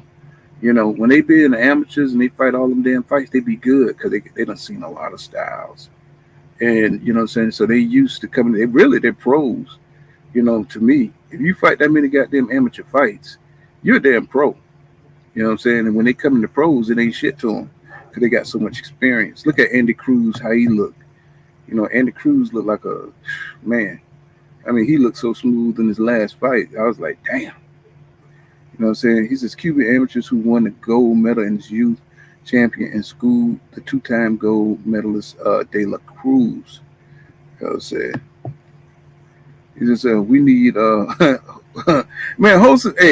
Josecito Lopez. He was pretty good, man. You know, you see what he did to damn Keith Thurman. You know what I'm saying? I mean, in his youth and shit, that motherfucker could fight, bro. He's a good journey. He was a damn good journeyman. He was a damn good journeyman. You know what I'm saying? If he just would have worked on it real hard a little bit, he could have upset some folks. He says, no, he says he's Cuban. So he's just trained with Bob Santos and Ronnie Shields and is around a lot of Cubans. Okay. He says, Morrell has proven himself time and time. Morrell has proven himself in and time out. He says Benavidez Sr. was the audience. He says, who will step up to Morrell? Somebody got to step up to him. I don't think David got a choice, if you ask me. You know what I'm saying? All arrows point to David Morrell Jr. You know what I'm saying? All of it points towards him. He said he should fight plan. He should fight Plant and Boo Boo. He wins them fights, and they can take Morrell's place. He's never been in the pros to prepare him for Benavidez. I think they should go at it right now. If he wanted that bad, give it to him. That's what the fans want to see. He says Andre going back to middleweight. He's probably going to try to get that. Fight with Jamal, but Jamal ain't gonna fight. You don't even like Boo-Boo like that.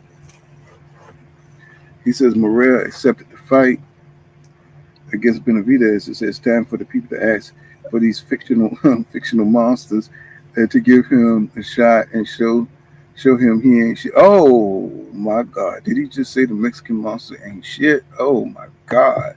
This must be David Morrell Jr. brother. He says, "Ghost, I know, but still, boxing gotta respect the opponent." And Morrell say, Ghost say, Morrell would love to fight Plant. Yeah, I think Morrell would destroy Plant. I think Plant pretty much. I think he's damaged goods. He said Plant wants Charlo instead. He said that fight was briefly discussed. I think Plant pretty much. I think they kind of beat. I think a lot was taken out of him during that Canelo fight, and you know what I'm saying. I just don't. I think it's over for Plant. He could probably beat some of the lower tier. I think he's over the apex of his career. He says, Ghost, I severely doubt Plant fights Morrell at hell no. That fight will never happen. That fight would never happen. You know, Plant wants the big money. He wants the big money. It ain't no money. It ain't no money in fighting David Morrell Jr. That's another thing. You know, the money. You know what I'm saying? It's like, you know, he's gonna have to beat one of these guys to build his name up. You know, I mean, we know he's a bad dude, but you know, the boxing public, you know, he's a Morrell would love to fight all these guys. Just sadly, he can't force them to fight him. But hey, Plant or whoever, please come fight Morrell so he can make y'all look like Johnny. Eventually, he's got all roads lead down that way. Bowley, what's up, bro? He says Morrell beats Canelo and Benavidez right now. People talk about generational talent. It's Morrell. I agree. He got a lot of talent, bro. But you know what I'm saying? I'm gonna have to see that Mexican monster fight. I'm gonna have to see that. He says Morrell versus Ryder was an option. Ryder had a title opportunity. Ryder declined it 3 times, even after it got mandated. You know, Ryder got like a free pass to fight Canelo, so he's not trying to mess that up. You know what I'm saying? If he could fight Ryder and shit 4 times a year and shit, he would. You know, for some reason, Ryder he gets a free pass to fight every goddamn body.